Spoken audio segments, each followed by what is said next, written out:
choose which path to take alive. In life, I'm finally letting go of everything that still holds me. I'm against all odds, but I won't give up, 'cause it's my time to shine. Standing in the spotlight, can no one back me down. Destiny is calling high light.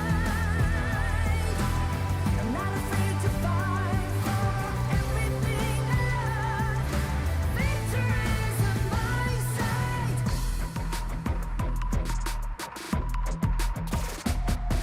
The more we lose, the more we gain. The more that nothing stays the same. In time, can love ever, can forget.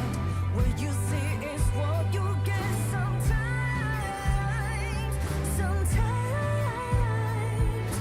gonna show the world tonight. The light that shines inside us. We're against the odds, but we won't give up, 'cause it's our time to shine. Standing in the spotlight, can no one back us down. Destiny is calling high light. We're not afraid to fight for everything we love. Victory's on our side. Takiki takiki takitao. Takiki takiki takitao. Takiki takiki takitao. Takiki takiki takitao.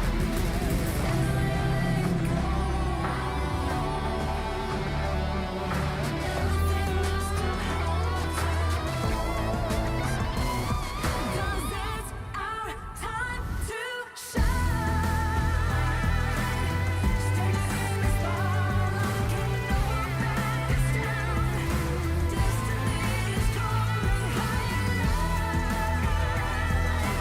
We're not afraid to fight for everything we love. Victory's on our side. It's our time to shine. High light.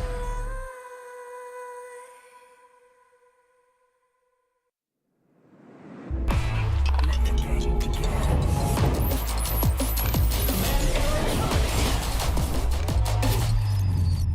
Let it free.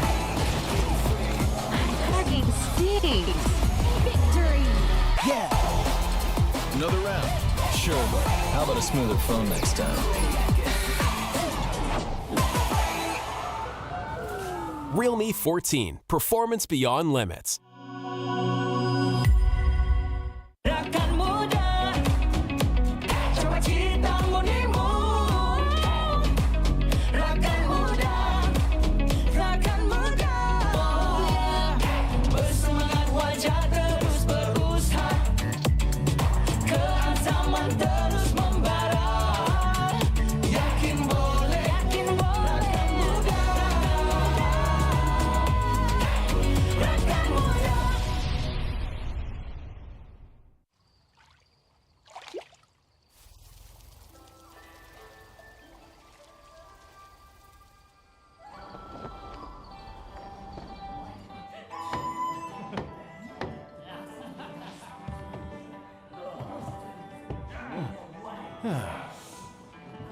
Innkeeper, Yeah? this is from the guest upstairs. Huh? My, I'm rich. He said it was a repayment. Huh? Innkeeper, I'd like to take that off your hands. Name your price. Come on, indulge me. Sorry to keep you waiting. Here.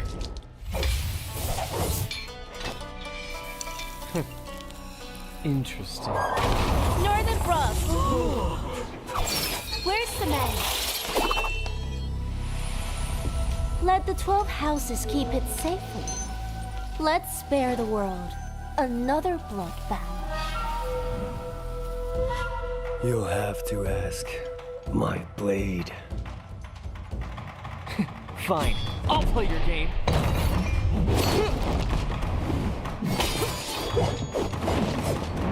After all your travels, you couldn't even buy a decent sword? Silence!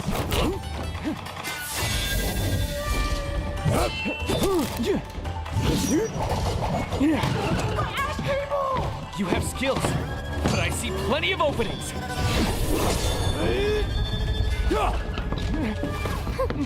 Not bad, Master of the House of Riches. Want it back. Let's get out of here!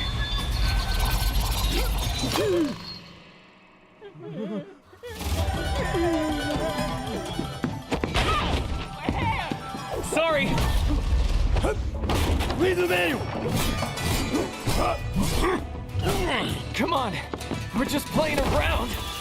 Why so serious? This concerns the good of the martial world. You can't have the book! Allow me? Your prestigious schools talk a big game, but you're all just making excuses for yourself.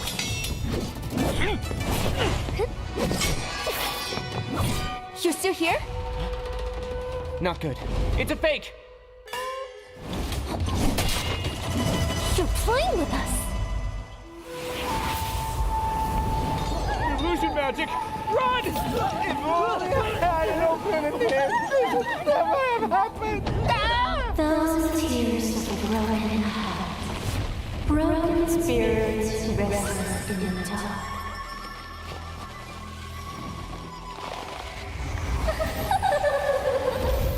There's no point to resist.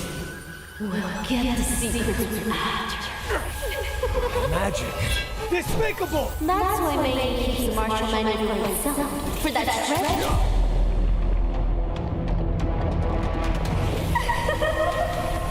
I see.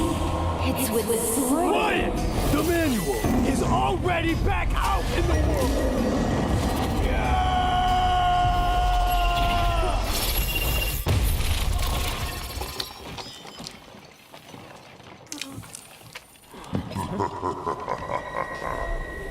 An excellent performance. The forbidden. Welcome to the end. Welcome to your doom.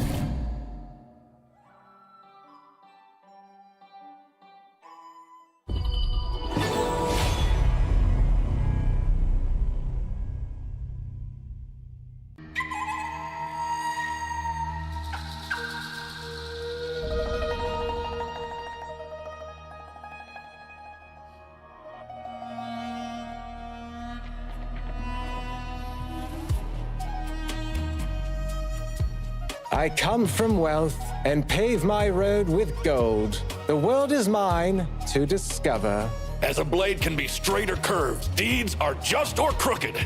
A single flute casting shadows and spirits, descending upon the martial world.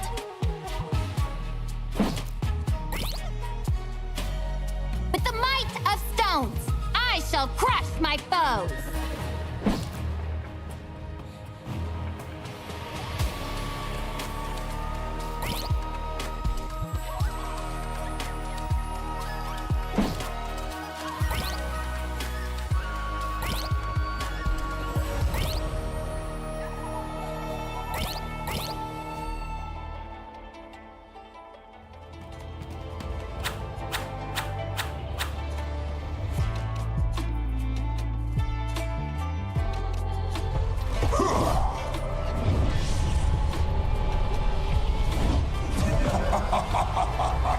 Darkness, the precursor to light. From a single spark, the fire begins.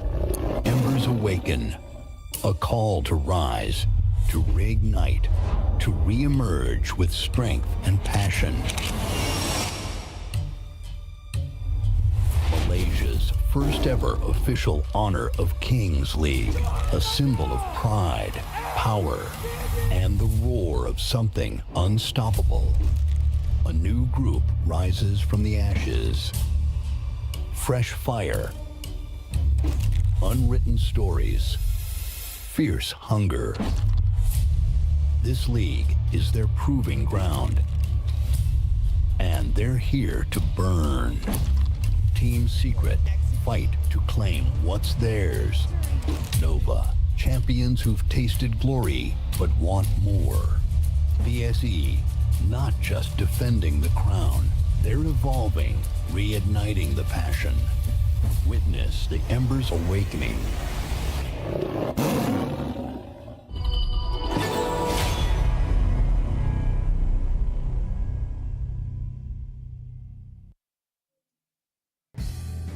Welcome everybody to the Honor of Kings Malaysia King League Spring Season 2025 Week 5 Day 2. We are getting all the way through into the regular season, almost at the end, and I am back on the broadcast. I am Blam, and with me is Sagi. How are we feeling today, dude?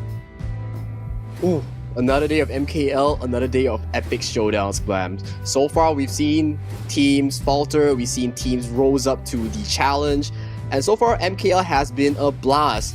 Week after week, we see showdowns, we see grudge matches, we see revenge matches. And so far, it's been a really pleasant experience. Oh, absolutely. I mean, I've been keeping like a close eye on it because obviously I've not always been very present on the broadcast desk, but definitely going to be a little bit different of a flavor for the Malaysian King League as well, right? I mean, today we were already discussing before the stream that like there is kind of certain kind of shake-ins that can happen today that may knock a few teams off actually even be able to qualify, right? Yeah, definitely.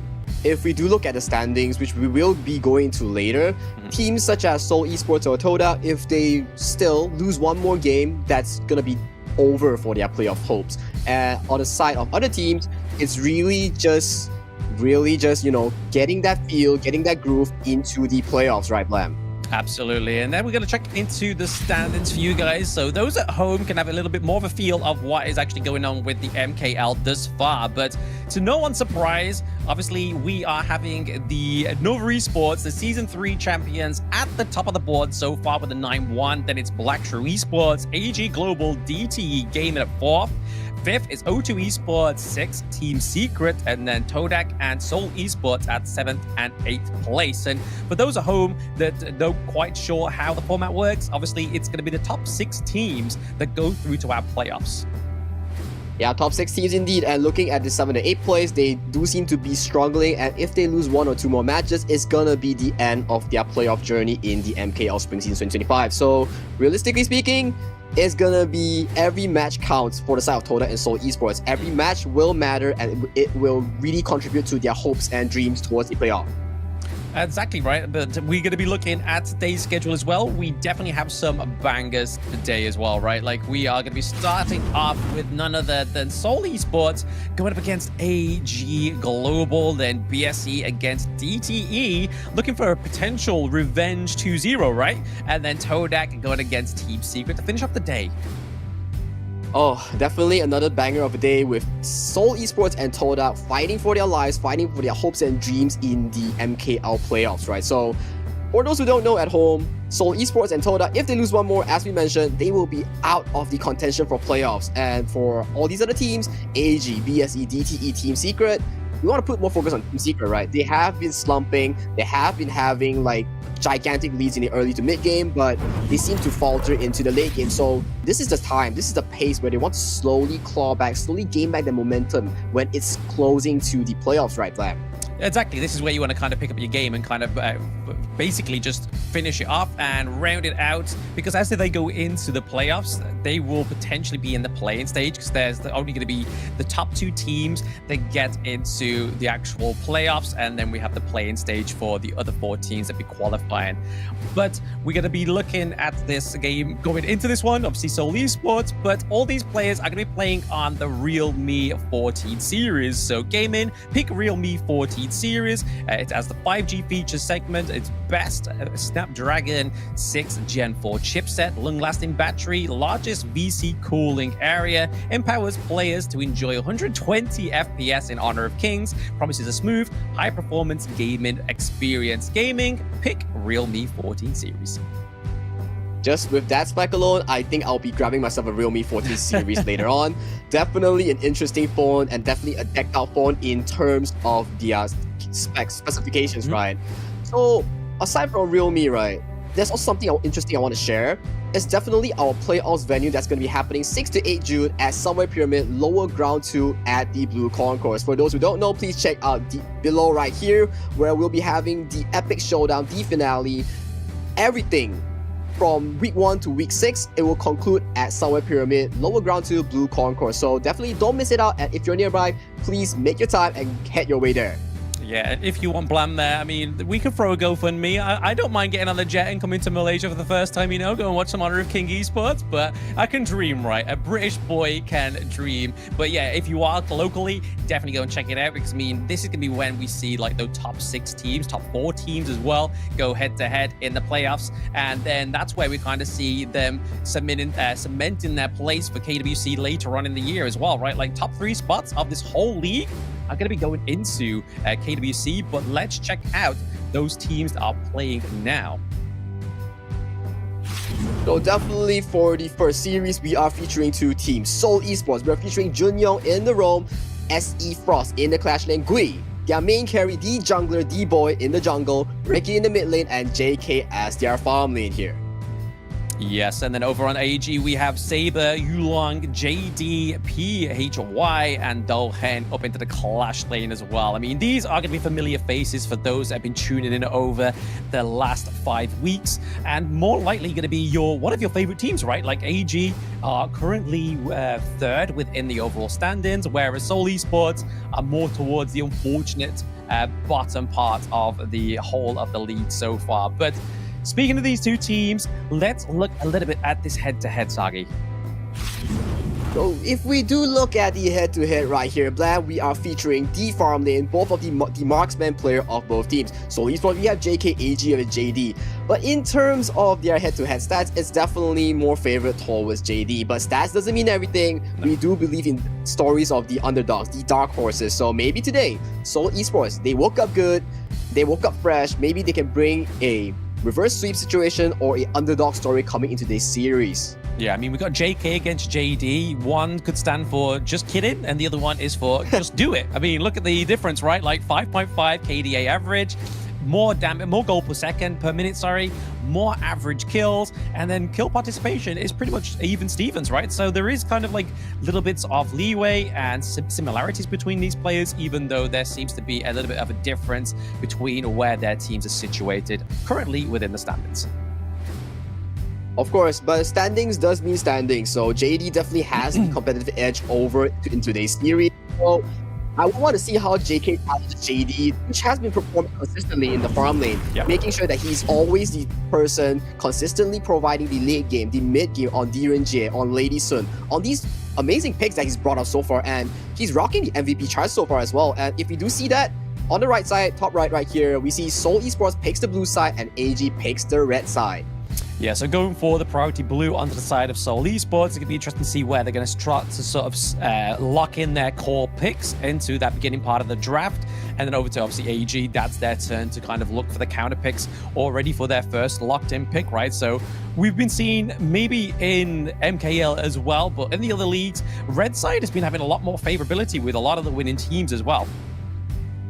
Oh, definitely. As far as I've seen so far, MKL stats does not have a favorable side. Although most teams, they do pick the blue sides, but it's actually a 50-50 win rate so far on both sides. It's really just a stale 50%. So if you do pick a side, probably the coaches has already prepared like a certain draft going to this series, or if you're red side, you are going to counter that specific first pick. Let's say the Mai Shiranui, for example, the Arlie, for example, Dia, for example, or even Zhangfei or Dharma. All these picks have been contributing to the MKL so far as the first pick. But recently, Blam, I do want to point out that more teams have been putting the focus onto the Luna, onto the Pei, all these assassin junglers. Yeah, I mean, we saw it with the last day we covered, right? That I feel like Luna was banned very heavily within that day, and it seems to be like one of those big picks, especially for the junglers within the MKL. There is certain jungler players that like to go for the more tankier sort of like focus into the side lanes rather than they be the showmaker. Those be the ones that's going to be kind of like getting the goal, like massive resources. They're kind of pulling it into those side lanes, and they're just going to be there to set up those side lanes for the victory. Whereas there is other junglers that definitely like to kind of prefer the Luna, the Pei, the Jing, those kind of like very flashy picks that are there to kind of try and overturn the tide of these team fights. Yeah, talking about those picks, those 3 picks definitely remind me of a certain player in AG Global, and that's definitely AG Yulong. Definitely, if we see towards the AG Global playstyle, they love to favor the assassin picks, the fighter picks, the high agility mobile picks, such as the Lam, Jing, Luna, or Paid, those that you mentioned so far. We have seen AG's Global Yulong bring out these amazing picks so far throughout the season, right? Yeah, absolutely. I mean, definitely more of his playstyle than like other junglers that we'll probably be seeing today, which is obviously like Musang King. He likes to go for, I mean, like the last time we saw him, he calmly dismantled his opposition with the likes of the Monkey, right? Like Monkey coming through, you don't think it's going to be a fearful pick. He's there to just basically soak up a lot of the enemy's damage, go in with those big crucial dream roams as well. But at the end of the day, it's all how you kind of convert it, which I suppose is one of the learning things for some of these teams as well, right? It's like, it's not all about the team fight. It's all about what you can kind of get from that team fight as well, right? Can you turn it into a turret? Can you turn it into an objective? Can you turn it into something greater than just 1 or 2 kills? But we're gonna get into game 1 BP now, and obviously Seoul Esports fanning out the pay, and then AG Global giving respect to the My Sharona band once more. And once more, Luna has been banned out once again in the drop. So all these picks, all these bans have been circulating around these 2 picks, and My Sharona as well. All these high tempo, all these high agility picks has been banned out. So there is still the Arlie, there is still the Diadia up for grabs for the side of Seoul Esports here as their first pick. On the side of AG Global, you probably would want to trade away the Dharma, the Mayin as your first pick. So Dharma has been locked out for the side of AG Global here, so we might see a Arlie into a Mayin swap, Arlie into a Zhangfei or a Mayin swap, right? Yeah, I mean, Arlie's definitely on the board, right? If you'd be silly to let the side of AG Global get that Arlie, because again, JD would be very good on this pick. It's a very great early game pick. But now we're already seeing that AG Global are going to go for the Byron here, which again is always a great way to try and lock down the Arlie as well as the Jing. So we're already seeing some Jing in game 1. So already a little bit of a difference here. Yulong is here to be like, hey, I want my comfort pick come through. I want to be the star of this team. Star of the team indeed for the side of AG Global here, focusing on their philosophy of jungle carry, jungle core. So they once again show us that they favor this playstyle, and Seoul Esports, they lock in the Monkey, they lock in the Diadia. Extremely strong side lane here coming from Seoul Esports here, utilizing the Arlie and Diadia combo. Definitely if we see Arlie farm towards the 4th minute mark, get the Doomsday, get the Crimson Golem, she's definitely going to be bullying this Byron in the side lane, right? For the side of Monkey, definitely just putting this pick as a tank, as a damage dealer into the mid game, and making sure that Seoul Esports JK piloting this Arlie gets to play towards the mid game. Yeah, I mean, interestingly enough, to go for lock into the Motsu here. Again, Motsu generally comes through when the Arlie is there, or even the Diadea, because you don't have to kind of get that close and personal with the Diadea. You can use the Cannon Blast to kind of shut it down from a very long distance, and then that's where you can kind of set up for the ganks for the likes of Yulong, the likes of Dohan on the Byron as well. But looking at the picks for the bans, for the side of AG Global, they're looking to focus up into the Clash lane. They take out the Mayin as well as the Charlotte. So again, 2 good picks into the Clash lane, taken off the side of Seoul Esports.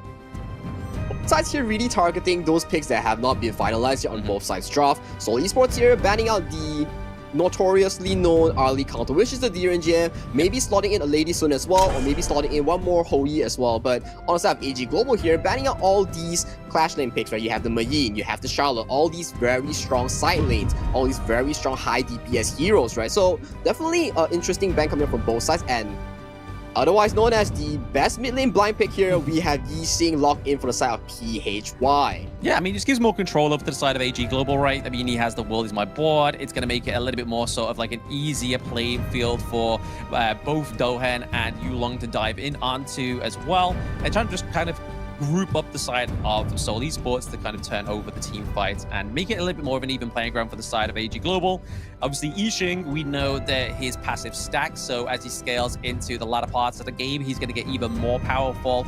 Using those taken liberties as well is going to do a lot of damage. But over to the side of Seoul Esports, they definitely need some more kind of lockdown, maybe in the mid lane here, potentially. We're going to look at going for the Hue 1. So there we go, some more sustainability coming through for the side of Seoul Esports is really going to benefit and complement the Monkey here.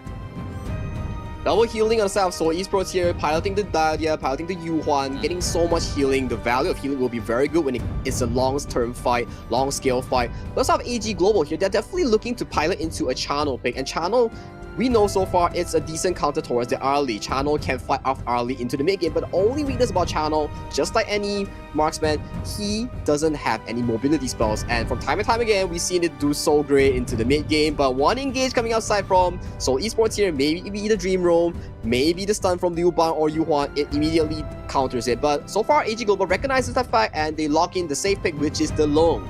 Yeah, I mean, the Chano counter in the early is a great kind of point, but the fact that they've got to try and like overcome the CC from the Diadea, the Huan, the Monkey, and even that, like Liu Bang, you know for a fact he's going to be using those battlefield commands on top of the Monkey with that Dream Roll into the back line just to try and take out the Chano there. So going for the Lunk here gives you a little bit of a get out of jail card, especially with his ultimate, the Infinite Bastards as well.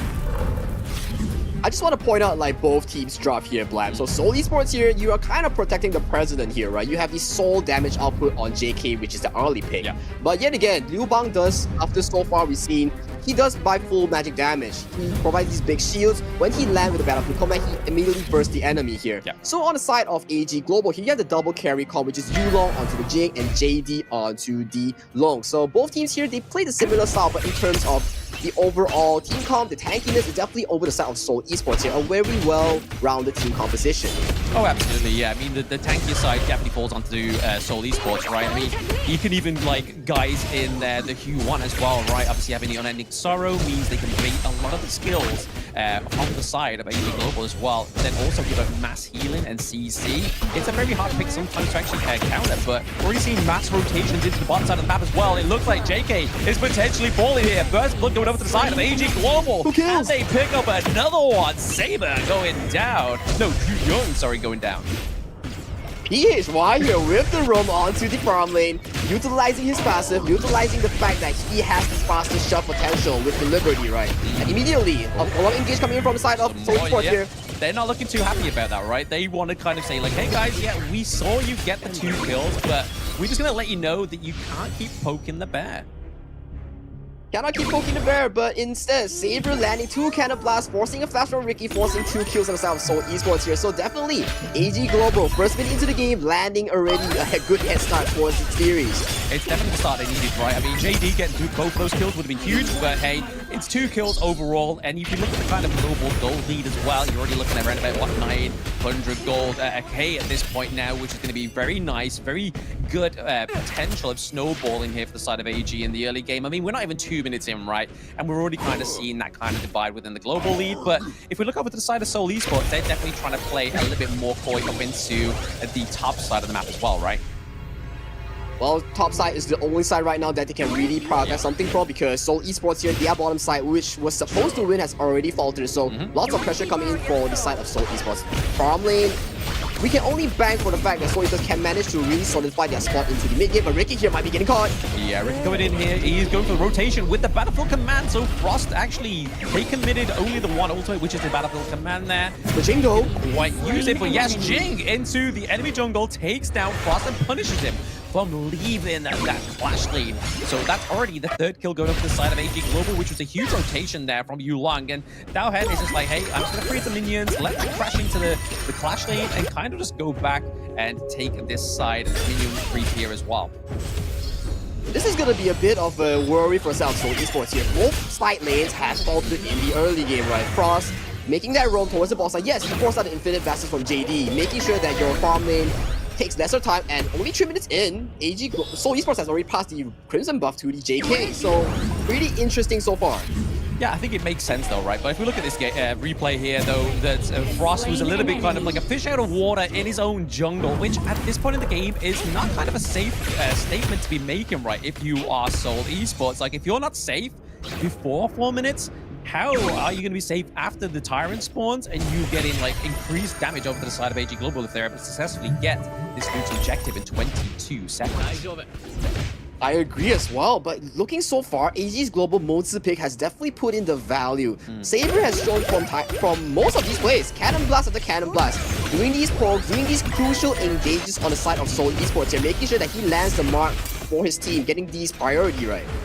Oh, absolutely. But I mean, I do like the fact that AG Global, like we were saying in the draft, right, that Jing's going to be taking the priority of obviously the resources and stuff like that. But the fact they've had such great presence into the side lane, it's kind of like Seoul Esports has totally forgotten that Yulong is on the Jing. So when it comes out, it's huge, and it's even more huge as they get this power spike temporarily from this Tyrant. Tyrant secure 4 minutes in for the side of AG Global. Definitely not something you want to see, especially you have a tank jungler on the side of SE. You have RLE on the side of SE, both winning matchups, but one is my boy being cast on bot side, and there's a small skirmish happening on bot side. Yeah, but they use the Destiny counter to actually get the Infinite Bastards off there, but we can see Yulong with a bit of a gank potentially going through here as well. Backing with Infinite Bastards, very aggressive onto the side. The speaking time of box that locks down the Diadea. John Young looking pretty low. That is going to be a 3-2 trade for us. AG Global for now. Double kill. Blinking Hellfast on the side of AG Global here, but Yulong proving from yet again why he deserves all these Jing picks. That mirror domain, that passive usage was top notch coming aside from Yulong. He was tanking so much turret damage, but still making sure that he's coming out alive out of that. Tanking so much damage, doing so much damage. A perfect Jing play coming in from that bottom play. Oh, absolutely. But I mean, the fact that, okay, go ahead, going straight in here. He did see that the launch pad was being committed onto the side of Seoul Esports. He's just trying to punish them to be like, hey guys, you can kind of see the indicator when you use it. Be careful as they take this Spike Tail Beast as well. Obviously get a little bit more resources going up the side of AG. Go ahead with the Force Strike come through as well. There's a lot of CC onto the Huan. She uses the Unending Sorrow. Is going to be enough to get her out of there. Ricky is looking pretty low. He gets out of a sticky situation, but JK may not, on the other hand, is going to be Yulong picking up JK this time around on the side of AG Global. That's what I'm talking about, Blam. Saber on this Moses, landing cannon blast after cannon blast, making sure that he marks places that has been marked by SE, forcing out the Unending Sorrow, forcing JK out of position and faltering to the hands of AG Global here. Yeah, this single pick from Saber, wow! Yeah, very good. But to me, I feel like the struggle is here for AG Global. Is yes, they're getting the kills. I mean, okay, there we see is Boy gets the kill onto Dohan there, so a bit of an overstep from the side of AG Global. But they haven't transitioned this into any turret takedowns, right? I mean, we're getting to that 6-minute mark. They were able to get a 3-2 trade to the bot side, but still not able to take that T1 as well. So this is kind of to the detriment and to the due diligence of Seoul Esports playing very well with the minion waves. This I would love to explain as well. Knowing for the fact that AG Global has a better late game, so this game state is very comfortable for the side of AG Global here, right? Yeah. You pick the RLE, you pick the Battlefield Command, you pick the Liu Bang, right? But you cannot generate into an early gold lead. You cannot generate into an early tower as you mentioned, right? So things are getting a bit tough for the side of Seoul Esports here. Your RLE 0-3, you only gotten not 2 items, but only like half of an item here. So definitely things are getting more alarmed for the side of Seoul Esports. So you gotta pick up the pace, make more early game plays, use the numbers difference, right? Frost being able to immediately assist the side lanes, right? So you definitely have to find some way to break out a lead here. Yeah, I mean, okay, potentially Yulong here just trying to clear off the minion waves, get a bit more presence into the mid side of the map. But if you look at right now, as you were saying to that point there, Sagi, is the fact that Arlie's only got the Doomsday at about 7 minutes in is already kind of trailing behind where she needs to be. So you can already see here that they're trying to get some resources away from the side of AG Global right now. With Yulong into the back line here, Frost is taking all that damage. The Cannon Blast does come through. They aren't able to get the kill onto the Liu Bang just yet, but take the T2 into the farm lane. They are definitely listening to the broadcast right now. They needed that presence into that side lane.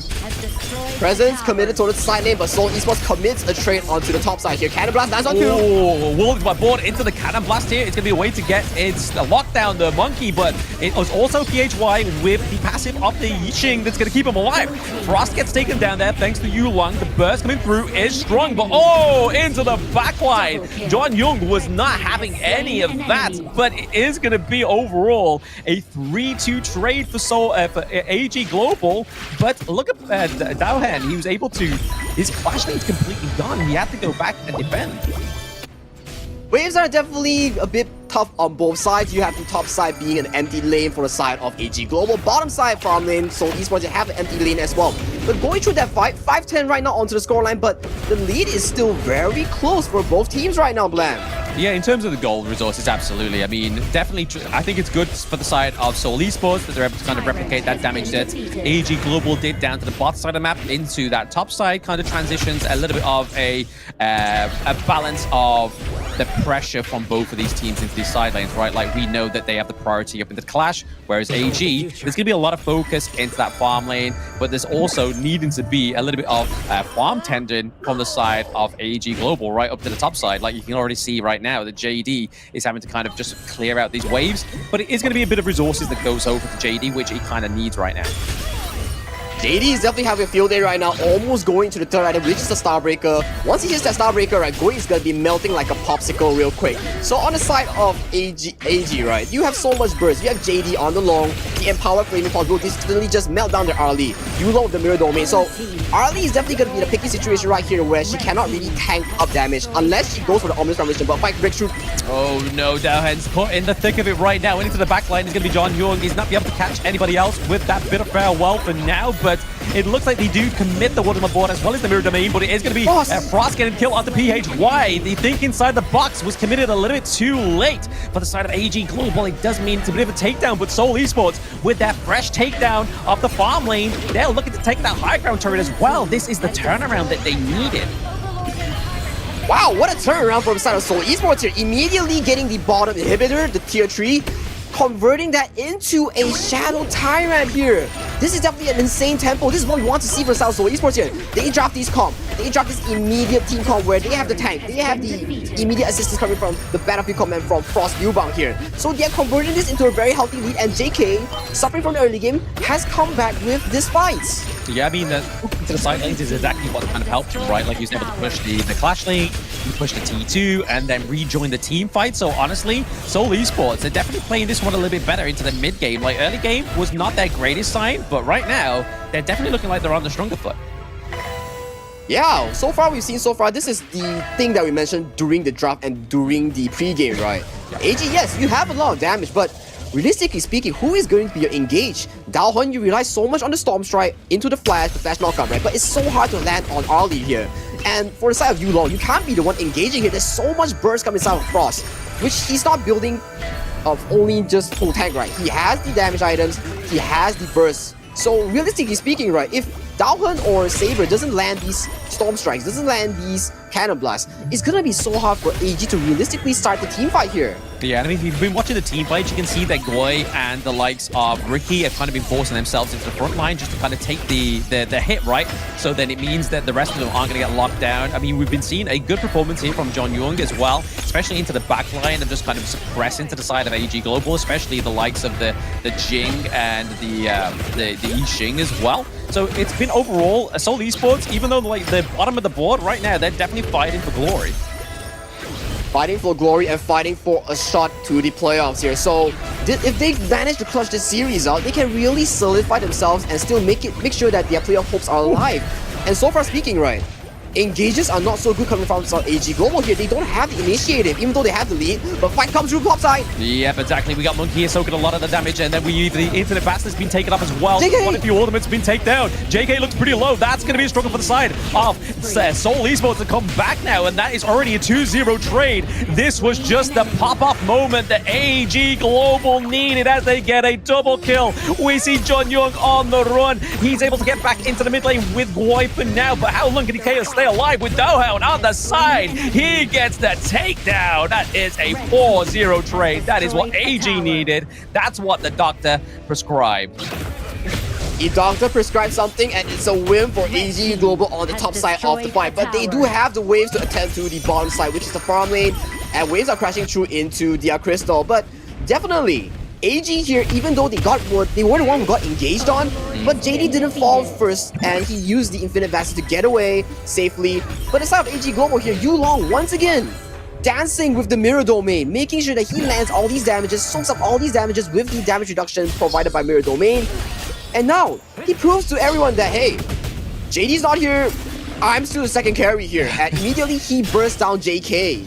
Oh yeah, I mean, JK got into the team fight, wasn't in it for long, but like we were saying, like, this is the whole new problem with the side of Seoul Esports team comp, right? Is that it's basically protect the president, which is, at this point, Arlie, and right now, Frost maybe getting lost into the thick of it here. He doesn't have the battlefield man to get out of this sticky situation. He gets taken down. Frost, that's not somebody you want taken off the board right now. But speaking of boards, welcome World is my board onto the Gorge. As we kind of see, they just did that to zone out to the side of Seoul Esports as AG are pushing this bot side of the map. forcing the recall from the side of Seoul Esports. game? Yeah, they could have the game. That might be game.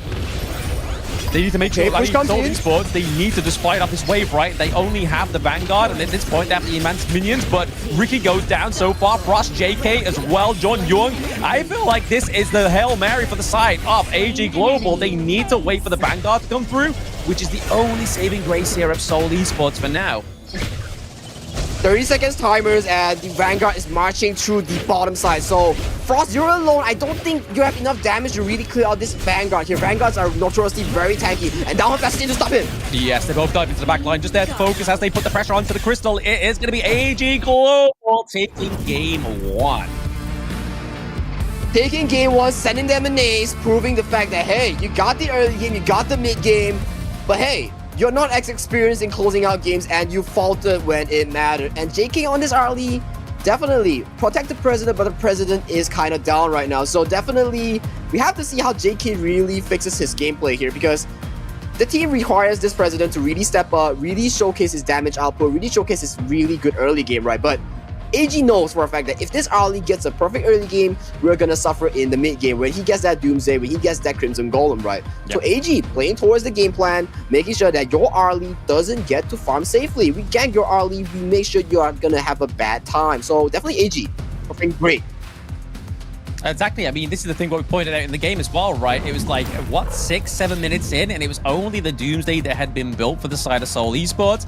But then we saw their kind of transition, their playstyle. They then basically said, hey, JK, just go and focus the side lanes. We'll kind of focus the team fights, which we saw quite heavily. Goi constantly going up ahead 1v1 with a Dowhan, and then that's where it kind of just all kind of burst into that mid lane. And at the same time, Seoul Esports was given the time to actually shine there. But when you run a 0.64 KDA on the early, it's not going to look great for you, as we saw towards the end there, especially going into past that 10-minute mark when the Shadow variants of the neutral objectives come up.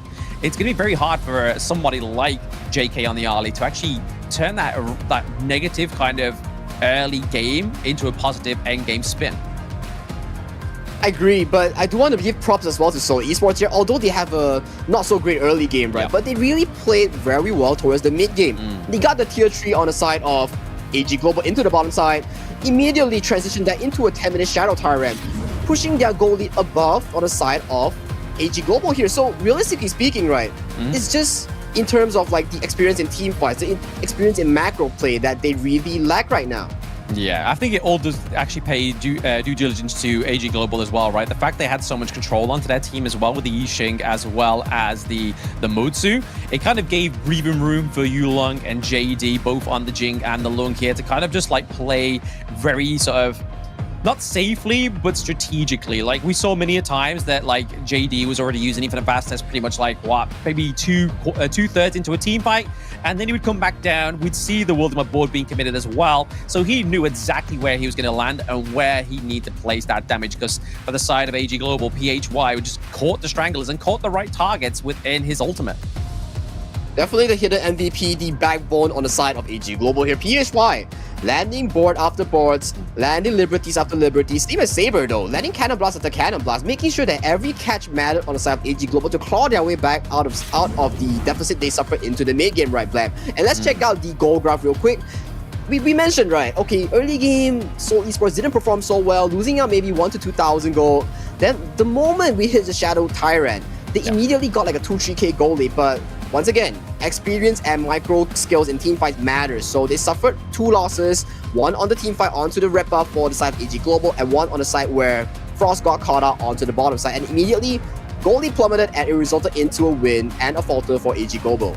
I mean, we say they didn't have a great early game. I think we can kind of strip apart that statement a little bit more, right? The fact is they had a bad early game in terms of kills. But if you look at the kind of like, they didn't let the goal lead get too far ahead of AG Global, which meant that when they got to that 10-minute mark, they were able to turn it back around ever so slightly, which is why I feel like they were able to actually have that mid-game kind of like burst that they were able to actually achieve within this game 1. But unfortunately, same sentiment holds true for AG Global, right? They didn't let the gold lead slip too much, and then they just kind of went on a downward spiral there and able to get up to around about a 7.2k lead overall.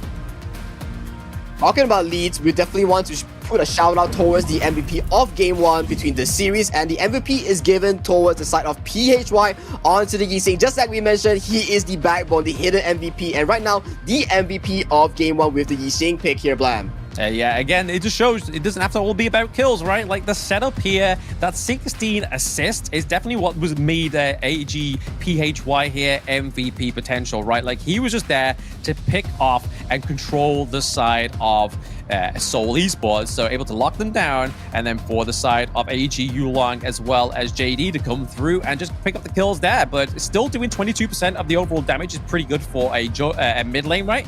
And you expect nothing less for a Yixing, which we're going to see in these highlights here. Well, let's check out the highlights just as you mentioned. So let's see. This is the bot lane roam that we saw from PHY, right? It really set up the gold lead, the early game for a side of AG in the first minute of the game.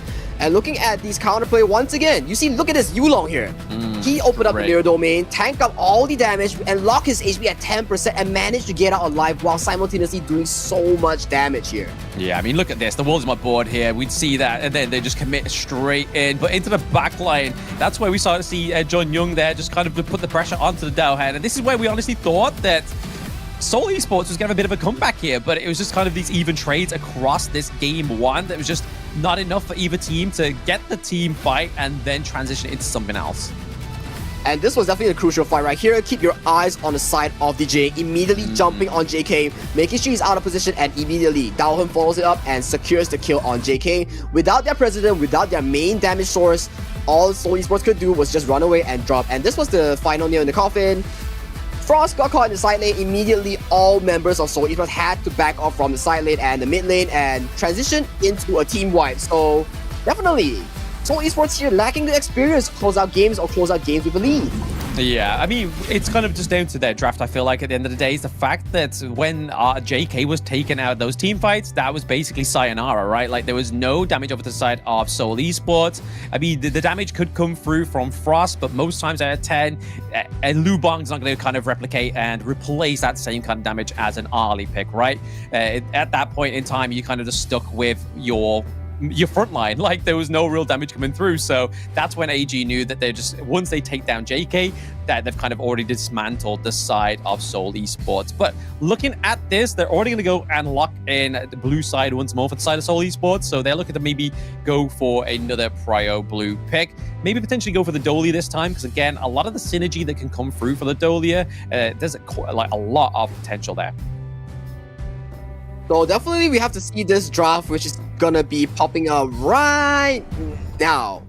So, okay, draft is up. So right here, let's think about the draft real quick. So I think it's gonna be a repeat of the first game draft, but there's no more Arlie, there's no more Diadia for the side of Seoul Esports here. So bans are definitely opened up for the side of AG Global here. So we talk about it, right? Arlie, you don't want it to give it to JD, but it means that you have to open up the Luna.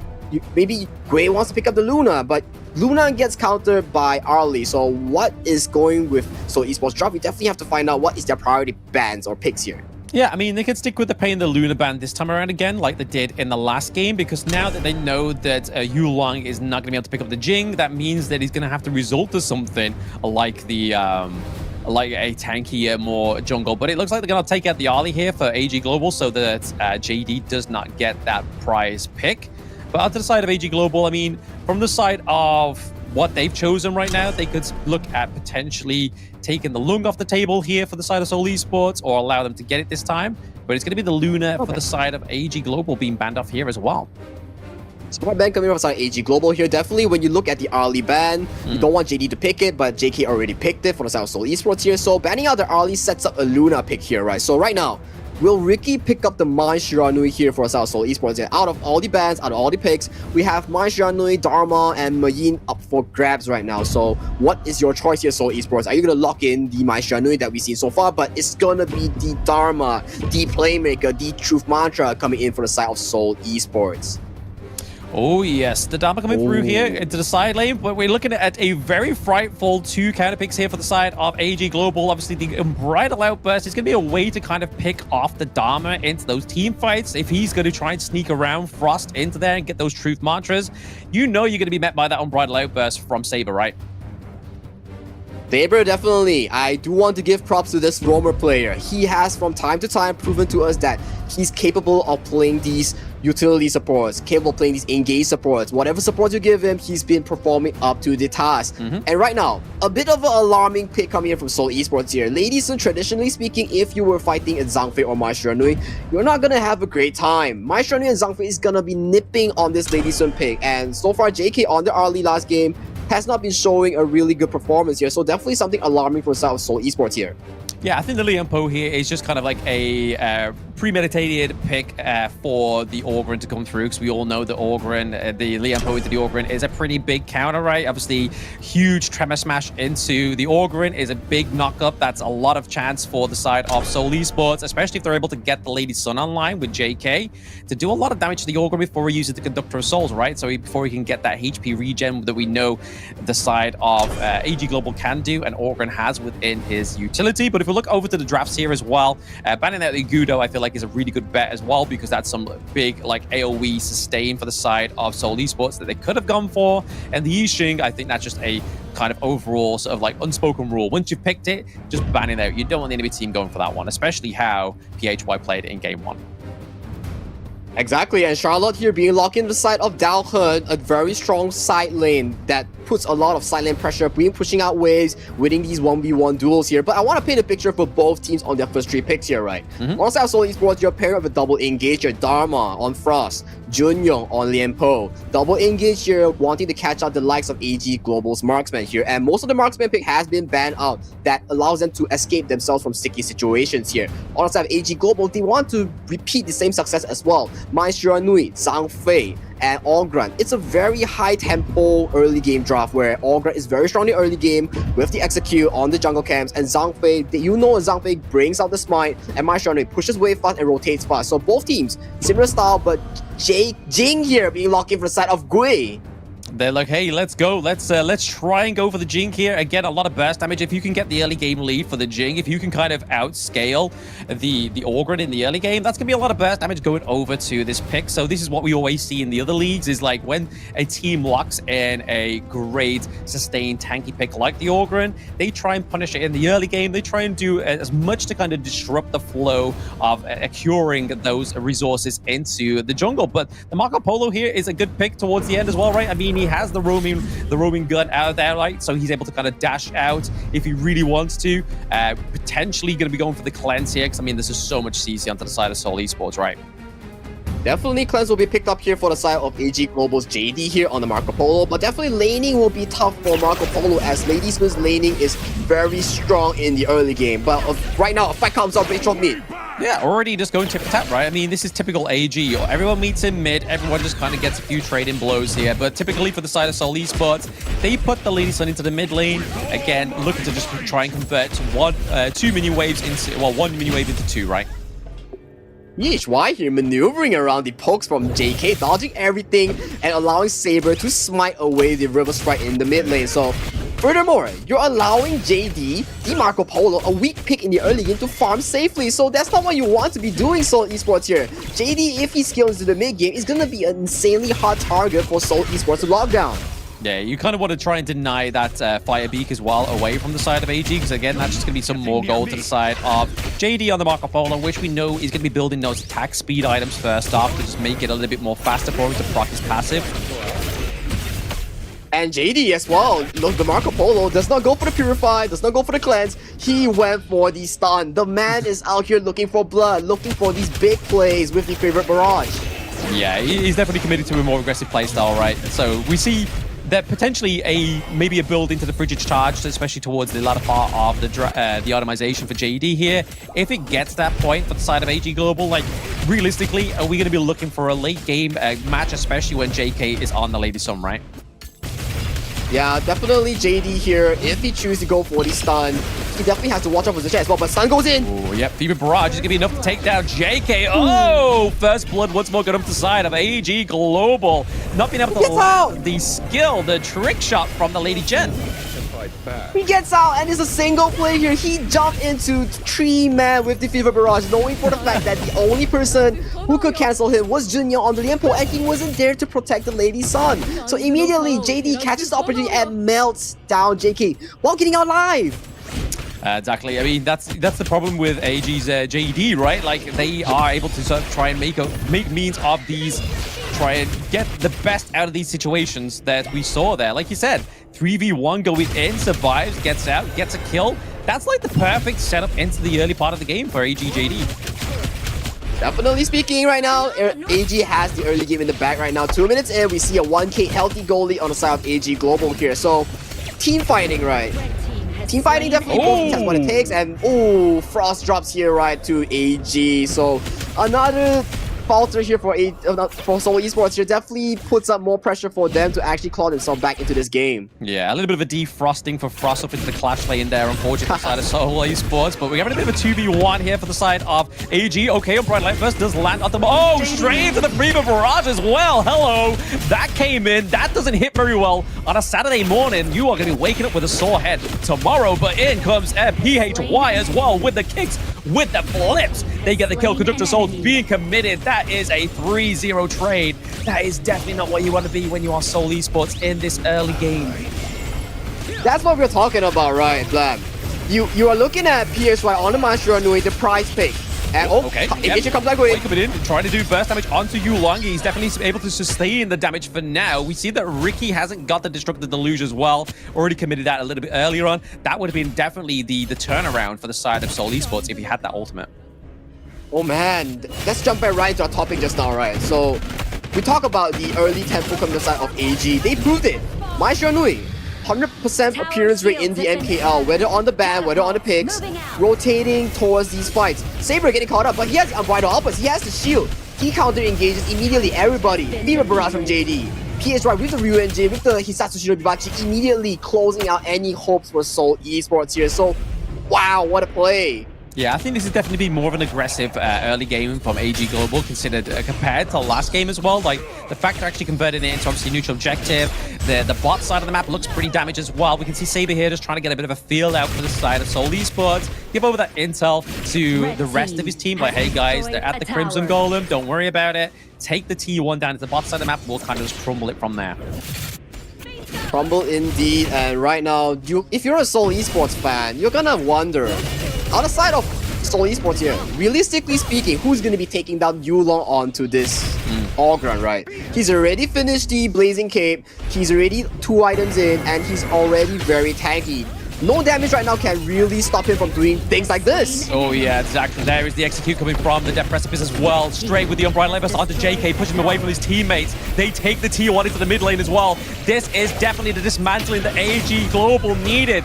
From game 1, they're just like, hey guys, we were just warming up. We're getting the kills. Jong Hyun gone down as well, and it's all left to JK, Goy, and Frost to try and push away this assault in the mid lane. Brutal, brutal, brutal. AG here amping up the speed, amping up the tempo here. Immediately bumping up the goalie from a 2,000 goalie into almost a 5,000 goalie here, Blam. And to salt into the wound, they take away the blue buff and immediately take down the top turret as well. The tempo is so fast here from AG Global. Very fast. But I mean, it's all the setup that's been happening in the early game, right? Like the focus into the bot side of the map, especially with the rotations from PHY. We've seen Dohan and Yulong as well. I mean, PHY has been basically all across the board, right, in this game too. And it's paying dividends at this 6-minute mark. Frost having to use the push away there for the Dharma to keep himself alive, but it's going to be enough. He's able to just dash out, but Dohan is on the run into the backline. Frost goes down once more. We see the mirror domain being committed. It is not going to be enough to deter the side of AG Global. JK goes down. It is just down to Goy now. They are the last little bit of damage onto the side of Seoul Esports, and definitely when you've been forced back to your base territory is not what you want. Kills popping up everywhere from the side of AG Global here. They're just putting pressure on all 3 lanes right now. Top side, JD here singled out JK in the 1v1 scenario here, making sure that even if his team was fighting away from him, he can nail this 1v1. And aside of AG Global here, immediately the moment Frost, his Dharma appeared into the side lane, everyone on the side of AG Global collapsed the moment he showed up. Yeah, I mean, he's kind of like the composer in this whole whole match too, right? Like he's rotating to where AG Global are going to be making and contributing some huge kind of turnaround here.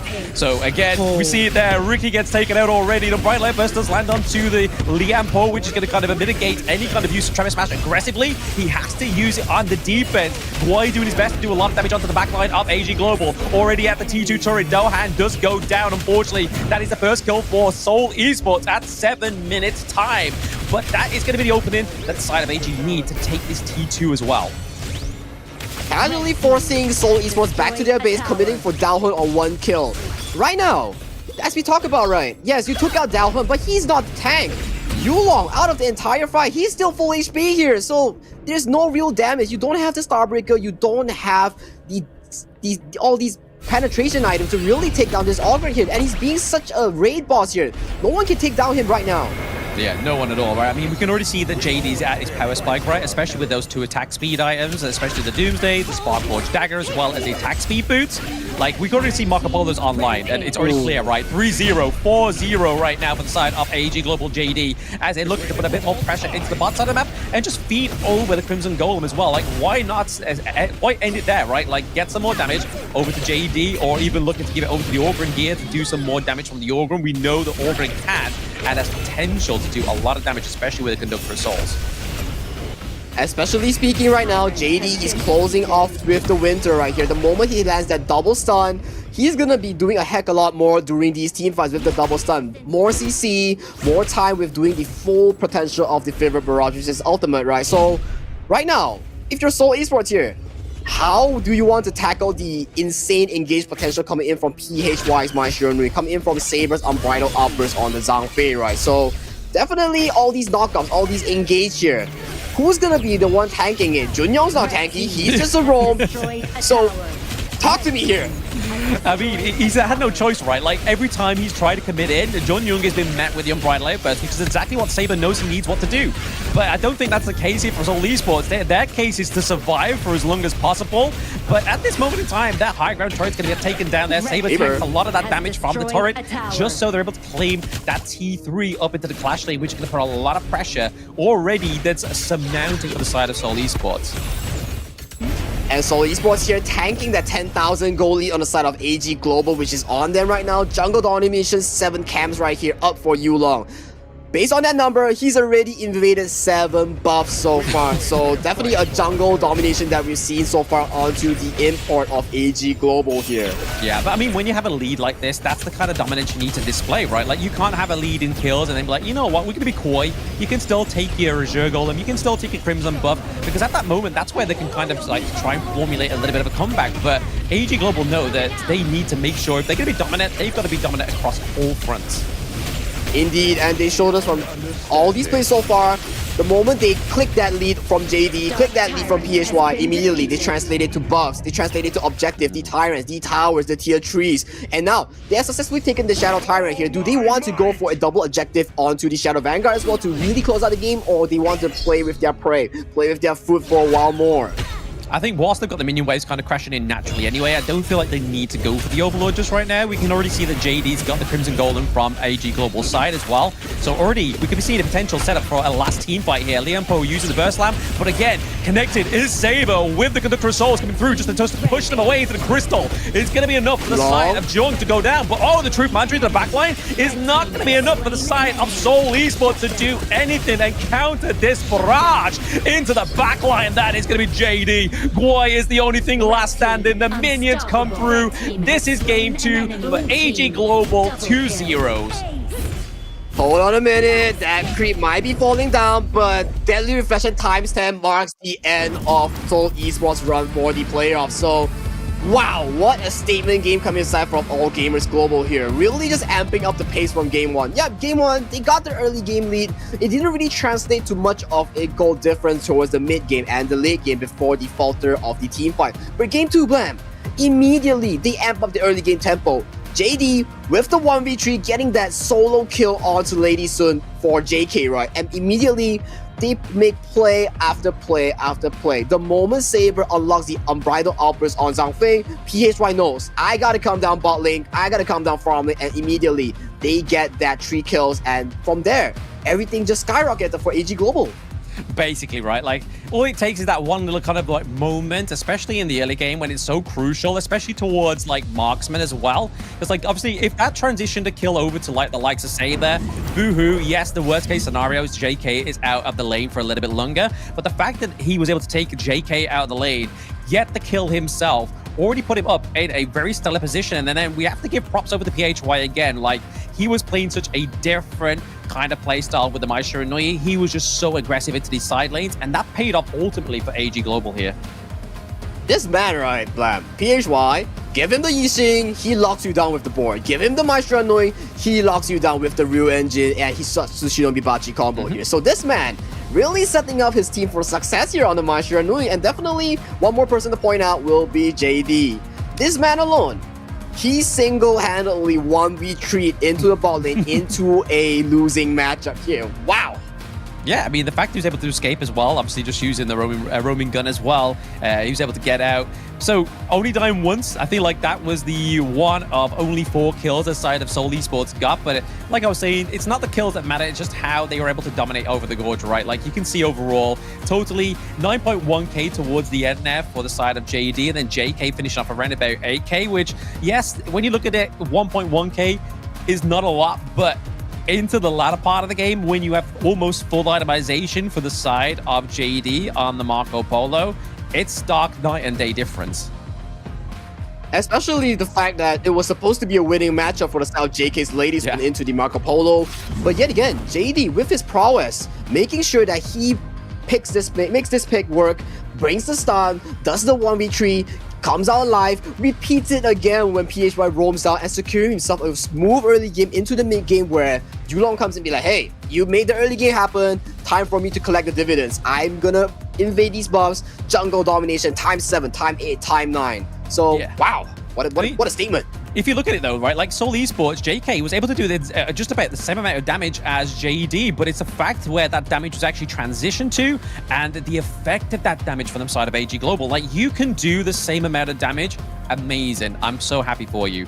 But it's the fact that if you aren't able to kind of get the last hits, if it's not meant to be from the like Fever Barrage into the backline, getting the pick off, like, yes, you can get the same amount of damage, but you aren't getting any kills from it. So already showing there that JD played this Marco Polo very well. Honestly, I knew it was going to be such a banger of a game from JD from that point where the Unbridled Outburst met the Fever Barrage. I felt like there was a baby being made on the Gorge there with that play. It was just so beautiful.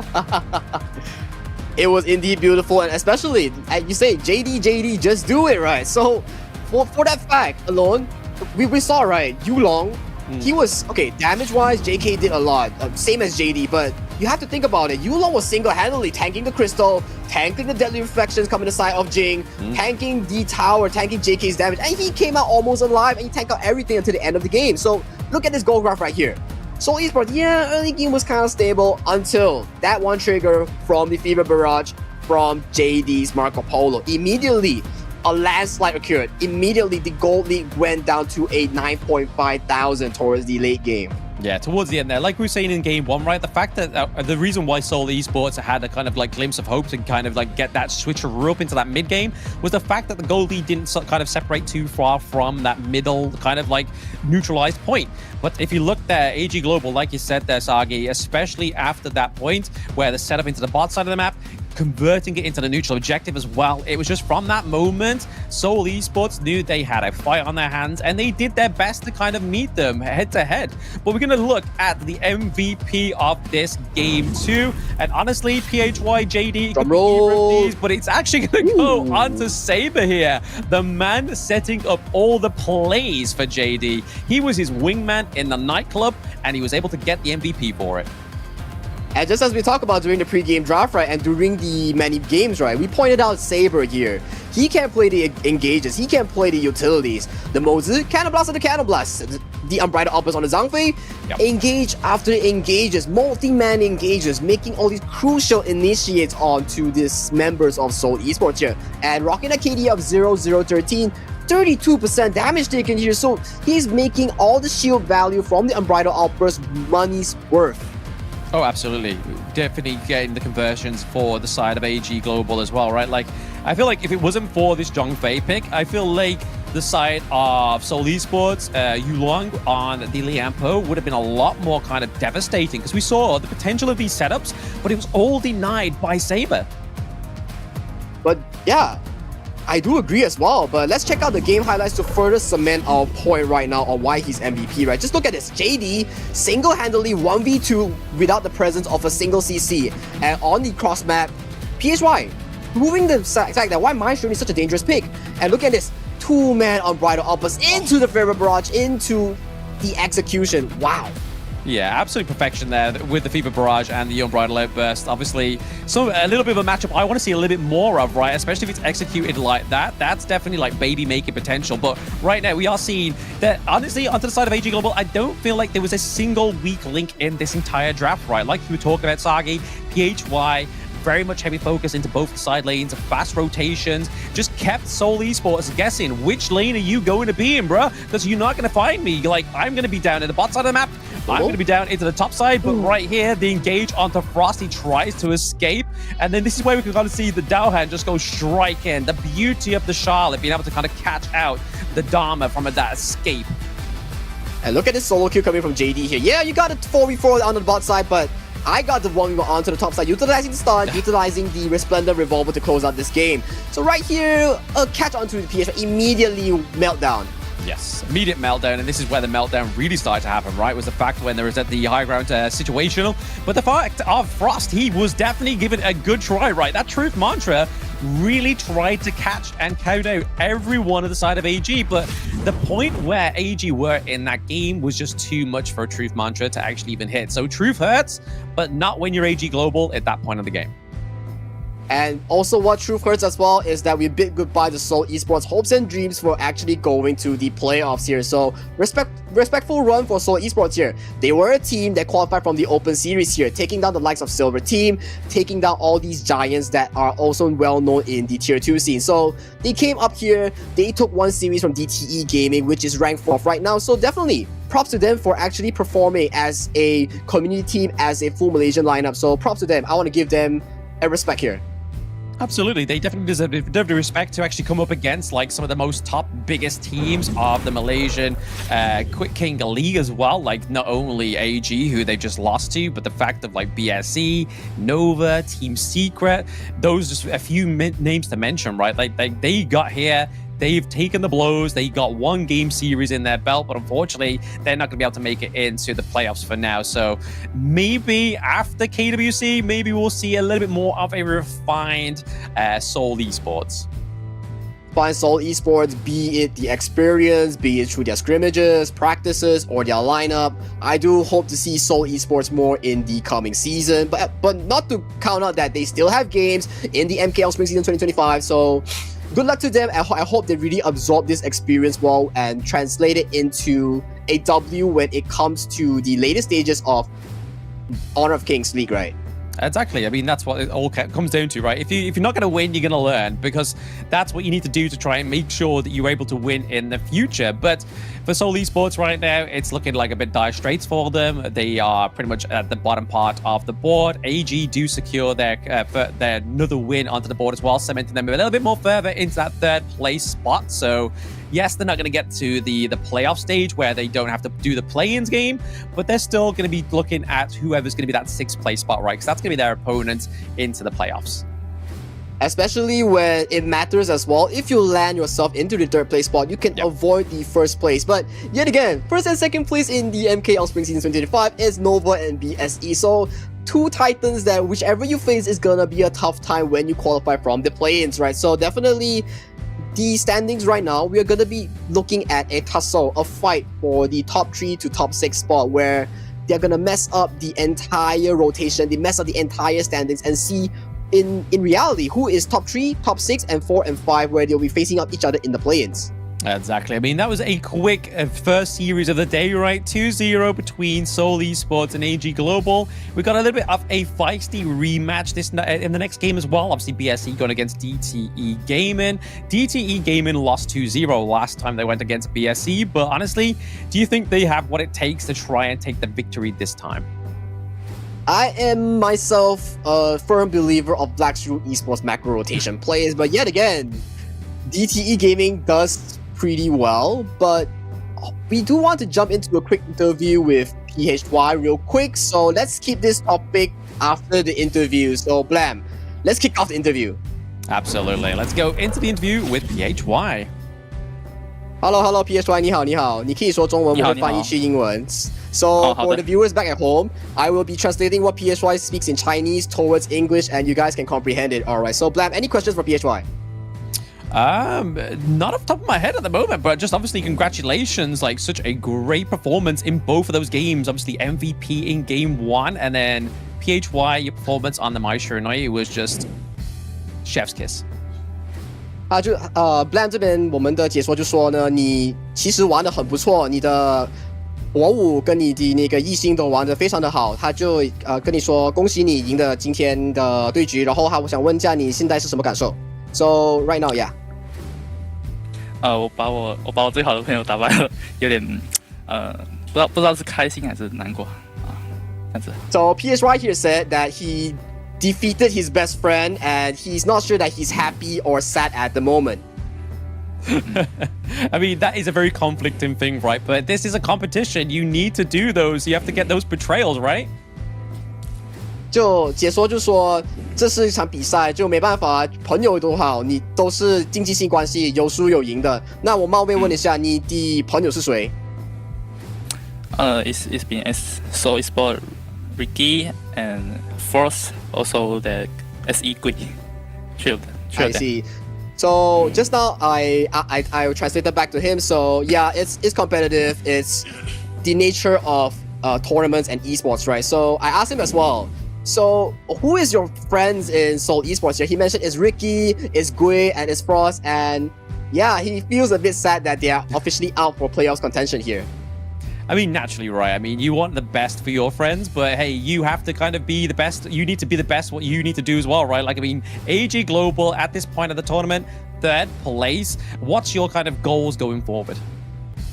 就解说就问你，就比赛确实是这样的，但你接下来的目标是什么？是冠军吗？是前3吗？是先考虑晋级 KWC 吗？Definitely, we need to go in KWC. Yeah. Wow, go. So that's your answer. That's it. I mean, I think that's every team's answer, right? That's every team's answer is that they want to be in KWC. But the last question from me is, any words for your fans and supporters? 就有没有任何你想对你的粉丝、你的朋友、你的家人说的话吗？谢谢你们一路以来的支持，我会继续努力变得更强，让你们有更好的观感。Okay, so we asked him that, hey, any words for your fans, supporters, or anyone out there? He said that thank you for your committed support. I will try to my best to showcase you a better level of AG Global.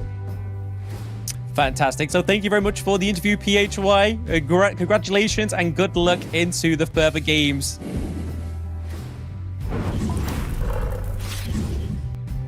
Wow, definitely a very calm and steady boy that we met just now. Calm, composed, and a teeny bit shy. And definitely, it's very fun to see that there are friendships in the league of MKL. So definitely something to look out for.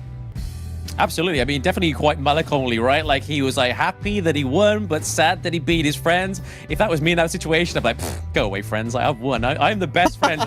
I am the best out of all of my group. So, yeah, maybe I'll take a bit of a different approach. But yes, PHY being a little bit more humble there, definitely paying respects to his defeated friends. But honestly, like you said, it's nice to see that friendships come from either before the MKL or whilst they're in the MKL as well. Yeah, I do agree as well. It seems like Blam is the type to wipe it on the friend's face when you win them in competition or a game. But definitely talking about competition right here, Blam, we do have a competition between BSE and DTE to determine the fate of DTE standings here. So that is definitely going to be an interesting match after our soon-to-be break. What do you think? Yeah, I can say it's super interesting. Like you said, I feel like the SE, what we watched last time we were on broadcast, they dismantled their opponents very calm collectively. I can imagine that it is going to be very similar with this one. But don't go anywhere, guys. Make sure you are going to tune in and stay locked in to the chat and get some snacks, get some drinks, because BSE against DTE is going to be next after the break. See you.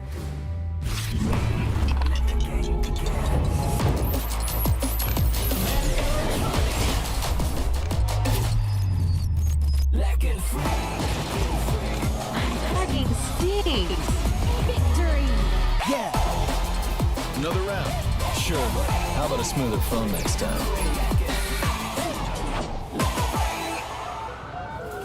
Realme 14, performance beyond limits.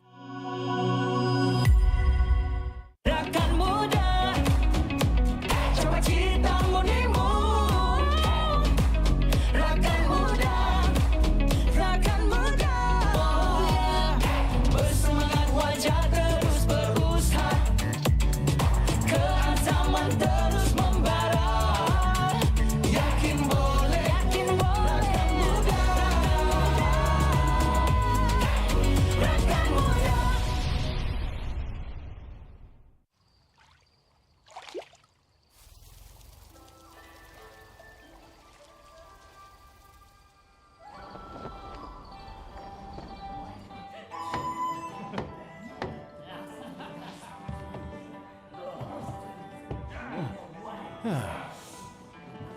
Innkeeper, this is from the guest upstairs. Huh?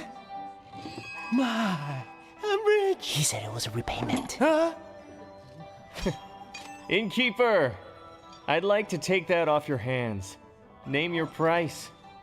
Come on, indulge me. Sorry to keep you waiting. Here.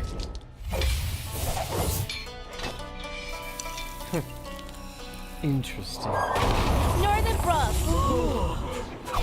Where's the man?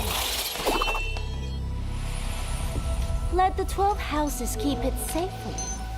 Let's spare the world another bloodbath. You'll have to ask my blade. Fine, I'll play your game.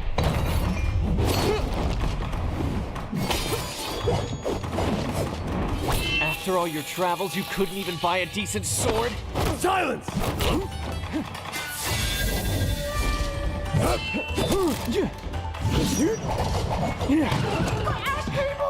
You have skills, but I see plenty of openings.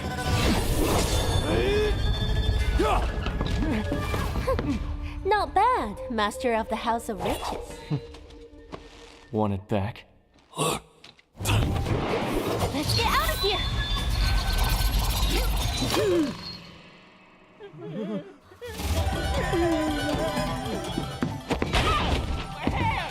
Sorry! Read the manual! Come on, we're just playing around. Why so serious? This concerns the good of the martial world. You can't have the book! Allow me? You prestigious schools talk a big game, but you're all just making excuses for yourself.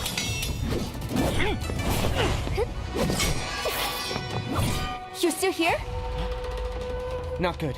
It's a fake! You're playing with us. Illusion magic! Run! If only I had an opening here, this would never have happened!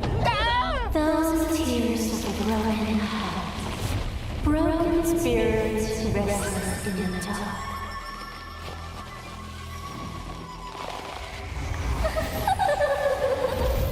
There's no point to resist.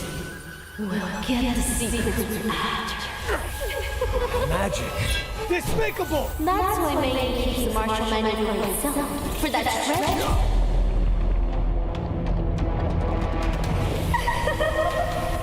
I see. It's with the sword. Quiet! The manual is already back out in the world!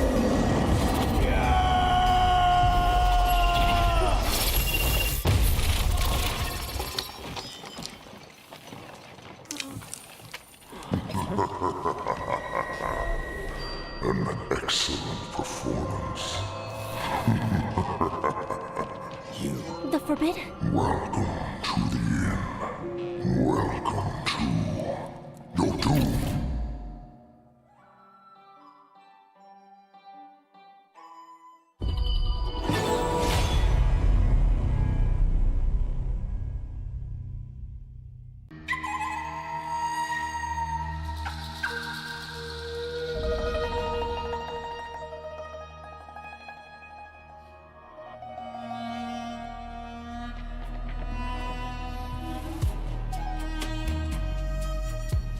I come from wealth and pave my road with gold. The world is mine to discover. As a blade can be straight or curved, deeds are just or crooked. A single flute casting shadows and spirits, descending upon the martial world.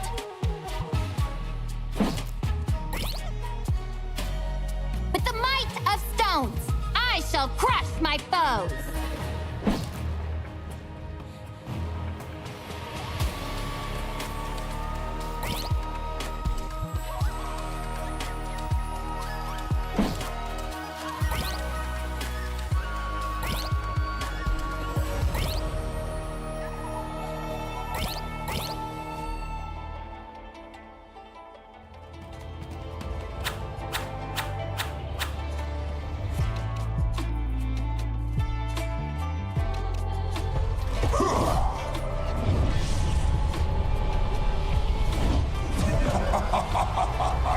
Darkness, the precursor to light.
Such feebleness, unable to withstand a single blow.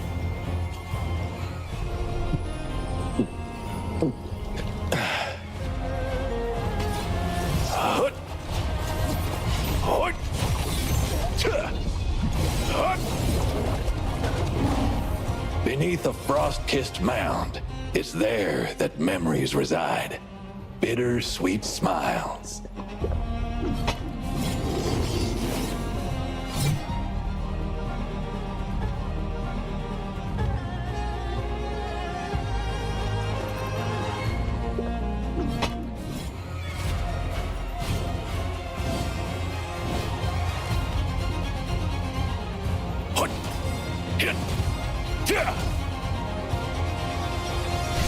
The journey to Plum Manor is long and arduous, but still, I have to go. Crossblade! Across frozen rivers!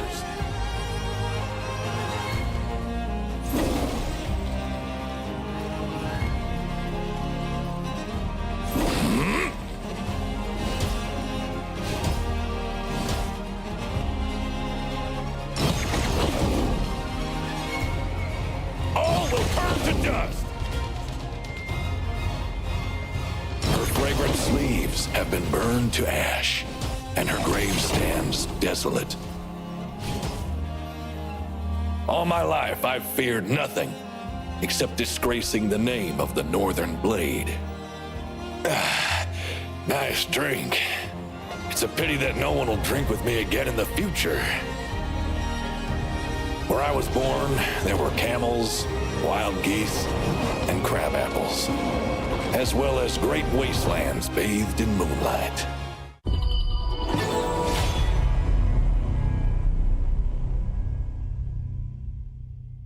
Lives are so complicated.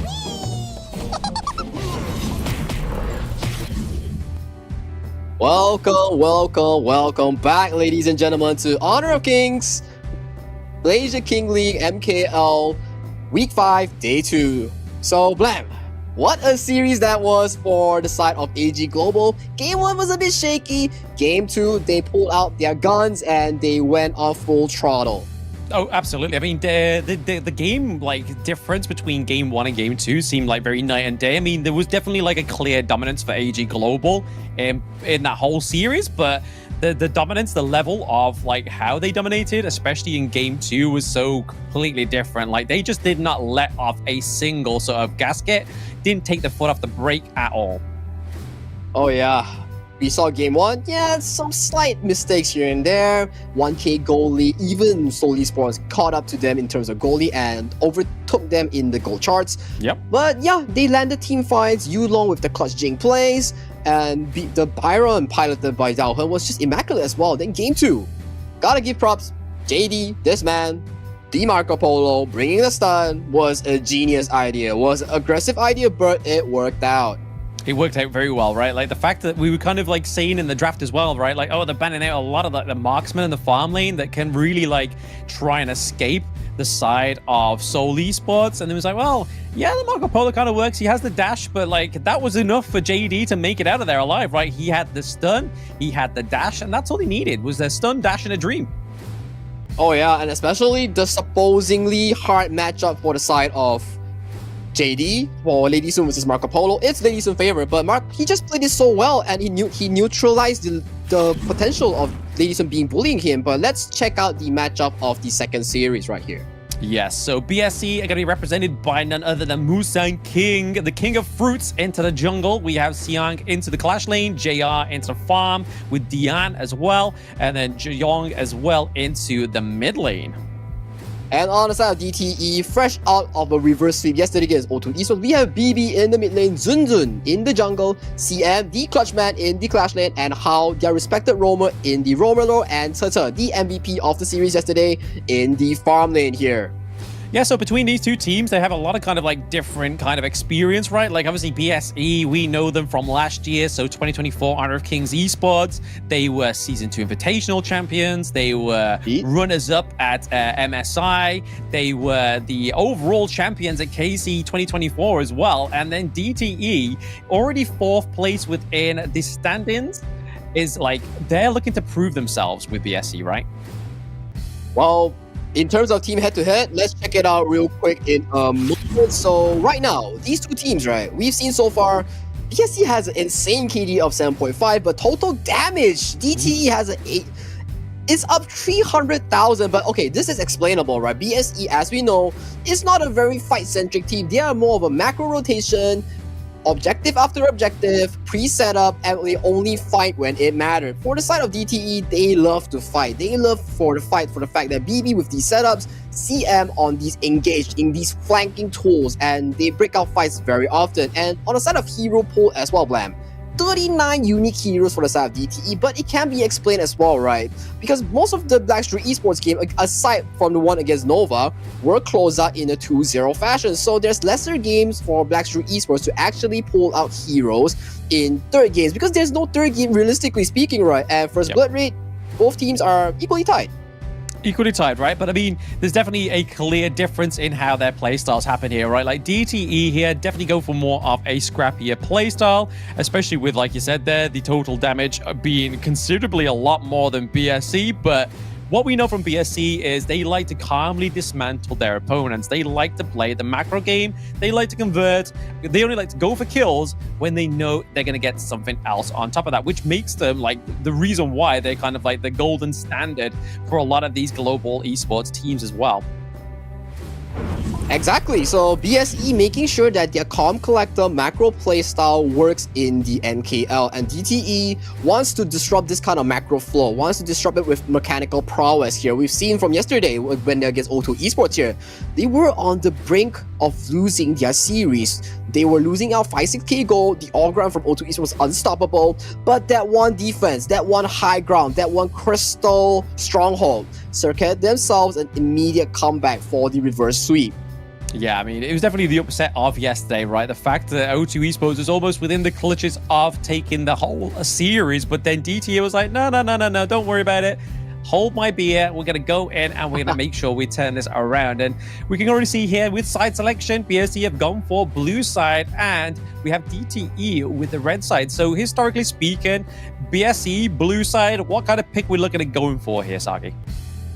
Definitely the early pick here. JR, this man on the early is a menace, is an insane pilot on the early. Yeah. From time and time again, even losing 3 high grounds, his early in team fights is respected. All these farm lanes in MKL, most of the farm lanes put a lot of respect as JR as their farm lane idols here. So the early will be a primary pick towards the side of Blackstreet Esports, as they don't really put priority on Mai Shiranui. Zihong as a player, as a mage, he's more towards the control mages, less on the assassins. He's more towards funneling the gold to the jungle, funneling the gold to the farm lane. And even so, BSC is also known as a team to play strong side lanes. Xiang onto the lane, Xiang onto the main, being the secondary carry, if not the primary carry in most of their team comps. Yeah, like I said, that was literally my next point, right? Is the fact that Xiang up into the clash lane, he's very much kind of like the secondary carry. You got JR, that's kind of like the primary carry, and then tertiary, you're probably looking at like either Musan King or Zhulong into the mid lane there. Especially, not many control mages can be the carry, but if you're looking something like the Yixing, like we saw there with PHY in the previous series, it definitely has the potential of being MVP worthy. It has the damage potential as well. Definitely, but definitely we haven't seen in a while, which is Zihong and the BSC liner's favorite combo, which is the Dahlia Shangguan. They pulled it off a lot of times in S2, in KC 2024, but we have yet to see so far in MKL, right? So definitely something we want to see, but that's enough for the side of BSE for now. They are notoriously known, a very insanely good team, but I want to put some light on DTE as well. If they want to win games, right, we will want to see picks for the side of like CM, playing the Guan Yu, playing the Dharma, or playing anything that revolves around engaging, setting up flanks, setting up success for DTE to win these fights, right? So definitely that's an angle that we have to see whether CM can actually withhold the pressure from Xiang, a multi-champion clash lane. Exactly right. I mean, this is the problem with both of these teams is majority it's going to be down into those side lanes, especially like with the likes of JR as well. JR, we know, I mean, from the first time I ever like experienced JR play in Season 2 Invitational, he played the farm lane like no other, right? Like he was the first farm lane that I remember seeing actually do very macro playstyle. Like once he's taken his T1 into his farm lane, he'd be like, right, I'm going to go up to clash lane now and take that one. And then he would be very like absent from the team fights, making sure he's taking down those side lanes. And then at that crucial moment when the team fight does come, if it's for a neutral objective or anything else, he's there. He's got your back. And also, I want to point out for a fact that JR, his discipline level is immaculate, paired up with extremely good micro rotational skills, micro skills, rotation skills, discipline. Not face checking any unnecessary pushes, playing towards his maximum range as his micro skills, and respecting the map when it's dark. So definitely, everything you need for farm lane, from making plays, from playing safe, to respecting your limit of micro skills, definitely JR is currently one of the best, if not the best, marksman in MKL. Yeah, absolutely. I definitely would agree with that statement there as well, to be honest. But we're looking at these matches, obviously, realistically as well. BSC have definitely had more of a kind of smoother run into the playoffs as well. I mean, they're currently like, what, 8-1? And then DTE, we're looking at around about 6-4. So they're currently kind of sat around about that 4th position for now. So realistically, they're going to be in the play-ins match regardless. So they still have kind of like a hurdle to go. They still have a week to go as well, right? That they can actually try and maintain or even try and get to that 3rd spot of AG Global. But right now, we're going to get into the BP of game number 1 between Blackstreet Esports and DTE Gaming. Yeah, talking about hurdles, the first hurdle of every match is definitely going to be the draft right here, Blam. So, a change of pace. Blackstreet Esports banned out the Pei, as we've seen so far. Pei has been the #1 ban so far. We've seen it from KPL. Zhongyi with this pick has been performing this on a consistent basis, and Luna being side of DTE Gaming here, removed from the ban. So right now, if you're Blackstreet Esports here, you're probably going to ban out the Mai Shiranui here. Oh, but instead it's the Dharma, one of the engaged potential we talk about from DTE CM here, being removed from the draft immediately. So what is Blackstreet Esports trying to prioritize? It is going to be the early. Potentially, right? I mean, it depends on what DTE gaming ban out here, but I like the ban of the Pei and the ban of the Luna isn't always kind of like the classical MO of Musang King. We've seen him time and time again. He definitely prefers the more of the Dune, the Monkey, the Organ kind of playstyle there. Exactly, just kind of being the spearhead, being the kind of just the focal point of the side of Black True Esports. But banning out the Dolia here does actually mean that the Arlie is going to be available for JR, so they should lock it in, to be honest, and they do. Yeah, Arlie being picked up for the side of Black True Esports here, and a respect ban onto the Dolia does put respect onto Xiang's unbeaten lane. So right now, seems like the focus on Maestro Nui here is not so heavy for both teams. DTE Gaming here takes another high potential pick on the Clash, which is the Mayin that brings in high damage that can lock down the Arlie. And as a jungle counter pick, Monkey has been locked on the side of Zunzun. Yeah, Monkey coming in here is a very good pick, right? Especially being able to try and catch out the Arlie. If you're able to kind of get that sort of sturdy sort of foot into the door in the early team fight, that could be very good for you. But it's going to be the Agudo coming through here for Musang King, as well as the Charlotte. So I'm very happy. Agudo coming through here. Musang King was probably like one of the first players within the global esports to actually play it within KC 2024 as well. So making it fresh, making it back onto MKL spring season. When we talk about tactics, it's definitely BSE and Agudo and BSE and Arlie. It's back to their books, it's back to their basics here. So nothing too crazy from South Black True Esports yet. It's all expected picks, and Charlotte here being a respected pick as well to fight off the Mayin. And the highly priced Maestro Nui here falls towards the third pick on the side of DTE Gaming here. So for the side of DTE Gaming here, you gotta remove these mid picks, right? Like when we talk about Yi Xing, like maybe Lady Zhen, or even Princess Frost Liang combo is still up for grabs here. For South Black True Esports here, you want to remove the pressure of Arlie's laning phase. Be it the Diren Jie, be it the Hou Yi, be it the Lady Sun. All these are potential candidates for the ban slot right now. So definitely two teams have their priorities in terms of their win condition, which Black True Esports is the Arlie, which DTE Gaming is these engages to catch the Arlie. I mean, interestingly enough though, right, like this is the first game of any global ban pick series, and Diadea has not been banned or picked just yet. So I feel like that's maybe like the MO here for Black True Esports. Dian may be able to get to pick this up because again, it offers a little bit more sustainability, a little bit more healing, but it's also going to be good catch potential for taking out the Maestro Nui. But DTE Gaming here do have the option to take it, but I feel like they're probably not going to go for it here just yet. Yeah, I do agree as well. I think Black True Esports definitely have the priority onto the Diadea here. The moment they lock in the Diadea, they're going to form such a strong healing and passive comp where Arlie and Charlotte is going to be attacking the side lanes with their pressure. The Doomsday being locked in for the side of JR will start the conquest of the side lane here. And on the side of DTE Gaming here, you don't really have a lot of side lanes. You have these bombastic team fights, these bombastic knockups. Root Engine from Maestro Nui, Mayin's knockup combos, Monkey's Dream Roam here. But yet again, DTE Gaming acknowledges the fact that, hey, if we give them the idea, it's gonna be a side lane mess for us. Let's take it away and forbid us from actually having to care about that side lane.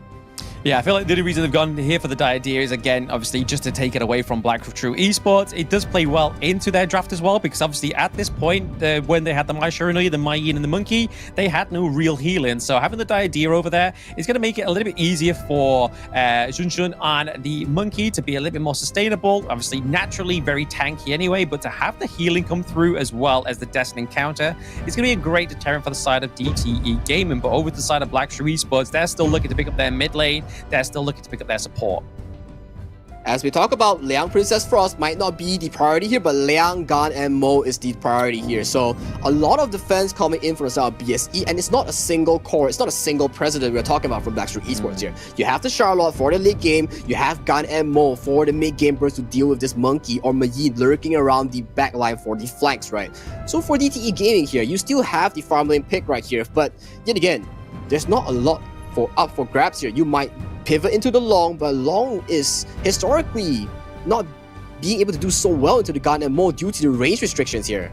Yeah, range restrictions. I mean, it does give you like an access into the backline if you use your Infinite Vastness very sort of like aggressively, but to show you it is going to definitely give you the range that you need to stay away from those couple blades, right?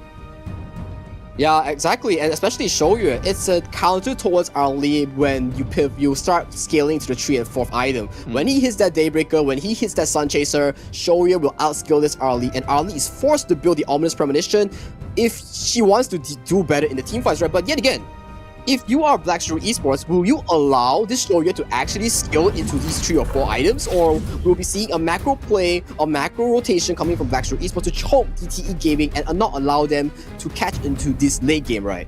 I mean, realistically, the access into the backline here from Blackstreet Esports is going to be the use of obviously throwing a Gudo into the backline there, obviously potentially getting a knock-up, which could then set up into hopefully Suang be able to get the couple blades onto the Shoryue, or even Siang to try and chase down the Shoryue as well. So honestly, that's like the only way that they can try and get on top of that Shoryue. So Sissa has a little bit of an easy time, but Musan King already using the release here to steal away the Crimson Golem, which is a good effect here.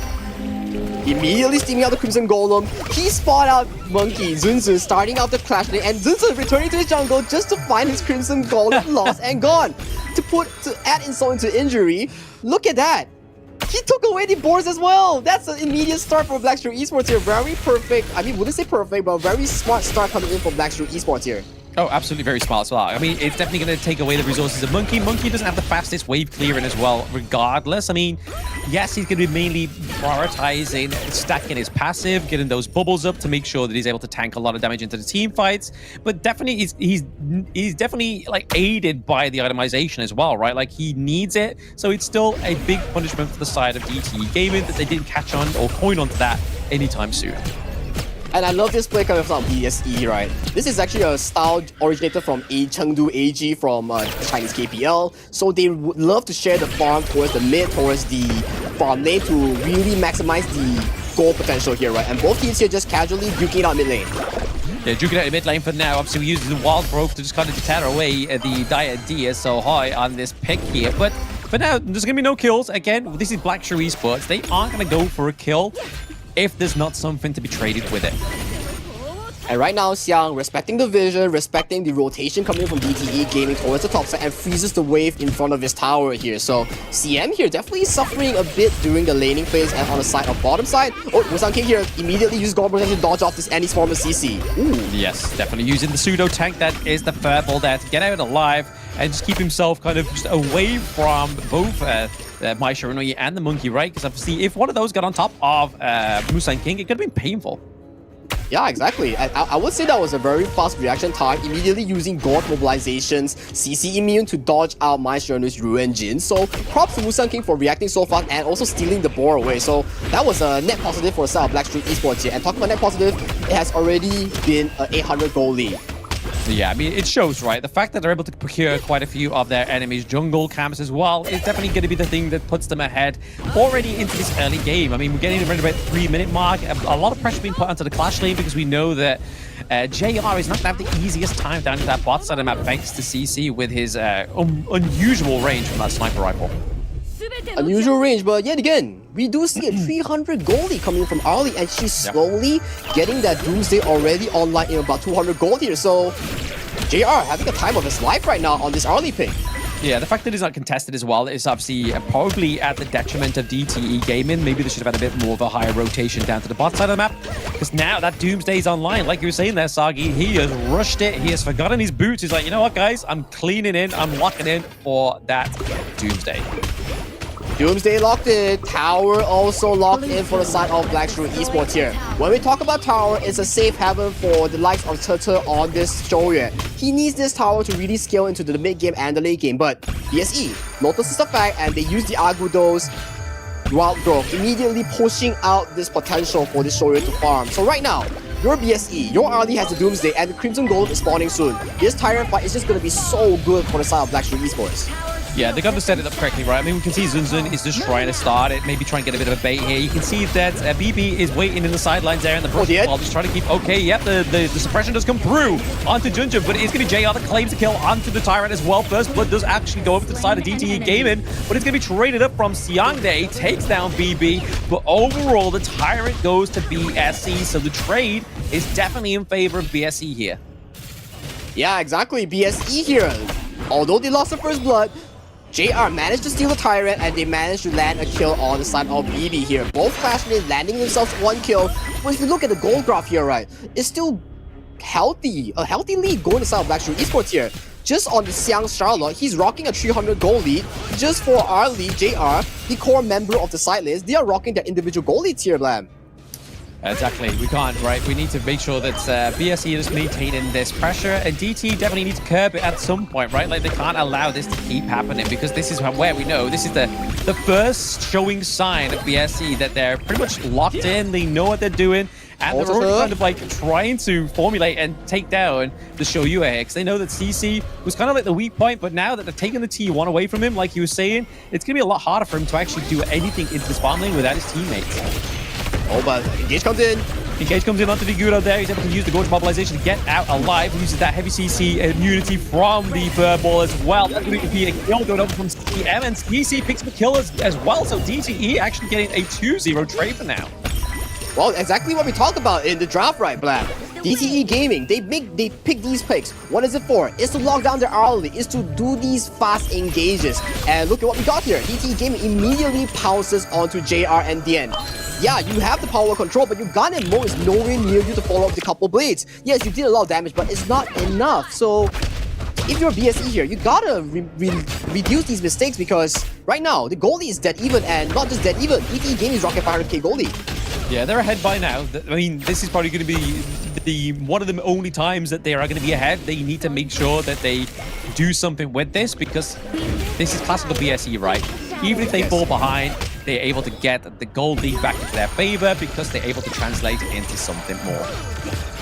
Translate to something more indeed, and that is the BSE gameplay style. Calm, compose, macro-centric, and fight when you have items or objectives, right? But for the side of DTE Gaming, talking about items here, the Shoyu is having a field day right now. Even though he lost the first turret, he's neck and neck with JR on this early in terms of gold right now. And as we said, by the 11-minute mark, if he hits that Daybreaker or the 10-minute mark, he's going to be an absolute menace in these team fights.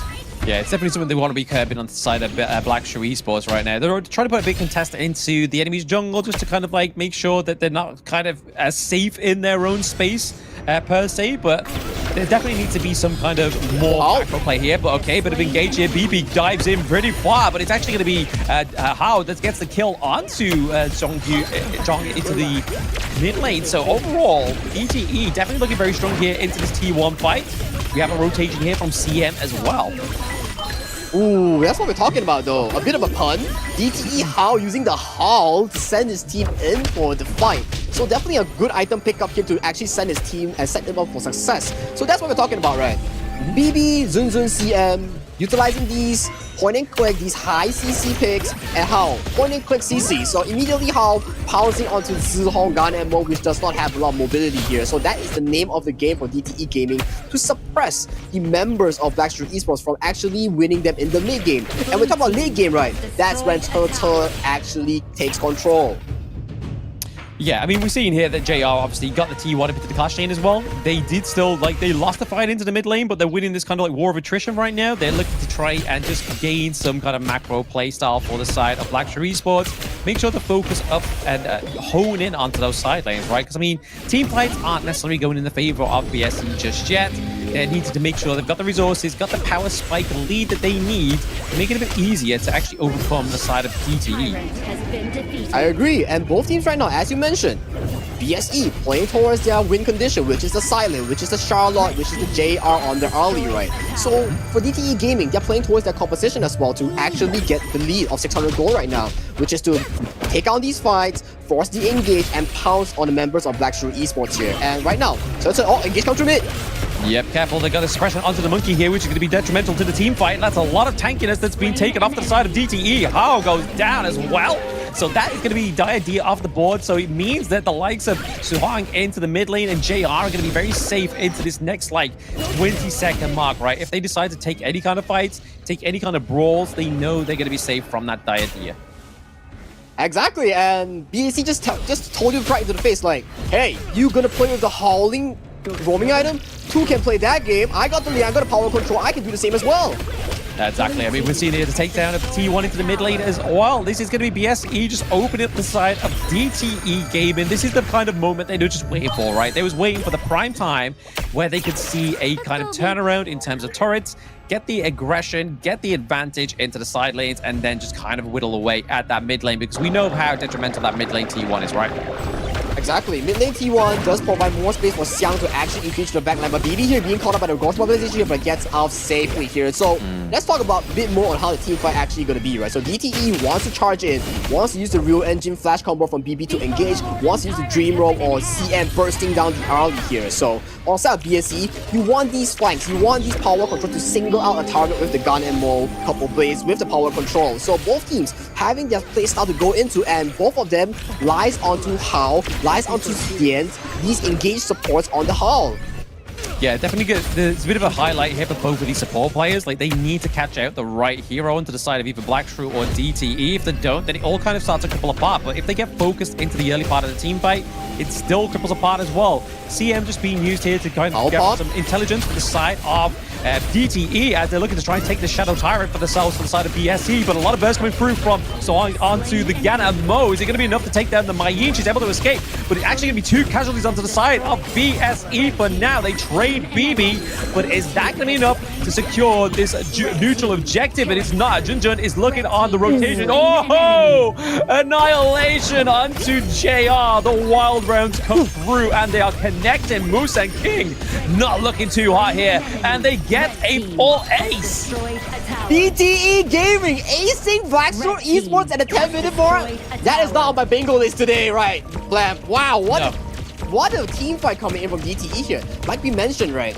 If there's no one jumping onto Turtle on this Shouyue right when he sees 3 items, this is what we're talking about. He was untouched, he was constantly dealing damage, and he really took out all the units coming from the side of Blackstone Esports here, taking down the tanks, taking down the squishies, and yet again, we talk about it, right?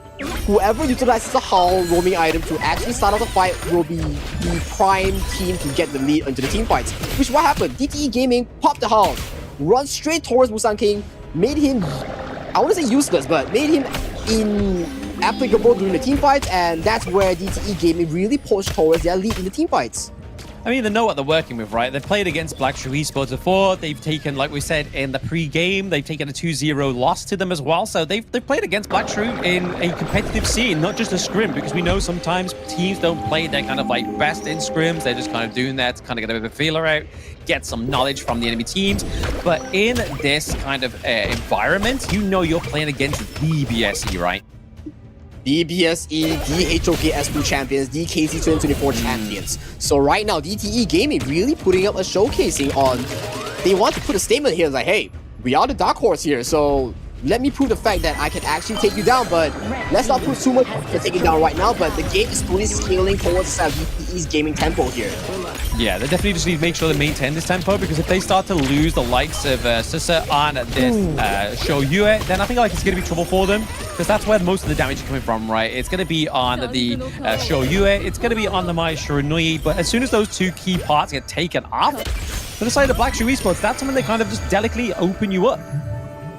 Exactly, and I want to point out one thing, right? Shouyue, 13 minutes in, 4 items, especially finishing a Sun Chaser, the Daybreaker.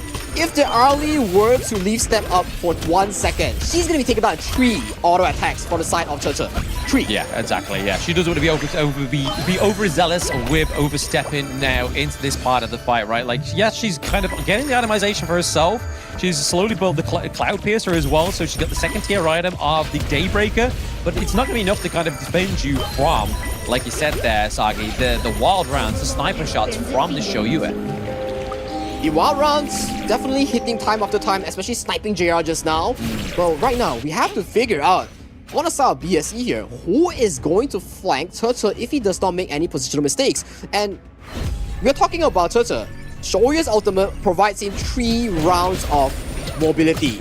And on the side of Xiang, can you realistically catch up to these 3 rounds of mobility? And can you really tank the damage coming in from almost 5 items Shouyue?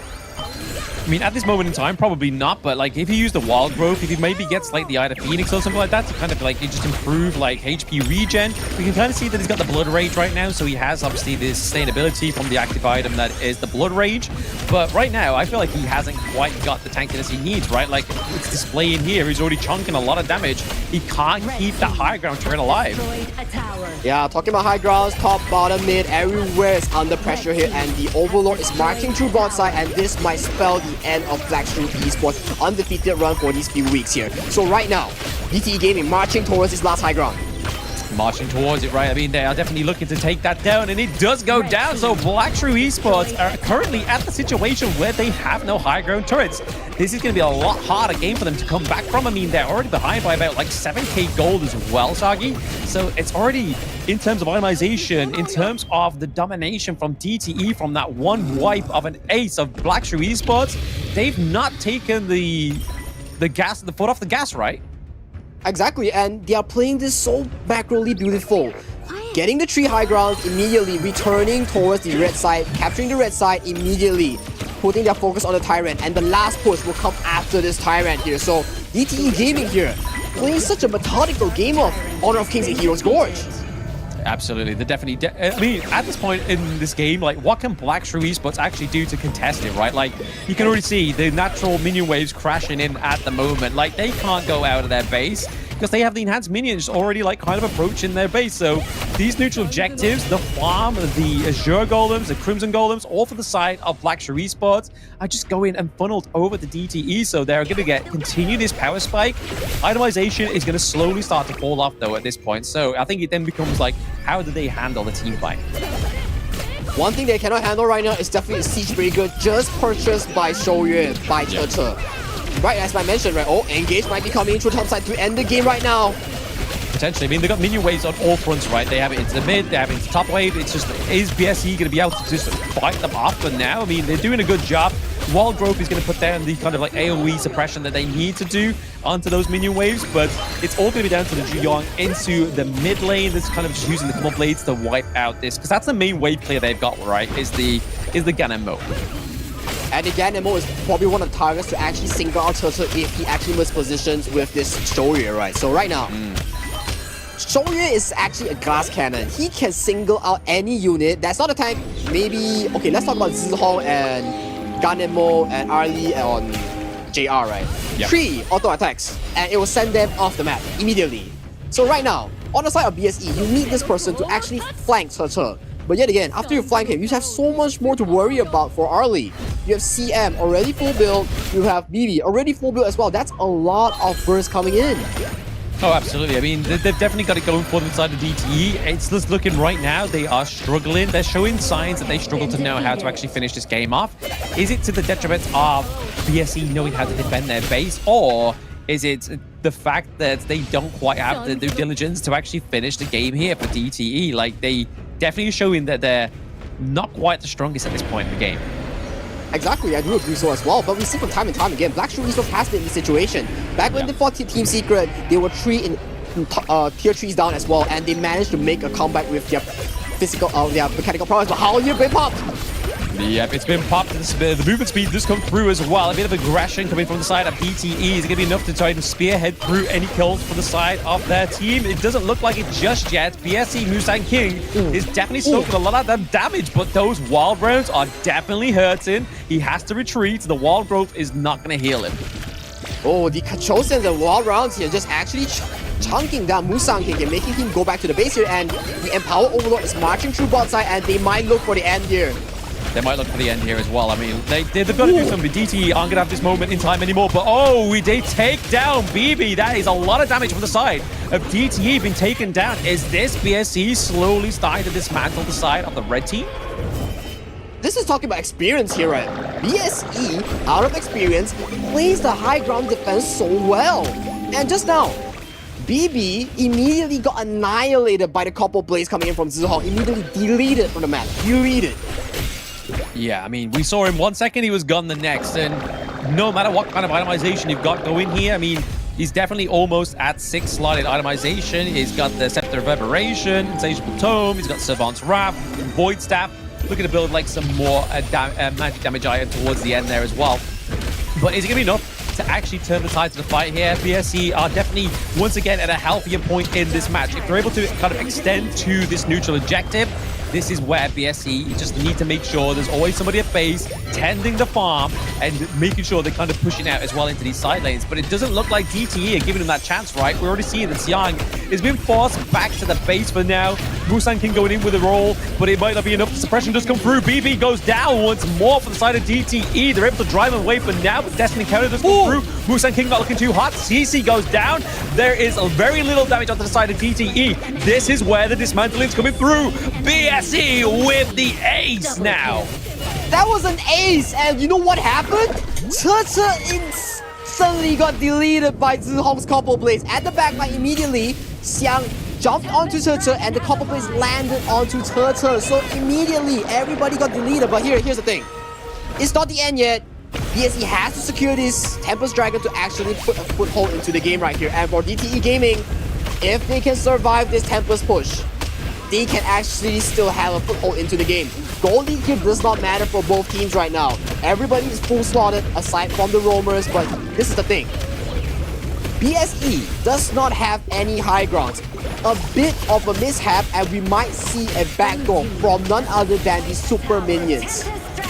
I mean, I don't think there will be. I think Xiang is definitely just kind of like making sure that he is the guard and keeping it for right now. Like you can see that he's definitely sort of trying to be doing two jobs at the same time, right? He's trying to push down to the side lane in the bot side to keep that push, make sure that there's not much of a priority down there, making sure that it gives a lot of time for the Tempest Vanguards to spawn, right? Because once they spawn, it's going to make it a little bit easier, especially with these enhanced minions on all three fronts.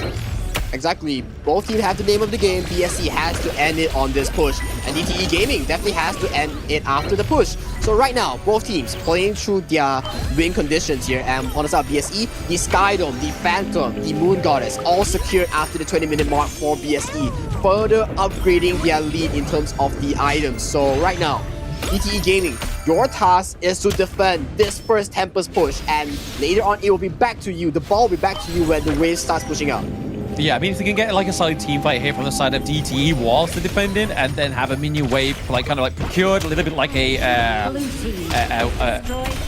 wooden horse to come through and just siege into the enemy base. But it doesn't look like BSE want to give them that time, because if BSE don't come back at this point in the game, will they be like any other point to come back other than like when the next Tempest Dragon comes up? I would say if this Tempest Dragon does not end the game for Blackstreet Esports, the minion pressure will be so immensely stressful for Blackstreet Esports. But how here, Big-Pop? Yeah, right now, I mean, there's definitely like no clear way into the backline of DTE just yet, but they're trying to make it. The high ground turret is going to be taken down here as well. DTE definitely do lose their high ground turret, which when we thought moments ago when they were at the base territory of the side of BSE that they were going to get back to this point. Exactly, and Musang King here dangerously low, and I think that marks the end of the push for the side of Blackstreet Esports here. They have to recover some HP, but the end here might be called out. Yeah, DTE know that they can't let them run away, right? There is Dion going down. That is not going to be the side, what they want for the side of BSE. BB having the backflip away, but How goes down as well, so the idea, a little bit more of the sustain coming through from the side of DTE has just been taken off the cards. Both teams here shaking their hands, just taking the roamers off the map right here. So BB here might be caught out. BB! Oh no! The phase check from BSE was just too much. That is a 3-second time difference for BB's arrival for the Tempest Dragon spawn. So that is a bit of a time difference that BSE can actually utilize in the upcoming team fights here. And we know, in the field of mobile, in Honor of Kings, in Heroes Gorge, every second matters. And wait, the minions? The minions are there, but I don't think they're going to do enough damage here to wipe them off. I mean, show you we have Susa and CM at the base. They're not going to be able to get that right through, but it was a valiant effort, right? Valiant effort. Xiang is just trying to thread the needle into that bot side of the map, and it's working. It's chipping away slowly at that crystal. The only thing that we can see so far from the side of DTE Gaming is the top tier 3 that is not down yet. So that is wave pressure for the side of Blackstreet Esports. If they dance too long in this Tempest Dragon, they're gonna be having a tough issue here. But Blackstreet Esports noticed the fact and they are trying to pressure down this top turret. Yeah, I mean, they need to try and take it just to make sure that they've got kind of like full sort of like enhanced minions on every lane, so it kind of competes with the side of DTE, because right now, that's the one thing they're struggling with, right? Those enhanced minions are definitely packing a punch before they even get into a team fight. Exactly, and on the side of Zihong here, he does not have the Sage Sanctuary. He's full on the damage here. Combo Wisdom, and the 7th draft. So lots of damage from Zihong, but no survivability. If BB on this Shiranui gets a miracle catch onto Zihong, that's 1 damage down for a side of Black Shrew Esports here. And hold on for a second, Tempest has been started. Second Tempest of the game, of a BSE game as well. DTE, Junjun is looking to just slowly just aggress it as well. He's within distance. He has the Sage of Sanctuary as well. Dream Roam into the backline, takes out the Galamo. That's what they need. It's resetted the Vanguard as well. So Tempest has been reset for now. But DTE, CM has lost his Sage of Sanctuary. He's had to try and get out, but JR coming in with a double kill as well. There's going to be enough more on the side of BSE to try and formulate some kind of comeback here. Triple kill going over the side of Black Shrew Esports. It is back and forth. So many Sage of Sanctuary being procced right now. Oh, Sissa is going down to Ong as well. Moose and King too. It is only Siang and JR alive. They need to make sure they pressure the side of DTE. They can't let them get this Tempest Dragon. That was a display from both marksmen here. Wait, here. Okay. So both side marksmen played to their fullest here. Turtle was untouched and JR with the early was dancing on the battlefield, but without the presence of Musang King as the jungler here. The objective will be secured by DTE Gaming and 3 waves of super minions. Wait, Xiang! Oh no, yes, he does use the launch pad to get in there. I mean, he's got to get out of his gel card, so he's able to dash out of there. He's not going to go down, but I think right now for BSE, they just need to make sure they defend their base, because now DTE Gaming have the chance to actually reciprocate what they've just, Black Shrew just done to themselves. Exactly, and waves are getting more and more pressure for the side of Black Shrew Esports here. Minions are no joke. It's 26 minutes here, sorry. And minions are growing stronger by the minute here. At one point, Tempest Dragon wouldn't even be the main issue. It will be the minions, and Xiang will be having an issue to actually clear off these minions, right? So right now, if the game continuously goes on the favor of DTE Gaming into the 30-minute mark, the minions are gonna terrorize the base of Black Shrew Esports. I mean, they can only hope so for the side of DTE Gaming, right? Because how long can you play this game for? I mean, we're at the end game mechanic, right? The Temper Dragon is in the hands of DTE Gaming as they're approaching the crystal of BSE for the umpteenth time in this game 1. So it is a full best of 3, but we've pretty much been seeing such a back and forth game number 1 so far. Musang King takes a lot of damage right now. He's having to use the Blood's Rage just to get out alive. Alright, second Tempest Dragon marching towards the mid and top lane of the side of DTE Gaming, right into the base of Black Shrew Esports here. Can they power control? Suppression onto BB. Oh, that's going to be fateful for the side of DTE. That's a lot of damage being taken down. Xiang maybe just being pushed out a little bit too far there, but they do take down Dian as well, so that's a 1-1 trade overall for DTE and BSE. They have the Banyan Guards in the base for now. Musang King gets the takedown on Judd, gets the takedown on CM as well. Oh my god! No, it's going to be an ace once more for the side of BSE, but they don't have any minions. They still have the Vanguards rocking around. This is all down to Musang King. Wait. It's Musang King against the world right now. The Tempest Dragon are marching towards the base. But that final couple sword onto Turtle and How save the game for BSE if Musang King can actually defend here. But that couple sword was so on point. Yeah, so clutch for the side of BSE, right? They literally, it is Musang King against the world, right? But he has done it. He's done it for now. He's gave himself and his team some breathing room. Dian back up in 3 seconds. JR and Siang back within 10 seconds as well. So we are going to be looking at going in for a 30-minute match between BSE and DTE right now. And news just in right now, Blam. This took over the longest game of last time, which is AG versus Nova, timed at 27 minutes, 23 seconds. And this is a new record for the longest game in MKL Spring Season 2025. It's definitely on there. It's definitely up in the board, right? I mean, look at the global, like, gold as well, right? 94K, 84K. This is only what happens when it gets to this point in the game. And it's at this point in the game where having 10K gold lead doesn't really matter because everybody is 6-slotted. Yeah, everybody's 6-slotted. It only matters right now because some of the Sage Sanctuaries has burned through twice of usage. For those who don't know at home, Sage Sanctuary, the resurrection item, only works 2 times in the game. Once they finish up that 2 times, it's no longer being able to be used by anyone. Yeah, I mean, that's the problem, right? That's what they've been all banking on within these team fights, so maybe that's going to be the difference maker right now between DTE and BSE. Oh, my goodness, Susa goes down. And it's going to be BB going down as well. This is exactly what they needed on the side of BSE. They got to make sure that they're making sure, keep an eye onto that bot side of the map as well, right? That is a chunky minion wave coming from into that farm lane. But right now, it's Junjun, Hao, and CM just keeping this mid lane alive. Right when it mattered the most, BSE Dian stood up, uses the hull, secured the catch onto Turtle. The #1 carry of DTE Gaming here. That's not what kind of mistake you want to see with DTE Gaming here. That's detrimental. Very detrimental, right? And what's even worse is the fact that BSE was able to claim that Tempest Dragon as well. So third Tempest Dragon of the game comes through. So 2 for BSE, 1 for DTE. And now they have the minions in these lanes. They just need to make sure they get it through into this crystal. They've done it once before. They've done a lot more damage onto the side of DTE's crystal than DTE has done to BSE. So that's already a clean sign that Black True Esports has the golden key into that crystal. And 30 minutes, Blam, 30 solid minutes. It's a long game in the Heroes Gorge right now, and the Tempest Dragons are marching towards the base of DTE Gaming here. Can BSE realistically take out all the turrets and finalize their game with Crystal? Gorge mobilization into the backline there, just trying to chunk out Hall and CC locked in Sage's Sanctuary as well. He looks pretty low. Has to use the getaway to get out of those couple blades distance. But right now, we have the Wild Growth, we have the Tempest Vanguard here as well. But BB, with the last hope, wipes out the Sage's Sanctuary of Musen King for now. But it's still going to be a big fight here into the top side of the map. PRC, JR gets taken down. He gets the kill onto Hao. This may be the opening up here for BSE, what they needed, right? We have the Vanguards here. The Crystal is going to go down. It has been a long drawn game. 30 minutes and 7 seconds. BSE take game 1.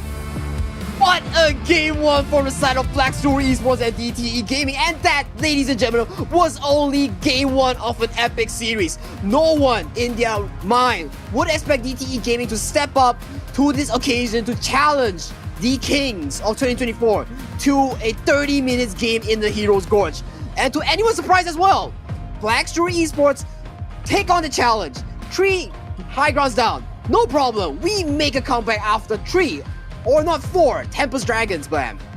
Honestly, so crazy, so crazy. 3 Tempest Dragons in, and we finally get the victory of game 1. I feel like that's probably like set the standard for longest game across all the leagues at this point. I am not familiar as of now, but damn, that game was crazy, Blam. Absolutely crazy, absolutely. Wow. Okay, let's break it down, right? From the start of the game, Black True Esports was in total control. Side lanes were winning, and it was very good for Black True Esports. But the moment 10-minute Tyrant, we see DTE Gaming pouncing on Black True Esports, securing themselves a healthy 4 to 5k goal lead, snowballing it to 3 high grounds, right? But yet again, who would have expected Black True Esports to repeat their success against Team Secret in the game of DTE, protecting their high ground and making this insane comeback? 3 Tempest Dragons, plays after plays. Oh my. Absolutely. I mean, it's normally like the sort of like the point of no return when you have no high ground turrets. A lot of teams within Honor of Kings Esports would not be able to push back, but there is a certain handful of teams that know how to kind of defend their base. They know what they need to do to get the pressure to make sure that they still keep their enemy guessing that the game's not over just yet. And that's exactly what Black True Esports did here. Just look at this insane stat here, Black. Zihong rocking the gun ammo with a 231,600 damage dealt. Wow. Crazy, man. But I mean, what? We're getting into a 30-minute match, right, Sagi? That's the kind of numbers we expect to see. Because, I mean, even look at Susa there as well. He's on 206k. Like, he obviously shined very much within that early to late game. And then towards the end there, that's when we started to see the sort of crack start to show for the side of DTE Gaming, right? Like, the positioning for Susa in those team fights was not optimal. He was always being catched out by those couple blades. JR was always on top of him at that point. I would definitely as well. I definitely agree with you as well. Especially Zihong landed that crucial Copper Blades in front of their crystal. That secured the eventual comeback for BSE. And let's check out the goal graph right here. Look at this roller coaster. It looks like a snake. It looks like it's just going up and down, and then just like snakes and ladders. We need some ladders on this board as well. But honestly, like you're saying there, like BSE at the early game, but not by a big margin. But then DTE got that ace, and then they gained a huge margin, almost around about that 7.4k gold lead. But it was still at that point when BSE was like, nah, bro, I'm still going to come back from no high ground turrets, and we're going to maintain this all the way into a 30-minute game where they finally got a 14.8k gold lead over to the side of BSE. That is nuts. And BSE just telling us the win against Team Secret was not a fluke. It was actually them playing through their experience, playing through their strong mental fortitude, making sure that, hey, 3 high grounds. People say it's impossible to come back from 3 high grounds, but we as a team proved to the world, proved to the MKL, proved to the Malaysian audience that we make it happen. And not just once, twice. Not just once, yeah, exactly twice. I mean, there was so much confrontation at the crystal, but overall MVP is going to go over to none other than Xiong here into the mid lane. His couple blades didn't quite hit in the early game, but at the end part of the game, when they really mattered, they came through.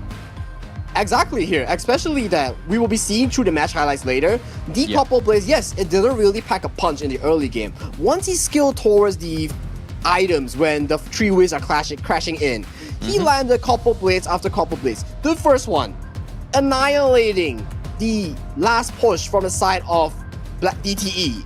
The second one, catching off them in the mid lane. The third one, removing Sage Sanctuary from Turtle. This 3 was more than enough to make him the MVP of the match.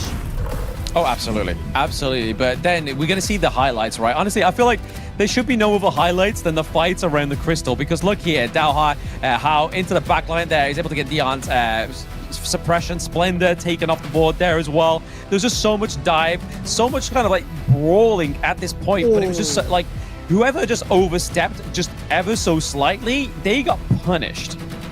They got punished indeed, and what was the punish? The couple blades landing onto them. And this cheeky little face check with the spell, Calculator Strike indeed. And this was the one I'm talking about right here. Okay, BSE starts off the fight, but Turtle here untouched, and he was free roaming with the damage. High damage, everything he has it, and Zihong here getting out alive with the flash, with the Sage Sanctuary after the item purchase. But look at here. Zihong landing couple spirits, and this was the final one. Yeah, immediately trading. Oh, beautiful. Yeah, it was a saving grace that Musang Kang really needed there. It was just like, you need to make sure those couple blades hit, because if you don't, I'm gonzo. And that's exactly what happened there. Literally, Musang King was just enough for him to hold out the base there, just for the time of his team to come back and just try and go for another run at the crystal, which is where they were very successful for the side of BSE. And at this point, the Tempest Dragon has entered the base, and no matter how strong they are, the game is practically over at this point. So really, props to BSE, especially Zihong, for holding the mental fortitude and clearing out the waves. And honestly, the couple blades landed when it mattered. Early game didn't really matter, it didn't really hit. That's why we see such a big goal in DTE Gaming. But when it mattered the most, he deleted BB, he deleted Turtle. Next fight, he deleted everybody, and he managed to remove Turtle from finalizing the push with the Tempest Dragon. And lastly, Turtle's detrimental mistake in the mid lane, being caught out by the Howl roamer item, being caught out by the power control flash combo from BSE's DN, gotta give props. And finally, the last push where he got immediately Sage Sanctuary removed by the couple blades. Immaculate. Oh, very well played. I mean, this is the high level that we're expecting, though, when we actually see BSE on the Gorge, right? Like, we're expecting those flash suppression combos to come through when they really matter. We're expecting the couple blades to hit when they need to, because it's no longer kind of like these teams that are kind of just banking on these picks to drive them into the mid game and then just win very early. BSE and DTE have both proven that they can go the distance. But speaking of distance, this is the best of 3. We're getting into BP of game number 2 right now. Is this going to be another full feature match, Sagi? So I want to put some points onto this, especially for the fact that Game 2, after such a devastating loss from DTE Gaming, it was a heartbreaking loss. So it's a challenge towards DTE Gaming whether they can go through a higher level. They've proved to everyone in the league that they have what it takes to push these top tier teams to a picky situation, right? A pickle, right? But right now, it's game 2 after such a detrimental loss, after a heartbreaking loss. Do they have the mental fortitude to come back from such a loss? I mean, you can only really hope so, right? Here, I mean, we're looking at the bans and the picks here. The Luna and the Mai Shiranui, they took Mai Shiranui last game. BB played it very, very well in the early mid. Not quite well into the late game because it kind of just knew how to be picked off there by the side of BSE. But over the side of Black Shrew Esports, they ban out the Marco Polo, they ban out the Dharma, and they lock in the Zhangfei and the Pei. Zhangfei and Pei, definitely a heavy resource duo into the mid game, into the early game. Double Smite, heavy invasion threat for the side of DTE Gaming. And if you look at the bans real quick, right? CM onto the Dharma being banned out. Che, notoriously known DTE Gaming, they love the Marco Polo. Especially, they would love the Marco Polo to lane swap to actually suppress Xiang into the clash lane. And for side DTE Gaming, they steal away the Doya and Elaine, a famous combo that Black Shrew Esports treasure and prizes for Xiang. Exactly, but I mean, this is exactly what they need to get on top of the likes of the Shoyue, right? Like, JR is not going to have a fun time if they allow it to get to that kind of point in the game once more. So around about that 20-minute to 30-minute mark, because the Elaine with 2 death on sunsets is going to be able to get into your backline so easy. Well, that's definitely true, and especially, but Shoyue definitely has a lot of mobility with the 3 stacks of Getaway, which is ultimate, being able to maneuver around these fights, right? But Elaine, Double Death at Sunset is definitely something to look at, especially with the speed boost, with the Double Death at Sunset, the ignorance on the Hero's Gorge map, right? He can fly over walls, so definitely this pick on Shoyue has to watch out. Yeah, absolutely. He has to be careful. But, I mean, he's got a Zhangfei, right? He's got Dion on the Zhangfei. He's going to chunk a lot of the damage. He's going to be really there to try and, like, upset the team fights, which we saw naturally from Series 1 of the day. Zhangfei, Unbridled Outburst connects him fantastically. But if we look at the bans here, the Netza, the Dune as well, these are 2 tanks within the jungle that pair very nicely with the Dolia. And over to the side of DTE, they ban out the Byron because the Byron and the Pei combo is very strong, as well as the Mayim, because, again, this is one of Xiang's biggest picks. I do agree so as well. Both teams locking down whatever that has more priority towards the overall of the draft here. But if you look at it, right, 3 clash lanes has been banned out for a side of DTE Gaming. Charlotte has been expanded from Black Shrew Esports here. Are we going to see a surprise pick coming out from Black Shrew Esports here? Can it be the Sun Che? Can it be the Guan Yu? Can it be even the Miyue to play on the side lane to pair up the Pei, to really bully out this Elaine into the mid game? So I want to see Black Shrew Esports here pull out something out of the textbook here. Yeah, I mean, Miyu, it would make sense, right? I mean, she has a Rumble Moon, which would definitely kind of counter the Death on Sunset at least once. But Sunset, again, would be another great count. We normally see it sometimes compared with the Zhangfei as well. Obviously, having that set sail from across the board is going to be pretty huge. But maybe DTE Gaming here with the Hue 1 pick and kind of sussing that Sunset through as well, right? Because, I mean, if they use that, you use the Unending Sorrow, it's going to kind of negate that whole impact if you try and bait it out when you need to be, right? Exactly. That's why we have to put this focus onto BSE's last pick here. Is it going to be a standard pick like the Sun Tzu and Guan Yu we mentioned? Or is it going to be a textbook? Out of textbook pick? Like, what is it? The Miyue! Exactly! We've seen this pick so far. It's going to be such a strong side lane that Black Shrew Esports can't play around. Especially, you want to play the Elaine, but the Elaine has to get out of the lane to be able to make these big engages onto your backline. He needs items. He needs the Sparkbox Dagger, the Blazing Cape, but one thing, Miyue is heck of a strong side lane to really fight this Elaine. So Elaine, your first task is not to look for this team fight, is to survive in lane. It's surviving lane exactly as well, right? Like, Elaine needs that priority. He wants to be looking at trying to take that T1 for himself, so it kind of frees him up for the self of DTE. Then he can just go across the gorge and help his teammates. But Xiang on this Miyue is going to be very frightful, right? Like, not only could it be very good in the 1v1 up to the clash lane, but you can use this Miyue to just kind of try and bait out, do a lot of damage onto the likes of Junjun on the Hue 1 here, and then just kind of like try and bait out those skills, because you can use the Umbral Moon when she's about to use it. Just get out of there scot-free. Scot-free indeed, and we see an early 2v2 coming to the top side, and Sun Tzu falls. That's exactly what we needed, right? Like up into the top side of the map, Musang King and Xiang going very well, pairing nicely here, making sure that CM does not have an early game that is desired. But right now, we do see Hao coming up into the top side of the map as well. Is it going to be enough? No, the damage is not going to quite connect just yet for the side of DTE. And I think this is based on experience though, Blam. BSE knowing for a fact that, hey, you pick a lane into my meteor counter pick, right? So you're probably gonna allow Zun to help CM clear the side lane here. So BSE reading the play, making sure that, hey, you wanna do it, you gotta pay. And that paid off. It paid off well, right? The first blood going up to the side at Black Shoe Esports is exactly what they need, especially when they're trying to sort of get that lead with pay right now. You can already see that Musang Kings are ahead about by 400 gold at least into the jungle just yet. So already starting to show those steady kind of leads that we know that pay needs to make sure he activates in this early to mid game. Exactly. So right off the bat that we talk about, yeah, CM, you need items. So you cannot afford to lose the early game, but the moment the early game arrived, the 1 minute mark, BSE read the play from DTE Gaming and immediately launching this Meteor to a healthy goal lead, launching this Musang King into a healthy goal lead.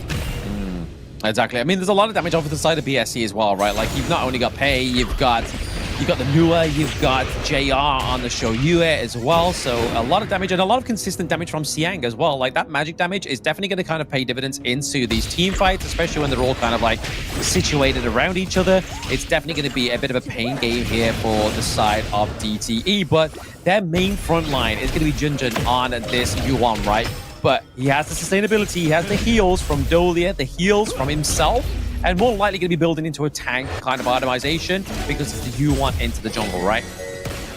Exactly, so we're going to see the double ending sorrow before we see the double death sunset, right? So double ending sorrow allows Zun on this Yuan to actually push for vision, push for these engages. So right now we have to see how well Zun really pushes this timing, this window, this opportunity to actually allow CM to look for these flanks, this farming tempo.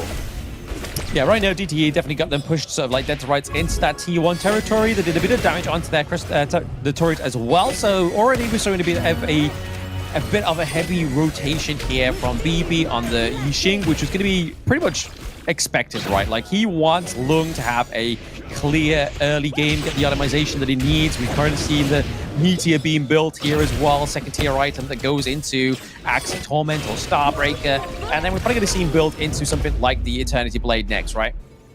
Yeah, exactly. So Long here is definitely going to be one of the primary units here, the hero here, to actually take down the likes of BSE Musang King, JR, because of the immense burst when he lands on that 4 item. When he finishes that Starbreaker, when he finishes that Siegebreaker, he's going to be the main target that BSE has to take off before any fight happens here. So right now, both sides, as we mentioned, yes, BSE, you have this amazing early game, but right now, can you make this early game into an early 12 to 13 minute end game, or is DTE being provided with this space, this 1k goalie, not a lot? Can they really scale into this late game when this double death at sunset from a lane is going to be a menace to JR? Yeah, I feel like for the side of BSE, they definitely want to make sure they run this game out a little bit quicker than the last one, right? Because if you get to that kind of a 20 to 30 minute mark, it's again just going to be down to how do you navigate and work at these team fights. And like you were saying there, Sagi, like, a lane at that point of the game is going to be so tanky and so chunky that it's going to be hard to run him down. But the neutral objective does go over to the side of BSE, so we're already going to see a bit of a shift in tides happen right now with the not only increased movement speed, but the increased damage from this. Yeah, exactly. So Tyrant already secure on the side of Black Shoe Esports does give them a very healthy lead in the early game to really push out these waves like you mentioned and to really access this damage buff, right? But right now we're looking at about a 1,000 goal lead here. We haven't seen the first tower being going down even though they are piloting the pay. So definitely a suitable tempo that DTE Gaming prefers.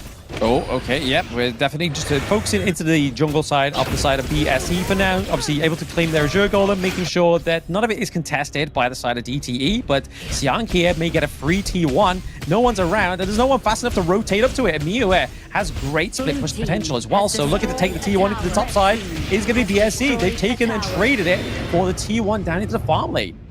BSE here playing very safe, very respectful. They know for a fact that CM was not on the map, and immediately JR then departs from the farm lane and giving space for BSE to actually take 2 towers in the crash lane. Yeah, I mean, there's nothing here that CM can do, right? Like, if he dives in, he's not only got the pain from Pei to deal with, he's got Miyu that he's got to try and, like, counter, but, like, thanks to the Umbral Moon, it's going to be very hard for him to actually gain the 2v1 advantage there. Exactly, and at this point of the game, the CM on the lane has not fully grown into a side lane threat, a team fight threat, right? So he really needs more time, but will BSE give them this time? We really have to find out. Yeah, I mean, taking the Overlord is not going to be sort of like case in point here for DTE. It's kind of just to deter it from the side of BSE for now. They got the best neutral objective in the early game, right? The Tyrant. But Siang here getting a lot of pressure into the top side of the map. The Umbral Moon does come through, so they cannot target him. And he's able to just get back within a safe distance thanks to those crows as well. But this could be the takedown of their T1 into the clash lane. There's nobody else around to kind of come in and reciprocate the help they need. But maybe that's the point. BSE JR takes the T1 down to the bot side whilst they're focused into the clash lane.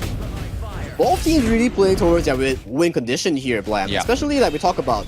DTE Gaming is relaxing, is playing towards the BSE tempo here, but yet again, we have to talk about late game here, right? Late game CM will look for JR, late game Turtle will look for JR and Musang King, so definitely, late game does ponder more over to the side of DTE Gaming here, and towards the current goal lead, we see a 1,000 goal lead, but 1,000 goal lead is not a lot, it's about maybe like 200 per person, 200 per player, so right now, DTE Gaming is enjoying this tempo, it's really enjoying this tempo.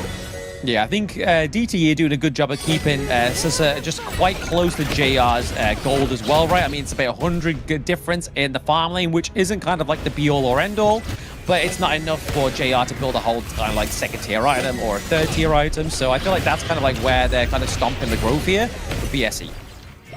Yeah, exactly, and we see like most of the gold is actually funneled towards the Pei to really close out this early game, and even though CM is giving so much pressure by the Miyue, he's doing pretty well. He's tied gold with the Miyue. Yeah, absolutely. I mean, building into the Sparkle Dagger is going to give him a bit better wave clear, a bit more range onto the backline as well as attack speed, but the Blazing Cape is going to be enough to kind of deter any healing from the side of BSE, which there's not a lot, but it's definitely going to do the AoE damage that you need when you kind of into the backline. Just kind of run them down a bit easier, make them kind of second think. Second think indeed, and especially right now, Elaine is slowly working towards the Long Night Guardian here. In terms of what we are seeing so far, the 10-minute mark when Elaine has the Long Night Guardian, when the Long hits that Starbreaker and the Master Sword as 3 items, we'll be seeing a big fight happening at the Tyrant. Yeah, I mean, they definitely need to fight for maybe they'll go for the next Tyrant, maybe uncontested here by the side of DTE Gaming, because they have quite a bit of a clear wave into the mid lane. A bit of dominance there, but it still could be contested here by the side of BSE. They're all kind of like rotating around, just making sure they've got the vision on this neutral objective, because you don't want to be giving the increased damage over to your teammates, not at this point of the game. Yeah, not at this point of the game indeed, and we see Xiang running onto CM into the crash lane, and both help us are going dangerously low. Yeah, nothing gonna happen there, right? I mean, we see that CM is very low in his health, but okay, so sir, he's got the infinite vastness, he can use this to escape, and he does. So that's a good sign for BSE. They know that his ultimate's on cooldown for the coming moments, right? Oh, the Annihilation attack hit! That would have been beautiful. That would be beautiful indeed, and through that play, through that rotational mistake from Turtle, BSE secures themselves yet another tier 2 on the side of BSE. Yeah, they got another tier 2 from DTE Gaming, so slowly but surely they're gonna make sure they chip down the side lane turrets, and honestly speaking, right, for BSE, their goal is not to team fight. And have you seen a single Bridal Uppers this game? Not one. Definitely, it's been stored in the bank. He's using it for the right time. Dian is like, I'm waiting for my golden moment. But I do have to give credit to BSE, right? Like, they forced Infinite Bastards down into the bot side of the map, but it wasn't that wasn't probably one of the only goals. The other goal was taking that T2 as well. So it, again, just paying sort of respect to BSE, getting more than one thing out of an interaction, even if it's not a kill. Yeah, exactly. And especially once you get that tier 2 in the bot lane, you open up the red side of DTE Gaming. The Crimson Golem is going to be unsafe for DTE Gaming to approach, and that is going to slowly build lead after lead for Blackstone Esports as they seem to be pondering around the Shadow Tyrant here and looking to secure the blue buff first before starting the Shadow Tyrant. Yeah, and not only that, right, like you were saying, mention of the Shadow Tyrant, it means that they have pressure into that lane, so it already gives them a little bit of more of a leeway into that pit, right, into the Shadow Tyrant if they really want to. But right now, Xiang maybe looking to get caught out here. Umbral Moon being used. He's trying to get on top of one of them to try and get a trade, but it means that it's going to be a bit of a bait and switch for the side of DTE because BSE now get to do their Shadow Tyrant things. They get the increased damage. They're already ahead within this lane priority. They don't really need this Shadow Overlord. Indeed, but that's not what you want to be happening for your side of the actual esports. You cannot be dropping your side lane, your important split pusher here. And right now they're looking for a 4v5 here in the Shadow Overlord. 4v5 could be actually taking place here. Junjun looking pretty low, but he does have obviously the heal from the Hue 1 as well. Yeah. Through as well as how CM, he is still trying to dive into the backline here of the side of BSE, trying to get a kill, trying to claim it onto Song, but he's dived in deep, uses the flash out of there. Is it going to be enough to drive him away? The Annihilation does not connect, but oh, it is going to be the wild rounds for JR, claiming the kill onto CM. I would want to give credit to CM. Very good damage calculation overall to force out multiple basic spells from like Zihong, the Flash, everything. But gotta say one thing's for sure, right? Zihong landing the Annihilation, damage is enough. JR landing the wild round, sniping CM on his escape route. Yeah, I mean, if you thought that Zohong had long range with the Ganemo, I mean, the Annihilation's pretty much across the map, right? So that's the longest range you can get possible with this newer pick. So it's kind of like emulating that same kind of draft they had in Game 1. Oh, definitely. Especially right now we've seen Zihong from Game 1 and Game 2. He is like the artillery mage master. He's very good. Oh, wait, no. He's very low. Oh, there goes the artillery. That could be troublesome here for the side of BSE as they lose their T1. Dion has to get out of there as well. He's able to chunk the damage, but doesn't quite have the Unbridled Outburst yet. Rage being built up, so he now has the Unbridled Outburst, but at the same time, Xiang, in Xiang fashion, goes for the split push. He takes the high ground turret for now. Oh, he wanted to take the platform bounce, but only works for teammates. He's trying it right. He's trying the Umbral Moon. Oh, he becomes untargetable. He's just trying to bait out the team. Give his rest of his team at BSE just some room to breathe. It was a very cute attempt. He wanted to take the platform bounce and send himself back to the red side of TTE Gaming, but sadly that's not how it works. And today I learned as well. So thank you for teaching me this lesson, BSE Xiang. Yeah, I'm gonna say I've learned it the hard way already, so I knew exactly what was gonna go down there. But honestly, he got the main objective right. He got the high ground turret into the side lane, which is gonna further put so much pressure onto the side of DTE. Like, this is already Black Shrew Esports playing the way they normally play. Like, they are able to get the high ground turrets before their opponents. I do agree so, especially right now. We see from time and time, right? High ground towers translate into Tempest Dragon pressure. Especially right now, we don't know which side Tempest Dragon is actually going to spawn. This is at random, correct me if I'm wrong. So if it spawns on the opposite side of the Tempest Dragon, they are going to have a problem with the bottom minion wave. Potentially, right? Like, they need to make sure they're keeping that on check. But right now, we've seen that DTE are trying to maybe emulate that into the top side of the map. We always see them kind of always in that clash lane. Like, they're always trying to put pressure in there. Whether it's because they think that's where Xiang's going to be, I'm not too sure, but it's proven that he's across the gorge completely. But we can see here that Kasusa is just trying to take the T2, claims it, but it means that CM has to go back to tend those minions into the farm lane. Wow, both marksmen here rocking that 4-item power spike here, and Long right now, to give you in the visual terms, whoever takes the flaming... Wait! Ooh, yes, they forced the infinite vastness. That's going to be good for the side of BSE, but not so good for the side of DTE. Exactly, so both... That's what I want to highlight, right? JR, he's not going to be doing much damage to wild rounds, to be honest, right now. His physical basic damage on the auto attacks is going to hit like a truck, and to be honest, right, only CM can tank it, but CM has to flank him, right? But Turtle... His job, one of the job is to delete Zihong or JR from the game with the Flaming Palms. But I mean, look at Xiang here, right? He's already kind of trying to just get that push into the top side of the map as well, put a lot of pressure onto the side of DTE. At that point, I'm guessing, but BB goes down into the back line there as well. All of them aboard being committed. It is going to be the takedown of JR as well, but Sissa is going down. BB goes down as well. Musang King coming in with the clean up through, but the down sunset is going to be there to just try and claim Musang King, but it's not going to be enough. They have to go back to their high ground turrets. They cannot take this fight because of BSE Xiang's macro play earlier on. That was a beautiful play coming from the side of Tien, landing that 3-man Unbridled Outburst. Yes, JR got a kill onto BB, but BB's board locked him in place, allowing Tilter to dive onto JR. So that was an equal trade, but overall, BSE came out on top, securing 3 kills, securing the Tyrant, and securing the mid tower that's yet to go down. And right now, Xiang is looking to chase down CM. Yeah, no, just putting a bit of pressure on him there, making sure he doesn't kind of step out of his boundaries. It may be potentially looking like BSC might try and formulate around this Overlord. I mean, they do have the Primal Bond debuff right now, so it would be at a much slower rate that they take it, so it would mean that they would need a team there to try and take this second neutral objective for now. But they are definitely in a healthier space, right? Siang has put so much pressure with this Miu pick. Yeah, I do want to point out the fact as well for the Primal one that you mentioned. For those who are new to Honor of Kings, if you take the Tyrant and you want to take the Overlord together, you will have a damage debuff on the second objective you take. So keep in mind, do not take Overlord, then straight go and take the Tyrant. You will have a very big damage issue. Hey, the best way people learn is if they try it, right? Like, exactly. Hey, go and take it. Try and see if you can do your best to take in both of the neutral objectives at the same time.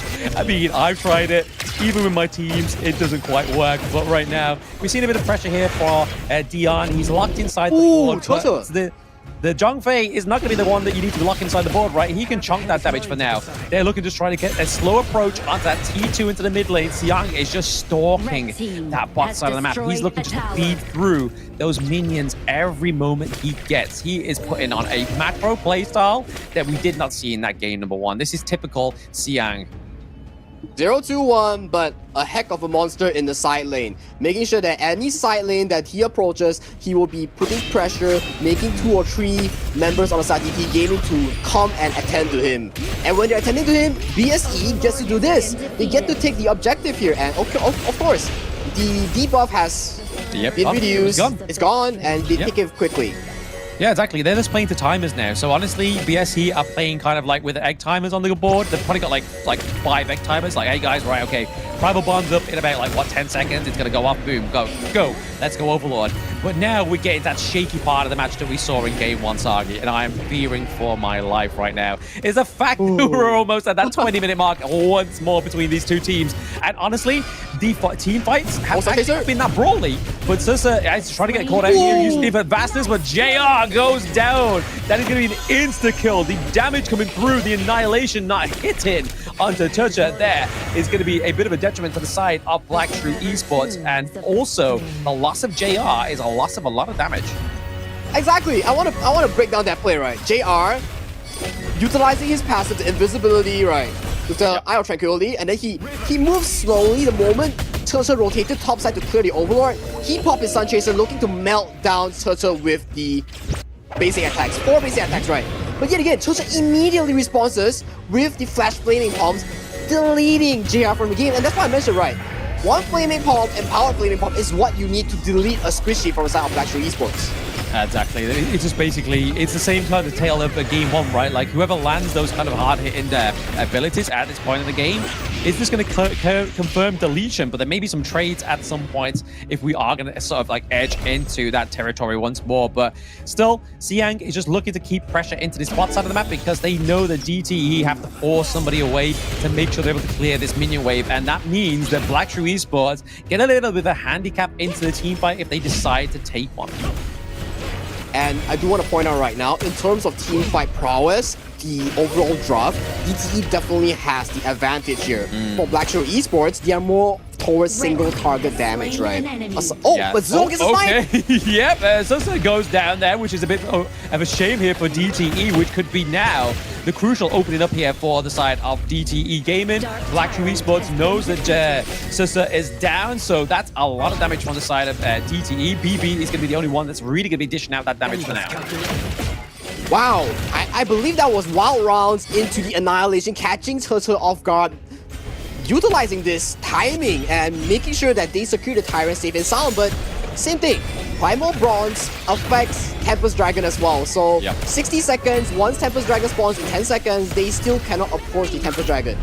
I think they're looking to like push the space now. I mean, they don't have to worry about, like, the Flaming Palms aren't going to be hitting anybody anytime soon. They are now back up, however. They are able to claim 1 high ground turret for now, but that's enough for the side of BSE to get a bit of an advantage, especially with it being on the side of the Tempest Dragon. This is just showing the mythology of Black Shrew Esports. They knew they had to take the high ground turret if they want an easier fight at the Tempest. And looking right now, right, Blam, I do agree as well. Top, bot, high ground, down. So they can play the Tempest Dragon dance however they want.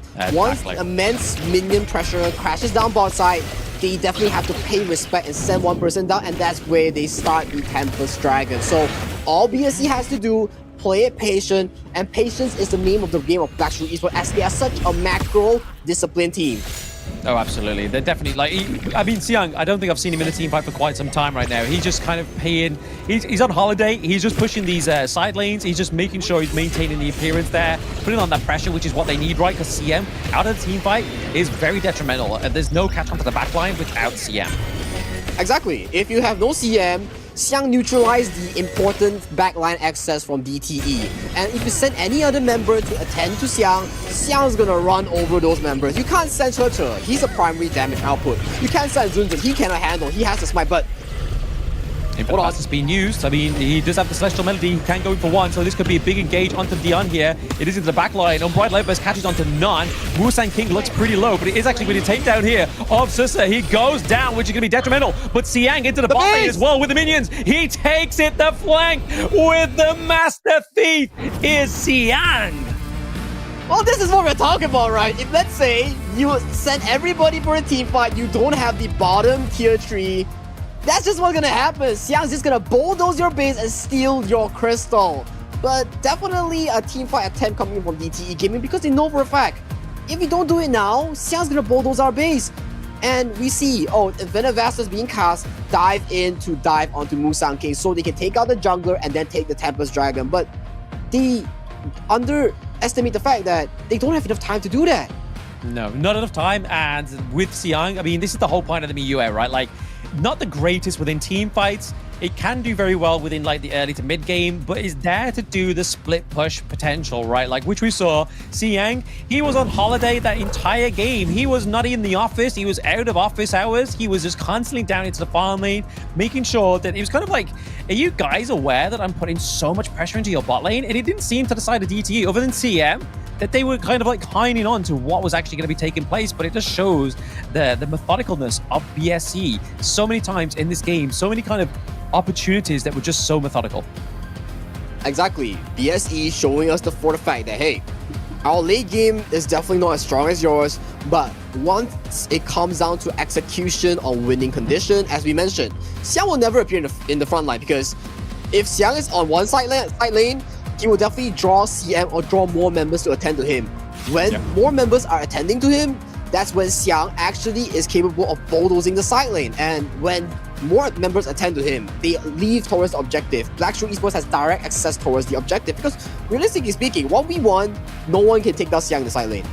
Exactly, but I mean, just look at the damage dealt here by the side of BSE's showing here. Like, it seems like JR was just there to be the pseudo damage dealer all this time, right? Like, people were focusing JR left, right, and center. He got more deaths than obviously Zhong as well. So to me, it seems like a little bit of a bait and switch in the draft as well, right? Like, the fact is that, oh yeah, they got Shu Air. That's where they're going to be kind of like putting all of the damage. But then all of a sudden, it's like, no, it's going to be in that mid lane. I mean, 159k to 86.7 is a stark difference. Almost double, you know, almost double. And I think from BSE's viewpoint, they played JR, Dishoyer, and Zhong's Nuwa very well. Wild rounds to cut down Cheche's, the primary carry of DTE Gaming's health to maybe 50% or 30%, then Annihilation to catch off Cheche, making him think that, is this damage enough to kill me? Do I need to burn the Infinite Vastness? But yet again, miscalculation happened one time in mid lane. Immediately, Dragon Tyrant goes over to the side of Black Shrew Esports. The gold lead scales towards the side of Black Shrew Esports. And check out this gold lead right now, Blam. Yeah, I mean, the goal lead for every one of these games so far has been a little bit different, right? Like, we just saw a snake in the last one. This one's looking a little bit more like a hacksaw. It's got quite a few blades on it, but it was all ultimately going into the favor of BSE, right? Like, there was little kind of peaks where DTE was trying to come back and take that goal lead from them, but around about that 10-minute mark, that's where it kind of steeps the lowest for BSE, and that's exactly what they needed, right? They got a lot of objectives at that point in time. They got quite a lot of high ground turrets, a lot of objectives going in their order, but it was all ultimately just setting up that back door for Xiang. Yeah, like we mentioned, right? So like, if let's say you don't attend to Xiang during the Tempest Dragon, and you are forced to either fight upfront 5v4 without attending the waves prior, you're definitely gonna have an issue with this backdoor, right? I think Blackstone Esports, since they picked this pick, they know for a fact Xiang is never coming to the fight. If Xiang comes to the fight, it's bad because it's a 5v5 that Blackstone Esports draft does not really excel in. They want this 4v4, they want this split push, and let's check out the MVP of the match. MVP on the match. I mean, it's got to be Zhang here as well, right? I mean, back-to-back MVPs. He just put a complete different placeholder in this game, right? Like, from the amount of damage, the effect and impact he had across this game at no kind of, like, pinpoint. It was just incredible. Like, 8% of the damage taken, he was so untouchable, but then dealing 39% damage. That's a huge disparity, right, between damage taken and damage dealt. And also total gold for damage, he's almost ×2. For every piece of gold he got, he dealt ×2 of the damage. So amazing stats coming in from Zihong here, really cementing the fact that we call him one of the best PoE mages in MKL. Absolutely. I mean, we're going to see this in the highlights as well, right? I mean, especially when we saw those like 1-2 combos with the wild rounds and the annihilations come through. Like here, there, boom! Like literally just feeding him into the wild round. That was just so beautiful. And I love the fact that JR here flags BB, being locked in by this. And, you know, the engineer is like, okay, you traded JR, let me just stop you real quick. And Xiang here coming to the rescue. And overall, it's a pretty decent team fight. But this is the one. Boom! Yes, the annihilation straight onto Sisse. It's just taking him off the board there. Just meant that the team fight was going to be a lot easier, a lot more proficient for the side. Here. But then here, the end for Xiang, he just ran the minions through, which was basically what he was doing in the entire game, but nobody just kind of was just like, oh, that's the point of Xiang. And now they'll know that. That's the point of Xiang. Yeah, exactly. The whole game, he was on split push duty. Yeah, you know, 0-2-1, not the best of KDAs, but you know what? He got the crystal, and that is all that matters. The result of the game matters more than the KDA. A win is a win, and we account for that. Oh, absolutely. Absolutely. It's going to be very interesting to hear from BSE within this interview as well. So I want to get a few thoughts on Zhang as well, being the obviously back-to-back MVP. I think there's definitely going to be very interesting to hear what he says. Let's go interview. Hello, Zihong. Hello. So, Blam, you want to start off with some questions? How does it feel being back-to-back MVP, especially in that clutch game 1? Okay, so 我来帮你翻译吧，子红。就他问你，这解说就问你，就这2把里面你都拿到了 MVP， 你现在心情如何？现在心情非常平静吧，因为 MVP 都是和我队友一起团队协作才拿到的。Okay, so let me explain what Zihong said just now. Actually, he feels back-to-back MVP. He's feeling very peaceful, and MVPs are a result of him and his team instead of his own personal effort. Yeah, but I mean, you have to give over credit to yourself, right? Like, your team did set you up, you dealt the damage, but you kind of landed those hits when need be. So I feel like the MVPs were definitely well-deserved. But overall, what do you think went really well in those games? 就解说就回答就是说，虽然 MVP 是大家呈现的一个胜利嘛，但是他就问到就是你在第1把跟第2把，你的那个长距离的那些消耗，你长距离的那些英雄技能，你都做得很好，就没有觉得哪一方面是做得特别好的吗？哪一方面做得特别好？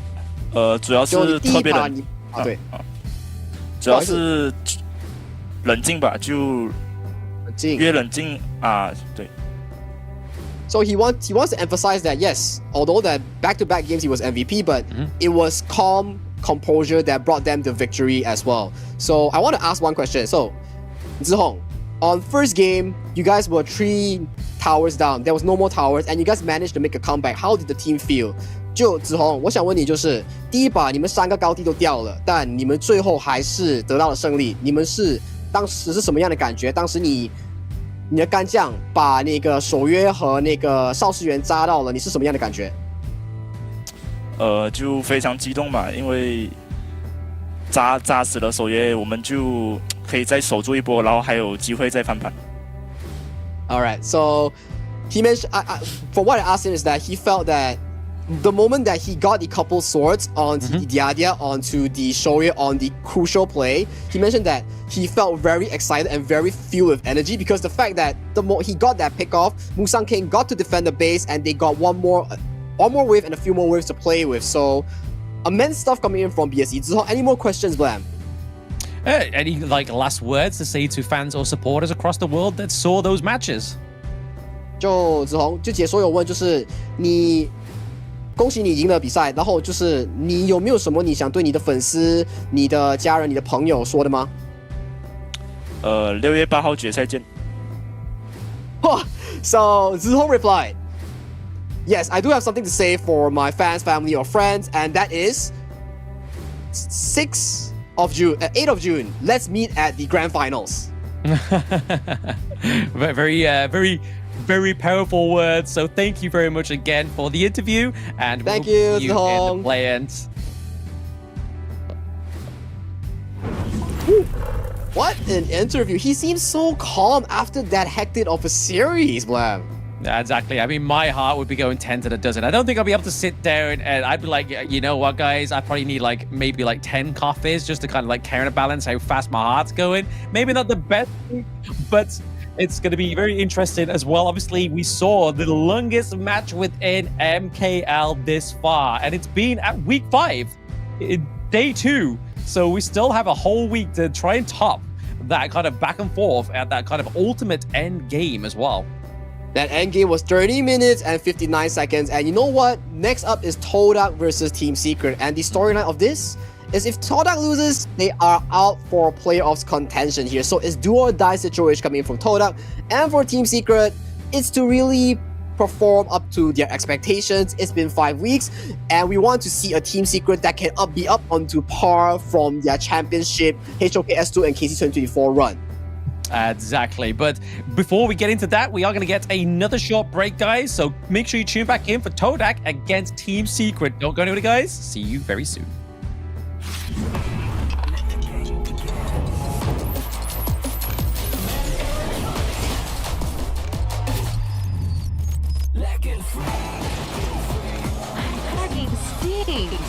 Victory! Yeah! Another round. Sure, but how about a smoother phone next time? Realme 14. Performance beyond limits.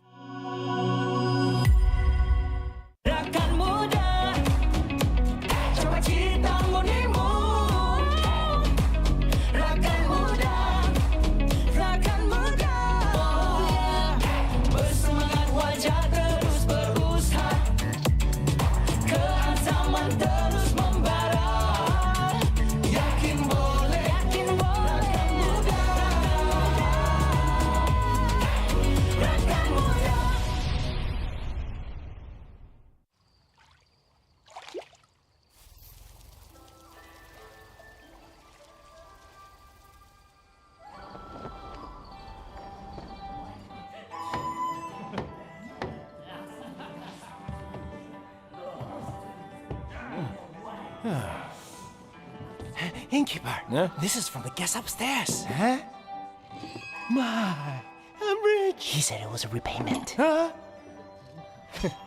Innkeeper, I'd like to take that off your hands. Name your price. Come on, indulge me. Sorry to keep you waiting. Here.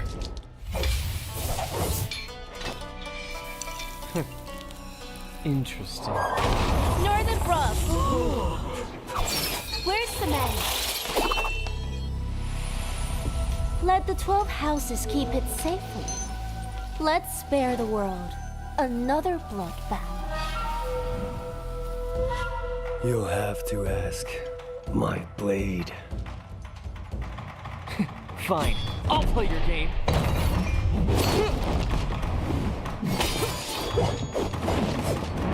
After all your travels, you couldn't even buy a decent sword? Silence!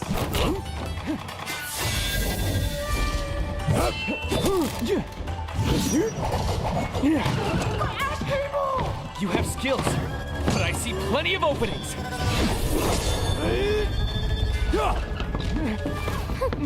Not bad, Master of the House of Riches. Want it back? Let's get out of here!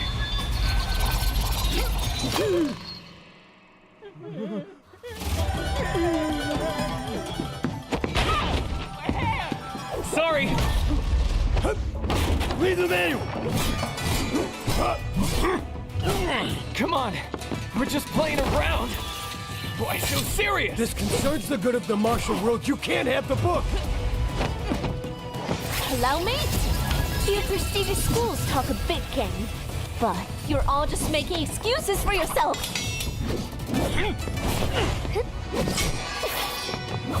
You're still here? Not good. It's a fake! You're playing with us. Illusion magic! Run! If only I had an opening, this would never have happened! Those tears of a broken heart, broken spirits restless in the dark.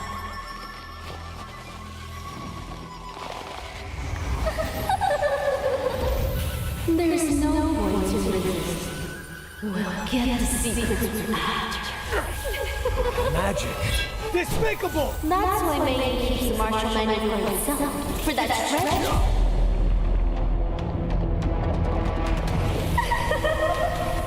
I see. It's with the sword. Quiet! The manual is already back out in the world!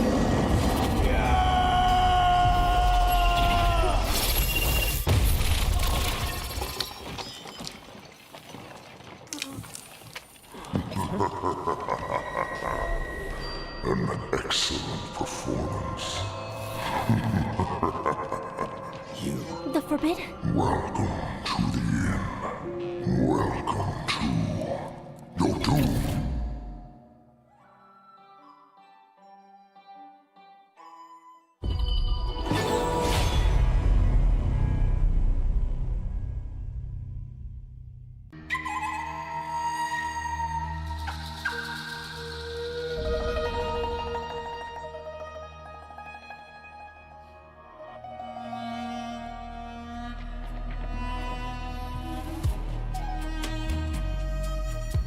I come from wealth and pave my road with gold. The world is mine to discover. As a blade can be straight or curved, deeds are just or crooked. A single flute casting shadows and spirits, descending upon the martial world.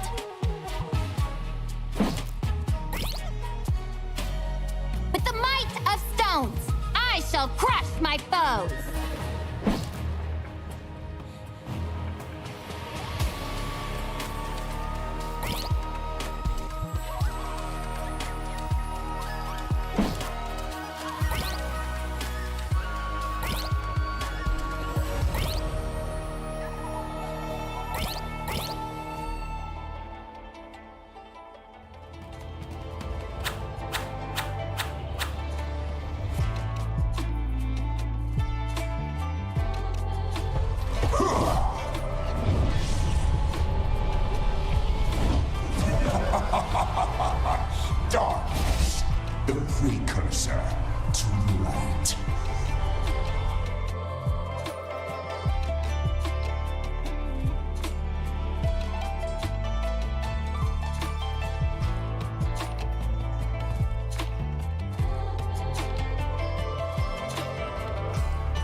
such feebleness, unable to withstand a single blow.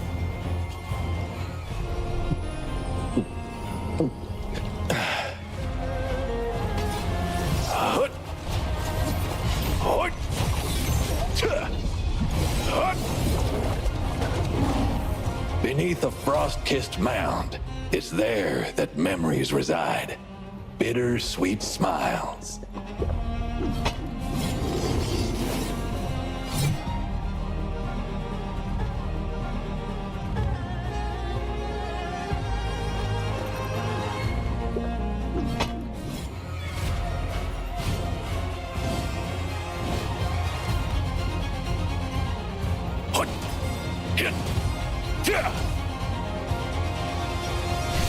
The journey to Plum Manor is long and arduous, but still, I have to go.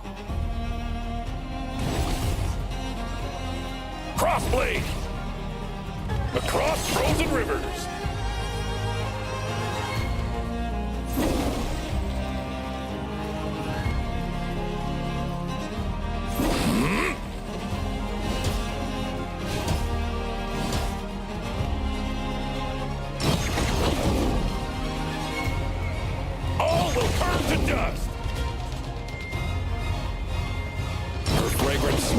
Have been burned to ash, and her grave stands desolate. All my life, I've feared nothing except disgracing the name of the Northern Blade. Nice drink. It's a pity that no one will drink with me again in the future. Where I was born, there were camels, wild geese, and crab apples, as well as great wastelands bathed in moonlight.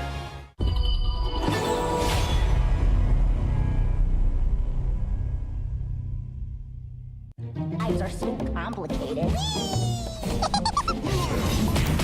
Welcome back, everybody, to the Honor of Kings of Malaysia King League Sprint Season 2025. I am Lam once more, and with me, my partner in crime today is Sagi, as we're going to take you through the last best of 3 today between Todak Gaming and Team Secret. And of course, there is a storyline between these two teams. I mean, not between these two teams, but the storyline of this series will be more on Todak's fight for survival. And the moment Team Secret wins this series, Todak is out of playoffs contention, and the top 6 will be solidified for the play-ins here. Aside from teams like Nova or Blackstreet Esports, who are almost secured for their top spot for the playoffs, for the 3rd, 4th, 5th, and 6th slot will be a rumble between all the mid-pack teams fighting for the play-ins positioning. Exactly right. I mean, that's the thing that I'm seeing most realistically, is that after this week, it's more likely going to be kind of like the play for that 4th, 5th, 6th, and the 3rd, 4th, 5th, and 6th place. Sorry, it's all playing for those ones, because then you're going to try and find out and suss out who can be your opponent going into that play-ins match, which is obviously going to be another best of 3 single elimination, and you're going to be still playing on that global BP, right? Like, that's going to be your first test to get into the playoffs. Correct, and once you head into the playoffs, you will be playing a double elimination, so play-ins are brutal and ruthless. One mistake will send you off of the MKL playoffs. That will be happening June 6 to June 8 at Sunway Pyramid LG2 Blue Concourse. So don't forget to go there if you are available and nearby. Definitely a date to mark down. Exactly. I mean, even Zohong said it in his interview, right? He was just like, hey, make sure you're coming down June 6th. Whatever you're doing, drop it. Come and see us. Because he's like, we're going to be there. Don't worry about it. We will be there. So, very confident words, but calm. Calm, composed, and that is Blackstreet Esports. But definitely Team Secret and Todak will be a heated battle. As we've seen from time to time, Todak, yes, they cannot close out games perfectly, but the early to mid game, they can contest the likes of Nova, they can contest the likes of DTE. They have what it takes to actually push teams to a sticky situation that we've seen so far from DTE versus Blackstreet Esports. So realistically speaking, this will be an interesting matchup that not just affects their rankings, but affects their hopes, the only hope they have for playoffs. Exactly. I mean, these teams have obviously met before. They've already played against each other, so it's now see if they can prove and change that outcome of the last time they met. But these are the team lines up. So for Todak, we have Stay, we have Hua, we have CCS, we have Yuho, and we have Anda as well. And on the side of Team Secret here, we have TS Son, their prime farm laner, Guxing, their new and upcoming import in the jungle, TS Swan in the Clash lane, Nono, previously from Weibo, Sam9, and we have Shisan, the mage player in the mid lane here. So I want to point out a bit, for the side of Todak's roster, they have shuffled their roster, Anda from Roam to the jungle, Yuhao from sub to the roamer role, CCS from the Clash lane to the marksman, Hua from the jungle to the Clash lane, and Stay is staying at mid lane. He's the only one staying, right? I mean, that's the reason why his name's Stay. He probably got asked, he was like, hey, do you want to go into any lanes? Like, no. My name's Stay, and I'm staying in mid lane.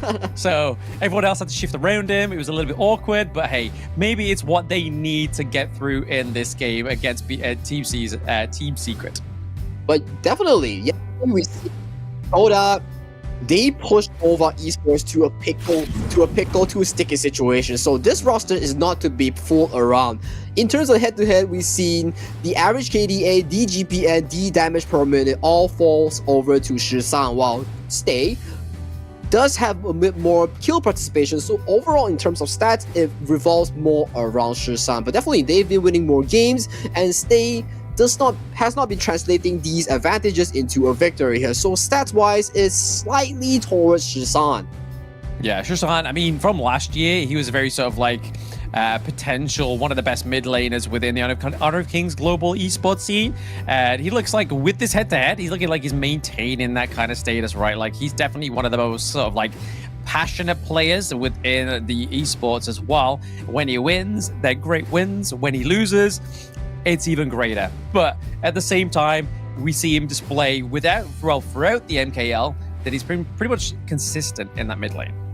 Exactly, pretty consistent in the mid lane, always looking for these big engages on picks such as the Mai Shiranui, such as the Nuwa, such as the Gan and Mo. So definitely a player to look out for. And on the side of Stay, he's definitely a control mage player as well. All the Lee Sin picks, all the Gan and Mo picks, definitely both players have a similar playstyle, but definitely, if it's the Mai Shiranui, I will give the edge towards the Shisan.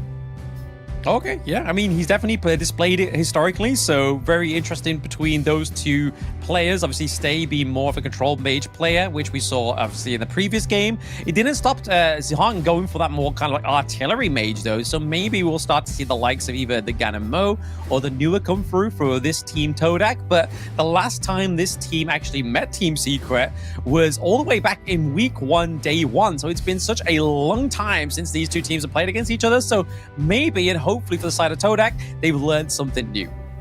And especially it's a different version of Todak, it's a whole new roster, aside from staying in mid lane. But for Team Secret, players are still the same, just that how well has Team Secret glued up, how well have they sync up in terms of their micro-macro gameplay, we really want to find out in today's final match of MKL Day 2.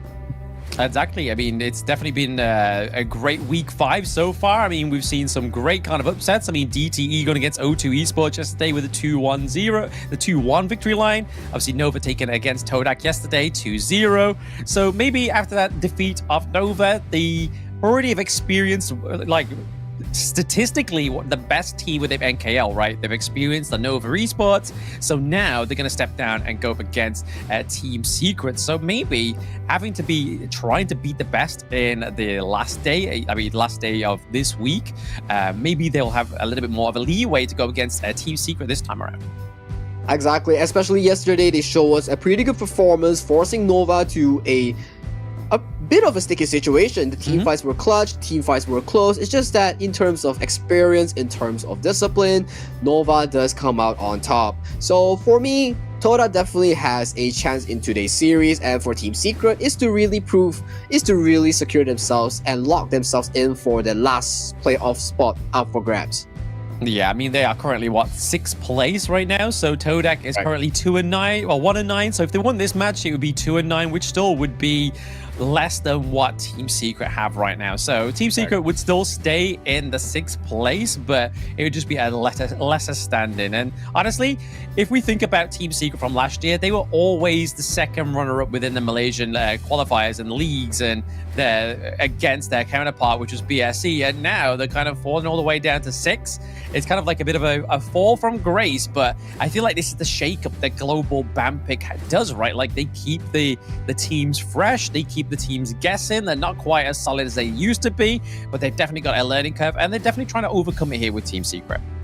Exactly, and it also further proves that MKL, one of the best regions so far in the global landscape, this region, our region, there's just so much new potential, so much new teams. The old teams, the mature teams such as Nova and BS, yes, they are still kings, but you look at the side of O2 Esports, you look at the side of DTE Gaming, all these familiar faces, all these new faces join together to conquer the middle pack of the league. And you have AG Global here, so many new names coming out and many new names taking their deserved spots. So definitely MKL, very competitive league. Very, very competitive. I mean, honestly, it's been one of the ones that I've been keeping my close eye onto.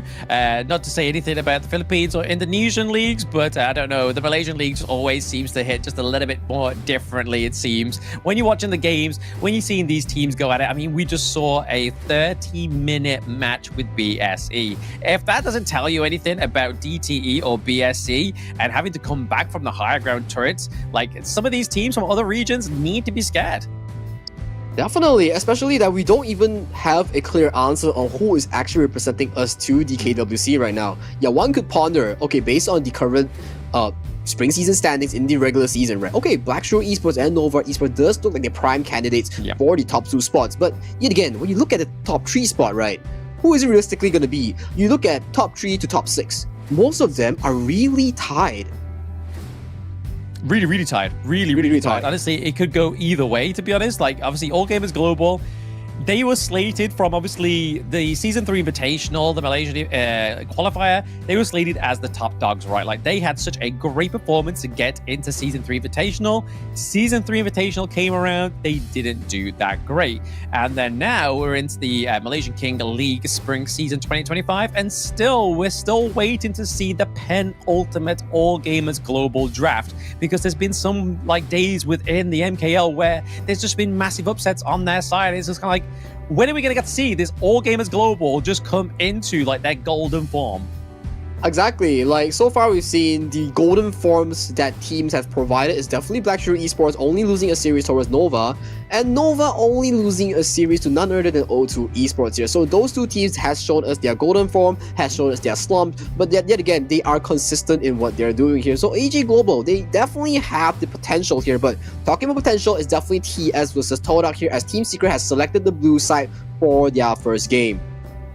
Yeah, selected blue side for Team Secret, and it's going to be Todak on the red side. But I think I want to kind of like play a little bit more into the playoffs kind of scenario, right? Like, yes, this has been 6 weeks, 6 grueling weeks for these teams playing a best of 3. But when they get into the playoffs, it's going to be a best of 5s. As soon as they get past that play-ins match, that's where the best of 3s, that's where the joyride finishes. That's where the kind of nightmare and obviously depth of the BP becomes a serious issue for these teams. Depth of BP, depth of Hero Pool, the mental fortitude to actually play out 5 games and 7 games will be definitely something to look out for, because micro skills are not everything, macro skills are not everything. Mental fortitude is a very key thing in Honor of Kings in Heroes Crush, and what's key as well is definitely the draft that we're seeing right now. Oh, absolutely. We're seeing the draft of BP of game number unos, and it's going to be obviously Team Secret banning out no kind of strangers to the first part of the banning phase, right? The Dharma and the Pei both being banned off here. There we are, strong Clash Lane and jungle picks. Definitely don't want to be giving it over to the side of Todak because they are on the red side, so they could have easily locked in like the likes of the Pei and the Byron. But then we look over to the side of Todak and they ban out the Ali, which has been coming through pretty much every game won so far, and just breaking the curse is Todak Gaming. Breaking the curse indeed, and we might just see a Mai Sharnui first pick being locked in on the side of Team Secret or the Mayin. So instead, they are being locked in on the side of Team Secret here, putting that priority onto Nor's Roamer pick. So if you're Todak here, there's still Long, there's still Mayin, there's still Mai Sharnui here. What are you planning to pick? What is up for grabs? I mean, we've spoke about Stay earlier as well, right? Like that is more of a kind of like a mid-control mage. Or are they going to lock in the Maestro just because they don't want the side of Team Secret to go for it, right? Like obviously we're saying that Shushan is more susceptible to play that hero, but over to the side of Todak, if they know that, are they going to take it away? And they do. Maestro and Zhang Fei here, definitely some heavy engage coming out from Todak here. Multiple engage angles with the Unbridled Outburst, with the Ryu Engine, with the Hisatsu Shiori Bibachi here. So, on side of Team Secret here, they go it chill, they go it safe. Yeah, you have a lot of engage here, but you know who can escape from engages? It's definitely Long with the Infinite Vastness, soaring up the sky, escaping from these sticky situations here. And as a very good counter pick, not just counter pick, a neutral pick, it's the Yixing being locked in for Shizan. Yeah, with the Yixing, we're going to be expecting to see some heavy rotations down to the bot side of the map, obviously trying to get a Sun a little bit more of an early advantage than he normally gets. So obviously going up against Console U is a good counter here. So yes, they've already locked in the Zhang Fei, so they're not going to go for the Motsu and the Console U combo that we've seen in other leagues. That have been a really good counter for the likes of the Lung. But now we're going to get Console U come through here, and she has obviously her Cleansing Winds, her second ability that just gets rid of all physical damage immunity, right? So if you like time that correctly, you completely mitigate the power of the Flaming Palms. Yep, you can immediately mitigate the Flaming Palm if you time it correctly. There's an interval of 2 to 3 seconds, so definitely a good pick coming in here for Toda. But definitely, Conquer Yu is one of the heroes in Hero's Gorge in Honor of Kings that's relatively short range when it comes to basic attacks. So definitely, the likes of the Yixing from Shizan can lock down this hero very efficiently. So for Toda, they respect the Lubu pick that Strand has showcased 2 times in MKL, and Byron being removed as well. So lots of focus here on the Clash Lane being removed, and Mayin is still up for grabs. Team Secret might just ban Mayin up, but instead, no, they release Mayin to Toda, making sure that, hey, you want to pick the Mayin? Do you want it? Yeah, I mean, exhausting that in game 1 could be a good thing for the side of Team Secret, but honestly, they already have quite a lot of pick-off already. I mean, the Maestro Nui there as well. We got the leap from Console U, can kind of like lock down some of these kind of like slippier heroes onto the side of Team Secret, but ultimately, they don't want to give over too much power to the Diadea, right? Like, too many targets onto the Diadea means that you don't know where it's actually going to be locked onto. But right now, we can see the Diadea being a direct counter for the likes of the Maestro Nui. You're just trying to make sure that if she does dive in, we're going to basically lock her down for a small, brief moment in time, and that's when the Flaming Palms are going to hit. Potentially here. Oh, okay. Xiang Yu coming through. Xiang Yu, Hegemon Slash instantly deletes most health bar of squishies here. So someone to really take note of playing this Xiang Yu is definitely O2 Esports K1, where O2 Esports really favors this pick. So definitely if it comes to Todak here, maybe we will see some effect here coming in from Hua Hua today as the Clash Laner. So definitely interesting pick coming in. So Team Secret here, they still have the Miyue, they still have the Mayin. Mayin definitely comes in because it's a very solid pick. It's meta. It's one of the top pick bans here in the MKL. As their final pick and ban, it will be their jungle pick, which lands on maybe the Ogren. Is it? And it's a Dianwei. Yeah, I mean, they definitely need some more burst damage onto the side of Team Secret, right? Especially if they're trying to get their leap onto either the Maestro Nui, onto the Console Yu. Obviously, I feel like the whole MO here is to make sure the Cleansing Winds have been taken off the side of Todak before we see Gu Xing go in with this Dianwei. But again, Dianwei is just fast rotations. He's very fast in terms of his wave clear as well into the jungle. So it kind of makes sense here that he doesn't have to give too much of presence up into the Clash Lane as well against, with Mayin going up against Xiang Yu as well. And it really makes sense as well. Dianwei, his entire skill set allows him to cleanse or purify from crowd control, right? So from the likes of Xiang Yu's knockup, from the likes of Maestro Nui's knockup, Zhang Fei's knockup, he can cleanse it with ease, and he's one of the rare heroes that does true damage that can ignore Zhang Fei's shield. So definitely an interesting pickup here coming from Team Secret's Gu Xing here. And for Toda, they lock in the Yu Huan roam as the Yu Huan jungle as their final pick here. So, I mean, that just really fleshes out their front line, right? I mean, they got the Xiang Yu, they got Zhang Fei, and they've got the Huan, which we know obviously will be itemized into more of a tankier build this time around. So, solid front line for the side of Todak. A lot of baiting, a lot of sustainability from this Huan pick in the end as well. Yeah, so much engaged, so much damage coming from some Todak. The only bad thing is that their range is slightly shorter compared to the Yixing. But yet again, we will have to see how they do it. But first blood here already coming in for the side of Team Secret here on to stay. Yeah, I mean, we didn't even see it. He needs to change his name from Gone because he was gone in that first moment. Like, he didn't stay. He was just, I couldn't even play by play it. It was that quick. I think what happened was both teams face check into the bush, stay, roam through his mid with the passive roll, and he met with Noah's immediate point and click CC, and he fell. Hence not burning any of the flash spell, any of the mobility spell. So that is explainable. So let's jump into a quick replay here, and here we go. I think it was even too quick for the replay. Oh, no, there we go. Just every little bit of knock-up and damage coming through from Team Secret was just enough to catch him out at level 1. Oh, RB here being contested, and a bit of HP here being dropped from CCS, almost going down flash. Oh, the flash. Yeah, what a nice pickup there for the side of Team Secret once again. Obviously, Sun already having such an early game lead after that first blood as well. Now picks up his second blood, and he's like, not even 2 minutes in. He's a minute and 30 seconds in at this point. So gold-wise, it's definitely going to be over to the favor of Team Secret, and sizably already, like 1.2k gold. 1.2k gold in 1 minute, and to add insult to injury, Son comes to mid as a non-mobility marksman to take one more wave. That's even more pocket money funneled into Son's pockets right here. Yeah, playing very aggressively on the Loon here is Sun.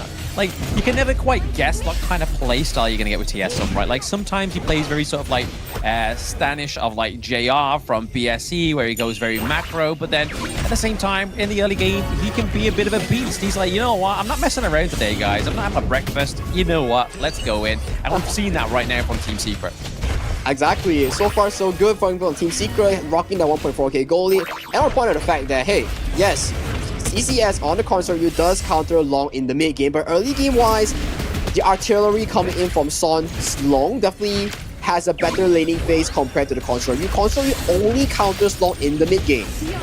Yeah, exactly. I mean, if you get the optimization, okay, a big knock up there from Maishu and Nui coming in. I mean, it looks like Noah goes down. It is going to be a kill going over to CCS, but back in with the Unbridled Light Burst. Oh, he manages to stop the bring down of TS Sun and straight into that T1 territory.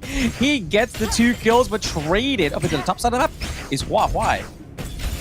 Wow, stay with the mobility, with the flash engine combo into his Shinobachi, positioning the 2 bot laners of TS right into the eyes and mouths of Tordak. So beautiful play, but I'm kind of scratching my head here. Why did he fly back in with the infinite vastness? Maybe it's a misclick, maybe for, you know what, I'm probably going to be dying anyway. It's a dive, but Gu Xing was just like, let me just punish you. I know you haven't got your Unbridled Light Burst anymore, and I've got the burst damage that it needs to run you down, but we're still needing a bit of face up into that mid lane. Noah looking pretty low. Another takedown for the side of Todak as well, so that was Stay picking up the kill this time around. Look at this. This is what I'm talking about, right? Todak, you think they're a 1-19, but their early game to make it is actually methodical. It's very aggressive. And Stay, 3 kills, 3 assists. He's everywhere on the map. Yeah, exactly. He's basically waiting for those assists. He's waiting for the rotations. I would say less methodical, but more kind of reactive for the side of Todak came in because they're reacting to the aggression that Team Secret had in the early game. This is like, all right, bet. Let's match your aggression. Let's go head to head. Let's go blow for blow. And that's what they're doing. Yeah, and in terms of like giving out first blood in the first minute of the game, it did not affect his confidence at any level at all. And furthermore, you would not expect this early game, the first Tyrant, to go to the side of Todak so easily. Yeah, I think from like the punishment of Todak into the mid lane, into the bot side as well, like making sure there was no minion waves crashing in there, it's really set up that neutral objective so easy for the side of Todak. And I mean, now that they're kind of gaining the momentum in the gold lead as well, it's a good start for them. It's definitely a good start for them. They stabilize the goalie, and they are now knocking on the first tower on the bottom side, neutralizing this Long's early game. So wait, hold on. Yeah, Schwann's coming down with the teleport as well. I mean, World is my board being committed just to kind of zone them out of that T1. They don't want to lose it anytime soon, but Arda looking like he's going to get attacked here by Gu Xing. He uses the Unending Sorrow as well. There's Constant Yu using the leap forward, and it's not going to be enough to kind of keep Gu Xing there because, again, like you were saying in the draft, he is very much not susceptible to these CC moves. He thrives. He's just running in and baiting out all these spells, baiting out the Unbridled Outburst, baiting out so many SCCS. We caught out here. The wall, Leap of Fury as well, physical immunity. Oh, he forces the flash, but is it going to be enough to side off? Todak do react with a few knockups there. Once again, stay coming in with the life-saving play, but the takedown of the T1 is what ultimately Team Secret wanted there. That is such a tanky Dianwei here. So many knockups, so many damage being put down on him, but he's still walking out harmless, and he's still almost to full HP now. Yeah, I mean, he's built second tier items for both Blazing Cape and Lung Knight Guardian as well, so he's already kind of like covering his borders on all kind of like damage that's coming through. There's the Blazing Cape, so for the healing from the Q1, it's going to be a little bit more harder for them, as if we know that Gushing's going to be pretty much like tied straight into those team fights. And if you think about it, right, having the Blazing Cape, having the true damage in Dianwei's kit does somewhat counter CCS protecting wins, right? So it's like, it makes sense, you know, picking this Dianwei. Everything makes sense now. Oh, absolutely. I mean, you can kind of just outburst, you can kind of stay in there. I mean, the slow from his second skill as well just keeps the Consort U within range, especially if there's nobody else around, right? Especially Consort U is not a marksman with mobility here. Yes, you have the ultimate, you can kick back, but that's about it, right? Oh, but starting to get caught out. Yep, the passive came through, and the invincibility was going to be enough to get Shushan out of that team fight with very little health. But this is the beauty of the Yixing, though, right? Like, he's got a bit of a second wind himself. Right now, if they have no wave clear from the side of Yixing here, then this mid tower might go to the favor of Todak here. Yeah, he looked very aggressive. Oh, the front line was into the back line, catches off Xuan as well. We are seeing that Gusheng is into the back line trying to take down CCS, but maybe, just maybe, could get out alive.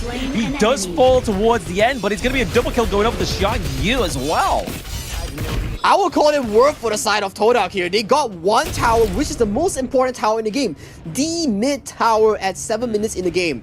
And they only sacrificed one death, which is CCS, but they got two back. So definitely a very good play from Todak here. They forced Shisan to recall, and then out of everyone, Shisan was the only one that could clear the wave. And Todak known for the fact that, hey, no Shisan, no wave clear. I got your mid tower here. Yeah, very much activating the triggers so far as the side of Todak. Definitely surprising me compared to like how they decided to start to play this game. Obviously, Team Secret was good enough to kind of catch them out in the early game, but now it looks like Todak's like, you know what? Let's not play too coy. We're gonna kind of dominate and make sure we're making sure that the clear vision for ourselves is we want domination in this game one. Game one, Todak definitely showing us their hopes, their mental state right now. They want a shot. They want this small hope to actually go to playoffs here. So Todak, props to them. A very beautiful game one early game. Yeah, so far. I mean, looking at the goal difference, it's still going over to the side of Team Secret for now. Obviously, it is flittering to and from both of these teams. We're already seeing a bit of a setup here down to the bottom side of the map. Zhang Yu looking like he's going to get caught out. The Undying doesn't come through. It's not going to be enough. But the Hegemon Slash does connect onto Shushan as well. But that is a 1-1 trade overall. So they're currently running at a bit of an equalizer here. But it looks like this is going to be a bit of a setup for the Tyrant for the side of Todak and. They committed 4 members, if not 3 on Huahua, and Huahua got 1 in return. That's definitely a win for the side of Todak here, and they also snatch away the Tyrant here. So Huahua, using the Hegemon Slash, lower HP, higher damage, pairing up with the Execute, immediately annihilating Shisan off the map. Yeah, exactly. That's exactly what they needed, right? The burst damage coming from they just needed to basically waste all that from Team Secret, which is exactly what Xiang Yu can do with his kit, like you said. Hegemon Slash, he becomes undying for a very brief moment, and then obviously does the damage after he lays the smackdown with the slash as well. So enough to catch off Shushan, but still, Team Secret, after all that, through it all, they were still able to maintain the gold lead and still able to meet the pressure in these lanes as well. So they're still playing kind of like on 2 different fronts here. They don't want to kind of commit too much to trying to take down the Zhang Yu here because they know the Anda is very close by. So right now, we look at for the fact that yes, both teams have their own pace. But Yu Hao here might look more engaged though. Yeah, he's got to be careful. I mean, he does have the Unbridled Outburst, right? So he can just wait for the prime moment to activate that at low health, and then he's back up with shield. And I don't think Team Secret have enough damage at this point of the game just yet, especially without the Tyrant to take down the Zhang Fei.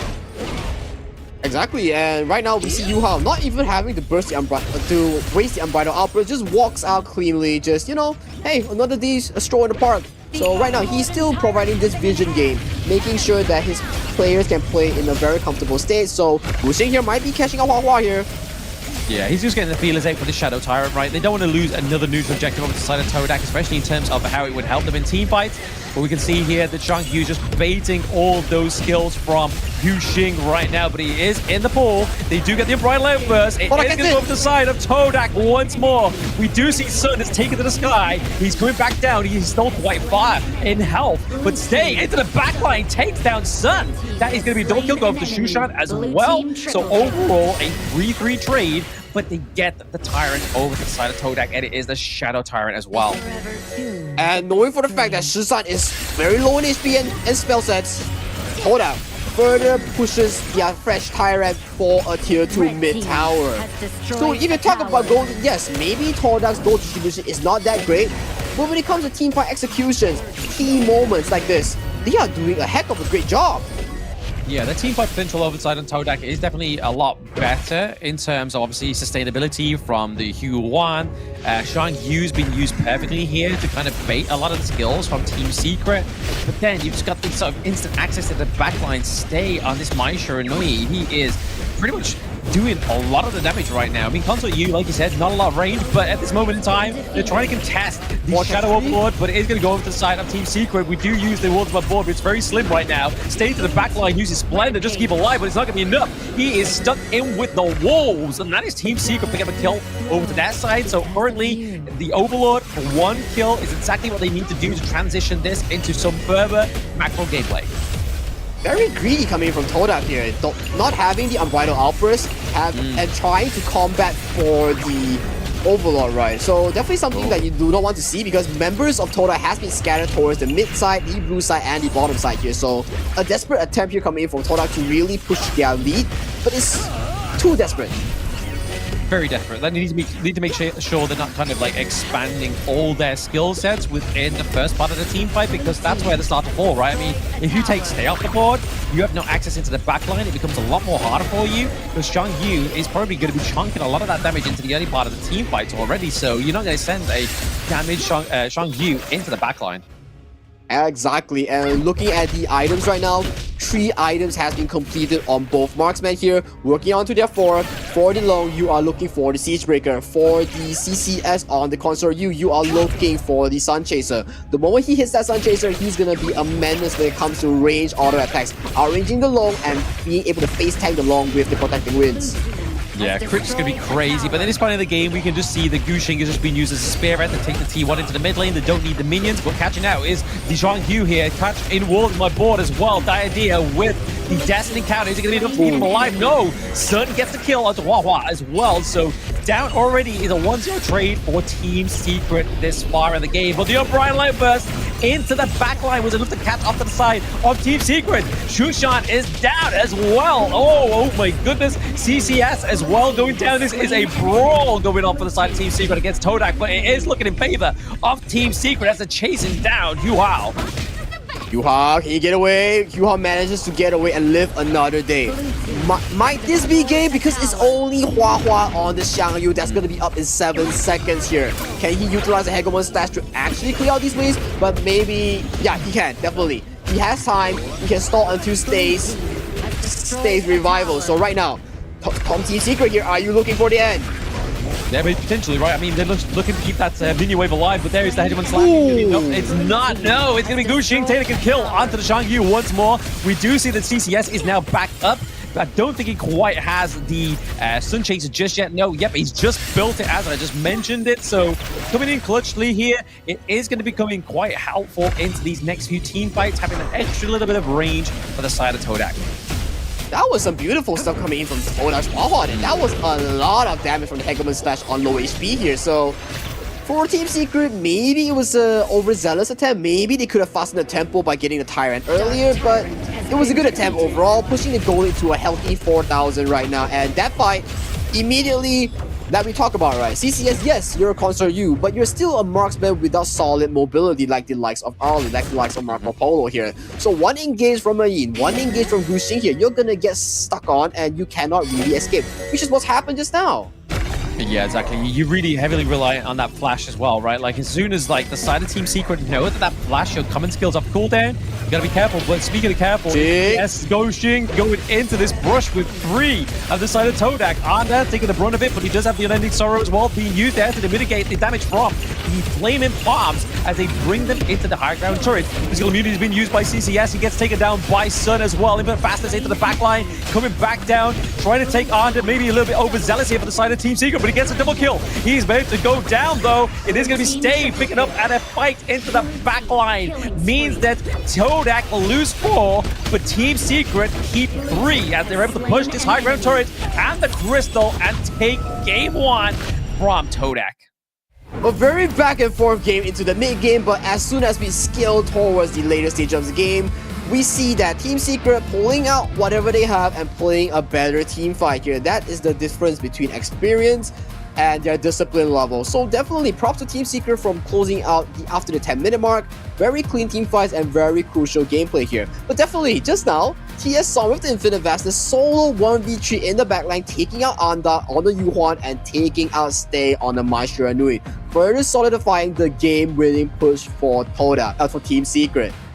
Yeah, I mean, that's a good thing about Team Secret's team fights, right? Like, if they take them at the right place, they generally like to take it on 2 fronts. As we saw into the back line as well, they're able to take down one on the side of Todak. I believe it was the Shang Yu there as well. So we knew that if they pushed into the front line, get the triple kill, take down the tank, and then the only thing that was left was basically the Zhang Fei. And at that moment in time, when you have so many star breakers onto the side of Team Secret, it is gonna be a breeze. It was a breeze indeed, as so far we've seen, yes, CCS, he did do a pretty good job in the early to mid game. The moment Shisan got his items, CCS was being played around in the board. He wasn't able to do any damage, and every time he got caught in the board was everybody collapsing onto him. This is what we talk about, right? Why Console Yu is not such a popular pick is because, yes, she can immune to physical damage, but her range is very short, and once she gets caught out, she does not have any mobility spells to actually escape from these sticky situations. Exactly that.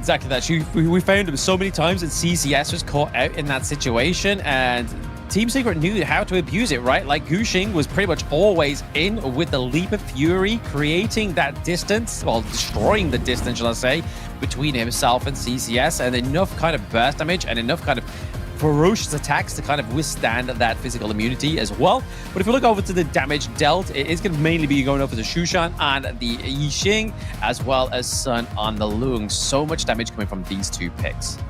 Definitely the primary 2 carries coming in from Shisan and Son.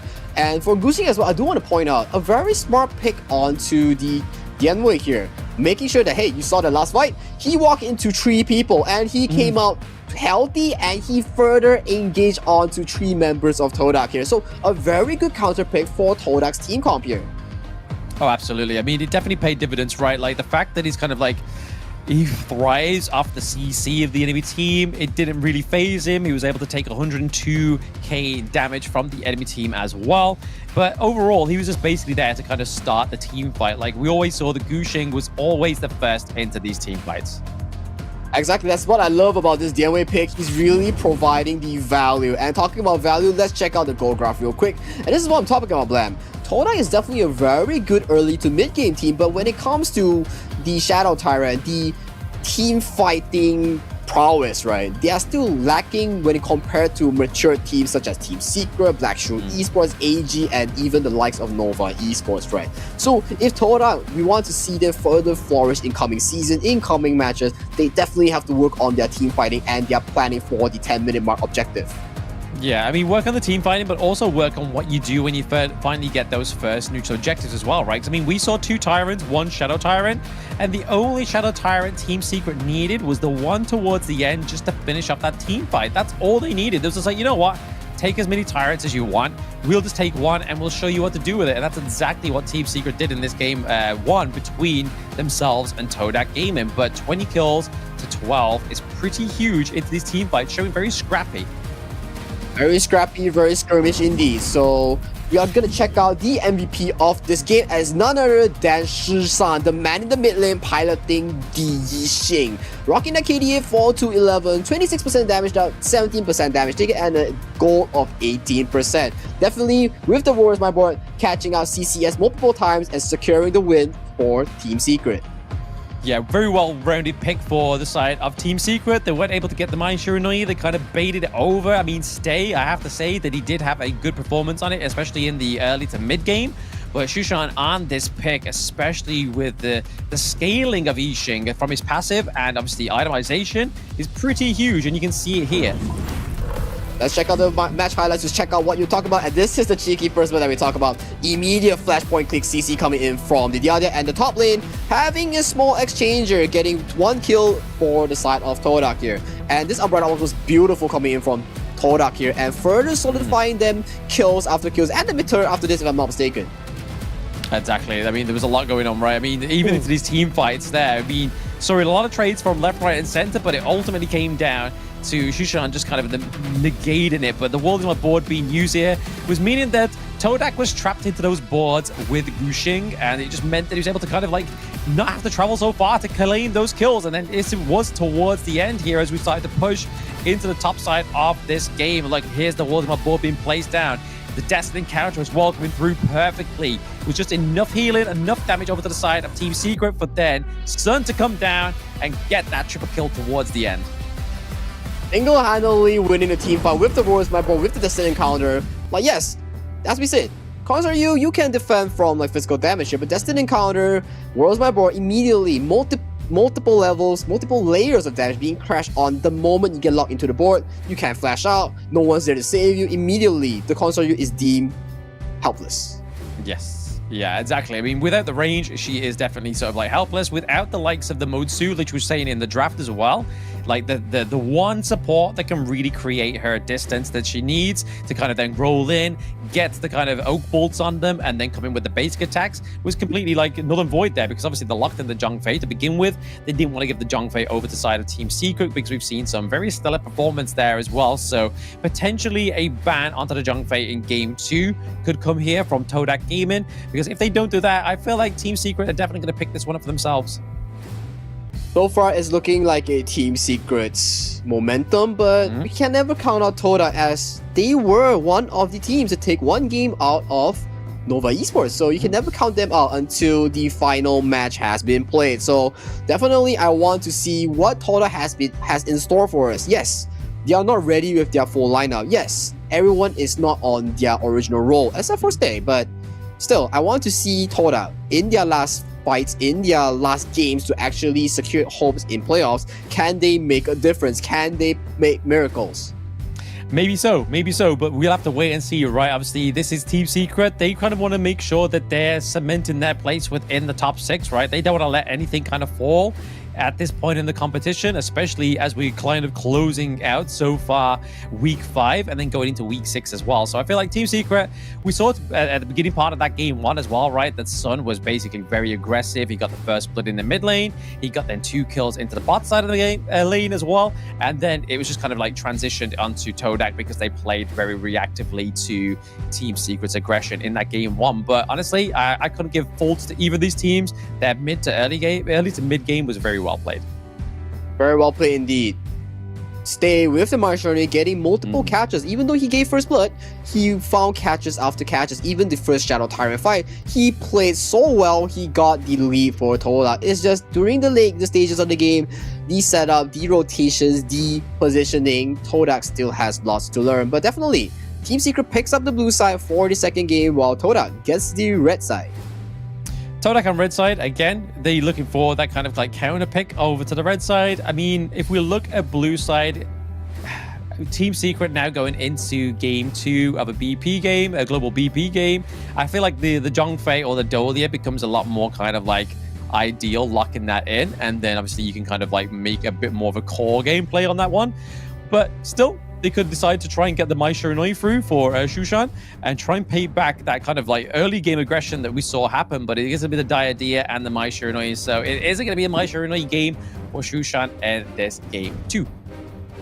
No Mai Shiranui for Shushan. So No honey for him. So are we gonna see an early ban coming from Todak here? But if you ban early, you're opening up the likes of D Pei, D Luna up for grabs. So Pei here being banned out for the side of Team Secret here. So Todak here, if you don't ban out the Luna, they are going to pick the early. So early Luna, early counters Luna, right? So they definitely have to work around like how they want to face this Luna or early pick. Are they gonna ban both? Because if they open both, early gets picked into the Luna, it's definitely a favorable matchup for the early. Oh yeah, absolutely. But we'll see which one we got locked in there. Is it going to be the Ali? Are they going to do it? Yeah, yes, exactly. they lock in the Ali ban there. Like you said, it does give over the Luna if they really want to go for it. But then it gives over so many picks like the Dolia. So they are going to lock in the Luna. I can imagine maybe Todak does go for the Dolia for themselves now. Dolia, yeah, roamer-wise, there's still Dolia, there's still Lianpo. They definitely need something like a Liang, like a Donghua to really lock down this Luna if they want to have a shot. Because Guxing on these carry junglers are as scary as many MKL junglers so far that we've seen. So Toda definitely have to come up with a draft to really lock down this Luna if they release it to the side of Team Secret. Yep, they're going to lock in the Dharma that was obviously Prio banned in Game 1 for the side of Todak here, and they're going to lock that in with the Yixing, so Stay gets to go back onto his control mage. We see that the D-Ranger comes through here as well, so we're looking for that Imperial Order to lay down, but also towards the latter part of his itemization, he does get a little bit tankier, and there we go. There is the Zhangfei come through here as well, so plenty of kind of setup here, especially for the Luna into the Unbridled Outburst. There's some great kind of like team fight potential here. So D-Ranger Zhangfei here is a very standard laning, very strong laning duo that actually chips down tower very fast and can secure most of the neutral objectives here. So for the side of Todak here, you have two approaches. Either you pick some lockdown for the Luna, or you pick an extremely strong early game to really invade this Luna and render her useless for the first few minutes, so you can really outscale her towards the later stages of the game. So right now, Todak bans out most of the clash lanes that is uncomfortable for the Dharma matchup, and for Team Secret, they are looking to ban out the comfortable pairings for Marco Polo here, being the Yara and being another roamer. Yeah, potential in terms of the roams. Obviously, they've already banned out the Diadea, they banned out the Yaria. We could potentially see the likes of maybe even a Sakia as well, potentially, or I mean, they can't use the Hue one, right? They used it into the jungle of the last game, means that they can't use it at all into game 2. So in terms of sustain, in terms of CC, I feel like the only one they can really like look at here for the side of Todak is potentially the Sakia. And Mozi being banned out as well for the side of Team Secret here, further rendering picks for the Luna's capability. So right now, if you're Todak here, are you looking to lock a roamer here? Are you further gonna hire a roamer to the last pick? Maybe pull out a Liang, maybe pull out a Donghua like what we've seen from Black Shrew Esports here. So you really need some form of crowd control here to really render this Luna, to make her have a tough time in these team fights, right? So we need some form of lockdown for this Luna. Yeah, I mean, they still could go for like something like Liampo. They could go for Dolia. Obviously, you're using the Wave Breaker. It's not the kind of like most obstructive kind of CC for the Dolia, but it then gives over the likes of the Celestial Melody, which we're still kind of waiting to see here. What would be their jungler coming through? It could be the Dune as well. Obviously, Dune Dolia combo, very strong, very high synergy. But they're locking the Sunbin. Okay. So in terms of obviously silence from our ultimate, could be a great kind of like engage, disengage potential here for the Sunbin. Looking at Todak here, maybe a button on the time flux here will be sending the Yixing and Dharma in for these big engages, right? The war is my board, the truth mantra. We might see these wombo combos or the click of a button from Sunbin, imitating the Howl. We might buy Howl, and he might press the time flux, double movement speed, rushing towards the side of Team Secret here. And a familiar face comes in where Shi is locking for Shi-san. Oh, sure. Into the mid lane. Obviously, that's going to be good against, obviously, the Dharma. Trying to catch him out using those Silky Beauty, using the Silky Threads, just to kind of like move them around wherever they need to, kind of feeding the kills into the likes of the Luna, into the D-Ranger as well, because we're going to be needing those kind of like resources to go into those two heroes as well. Exactly here. So for Todak right here, you have the final pick, which is in the jungle here. Are you looking to pick an assassin to match the Luna's tempo? Or are you looking to do something like the Ogron here? But historically speaking here, it will be the Monkey. However, Luna into tank junglers is always favored towards Luna, but we have to see how Todak tackles the early game.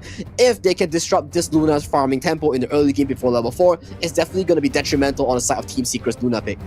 Yeah, I mean, the monkey here makes sense, right? They don't really have a strong front line on the side of Todak until this point. So now that they have the monkey, it's got to make sure that it doesn't get shredded down by the Luna in the early game. Obviously, D-Range's Imperial Order is going to make sure that that physical damage reduction gets taken onto the monkey as well, which makes the shredding of monkey a lot easier. But honestly, it depends. This is like a bit of a trigger with the Soon Bin, right? Like, if you don't get the execution right, if you throw the wrong kind of time flux and time bomb, it's not going to go well for you.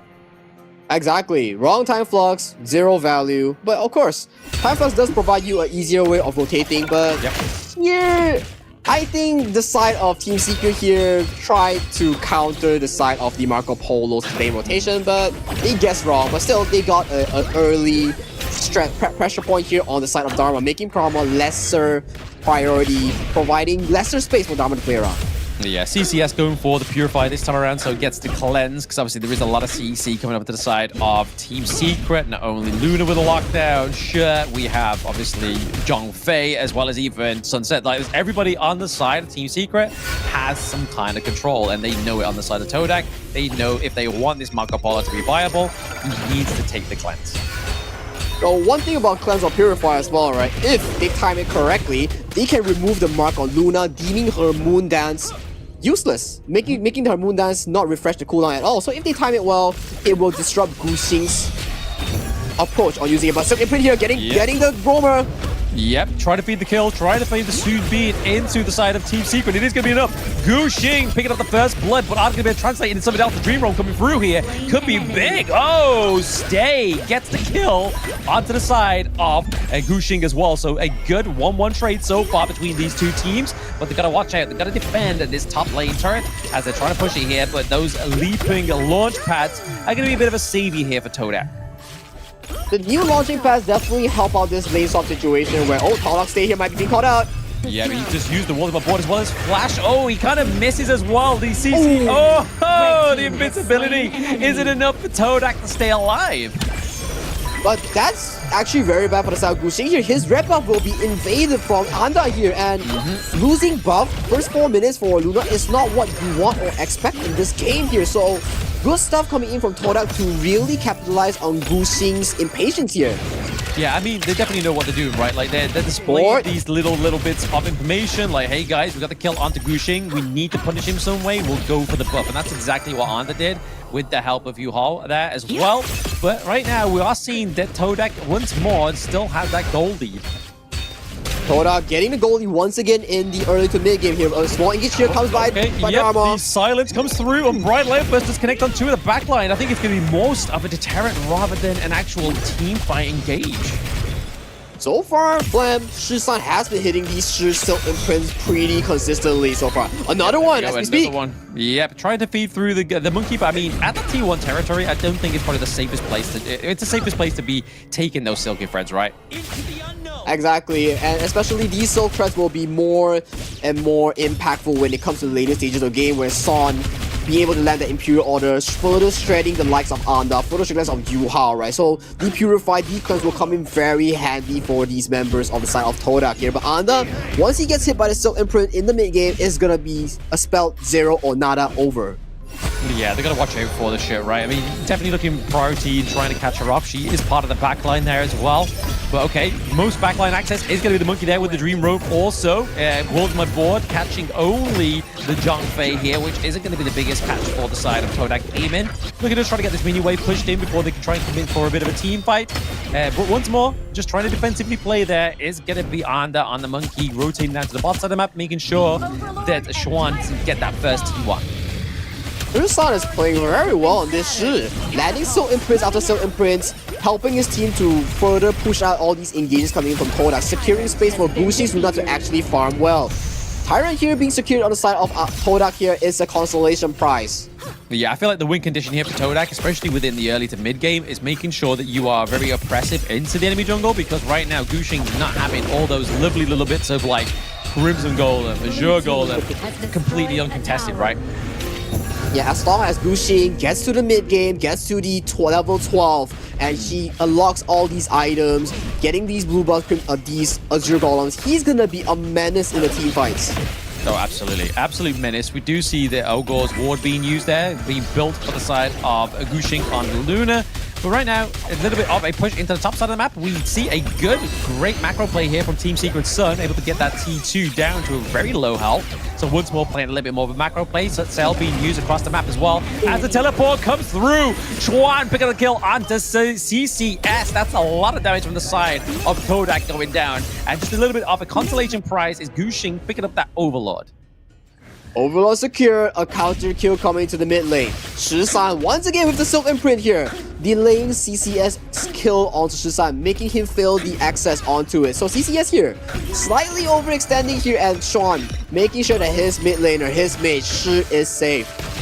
Yeah, making sure the shirt is safe. I mean, if they expose it here, I mean, there we go. Gets taken down. There's going to be a Silky Threads coming through anytime soon within the next 20 seconds for the side of Team Secret. Just when we talk about save, immediately Hua knows for the fact that Shisan does not have flash, immediately capitalizes on his timer here. So very good stuff coming in from Todak so far, and it's a stalemate when it comes to the gold league here for both teams. And for a fact, we know Marco Polo scales exceptionally well towards the late game here. So in terms of late game, in terms of the 20-minute mark, the 15-minute mark, Todak definitely has a better outlook here. But in terms of the early game, right now TS is definitely on par. Yeah, on par. I mean, the D-Ranger here is just kind of like doing the work. I mean, he's not being very much like persistent into the team fights here. But back over to the side of CCS as well. He doesn't quite have the Doomsday being built yet. So obviously those are the two key items for the Marco Polo to be built, especially in terms of attack speed. Getting that to 200%. But Schwan here does get dived on. It is going to be CCS that actually takes the brunt off that set sail. Bit of a fight on two fronts here. Gushing is stuck in the board with 4 of Todak. Dream Roam coming through. Unbridled Outburst is a little bit too late from Noir this time around. But they are able to take the T1 into the mid lane. Consolation prize for the side of Team Secret as they try to push under, but Stay is in the bush. They need to make sure they take care of these taken liberties. At the same time, Dharma on the prowl. Son here hitting cards after cards, dealing the deck towards the face of Todak here. Lots of damage being pointed out towards the side of Todak here, especially once Son hits that Doomsday, gets another Crimson Golem. That's gonna be a big issue for Honda, as he will be having a tough time tanking this damage. Silky Print hits. Silky Brain hits, pulls on to the side of Team Secret, but is able to Dream Roam out of there for now. I think most importantly, Team Secret are just trying to open up this gorge a little bit more. Shushan not looking like too great here. Not enough sunshine for Shushan as he gets caught in that board. We get to the bottom side of the corner, but it means that Todak has to dive with the Dharma, and they do lose Hua this time around in the team fight. We're trying to push here, Gushing with the back flank here onto potentially Stay. There we go. Gets the knock in. Total Immune comes through. Stay doesn't have the invincibility anymore. Gushing has no ulti. Back on, but he cannot. Okay, Gushing here missing the moon dance here. Very critical. Beautiful flank, but that is some key mistake coming out. And I want to point out real quick, Shisan, Silk Imprint hit onto the Dharma on Hua, and immediately it bought so much space for Son's D-Ranger to escape. If not, the Truth Mantra would have hit multiple members, and it would spell disaster for Team Secret. Yeah, I mean, it would have only just been like a team fight lost. It would have been a T1 down into the bot side of the map lost as well, which would have been crucial for them. But right now, Team Secret have got a very kind of strong foundation, right? All T1s are still intact. Looking to potentially go for this Tyrant here. They don't need their jungle, because we can kind of see that Marco Polo's starting to, I mean, D-Range is doing a lot of damage, right? He has the Sparkforge Dagger, he has the Doomsday. Both two items paired up with the Imperial Order onto the face of Anda. That's going to be a lot of damage, a lot of physical and magic resist removed from the side of Anda's tank. And he's slowly moving off to Defrost Siege. Once he hits that Defrost Siege, he's going to be sticking on these immobile tanks. Yeah, exactly. Oh, not back. Yep, okay. Hua looking to try to get the Truth Mantra onto Sun there, but able to get out of there. But Anda is looking to prowl and get a little bit more oppression on there. But Anda takes a lot of damage thanks to the Imperial Order as well. But it is going to be the Fever Barrage coming into the back line. Takes down Sun. Is it going to be enough to take down Chuan as well? It is going to be enough to take down 3 of the members of Team Secret, and only losing 1 of Todak for now. This could be the comeback they need. One very good point to point out there, Blam. Realistically speaking, what is the consistent crowd control to cancel off CCS on this Marco Polo's Fever Barrage? Because from what we know, Marco Polo has to purify, has to cleanse, right? Yep. Him going with a Fever Barrage, realistically speaking, there's not a lot of crowd control that's consistently being able to cancel his Fever Barrage.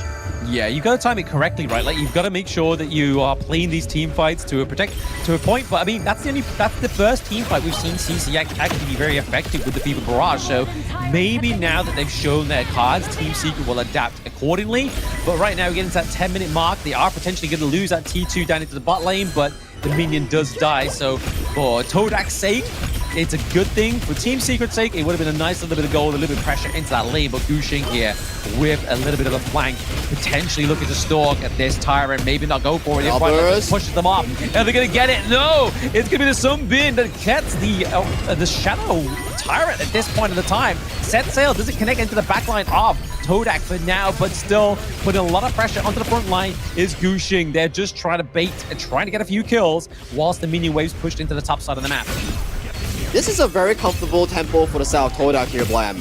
They outscale, they withhold the Gushing Luna's tempo, right? And right now, the Marco Polo is slowly pivoting, slowly earning gold to finish up the Daybreaker.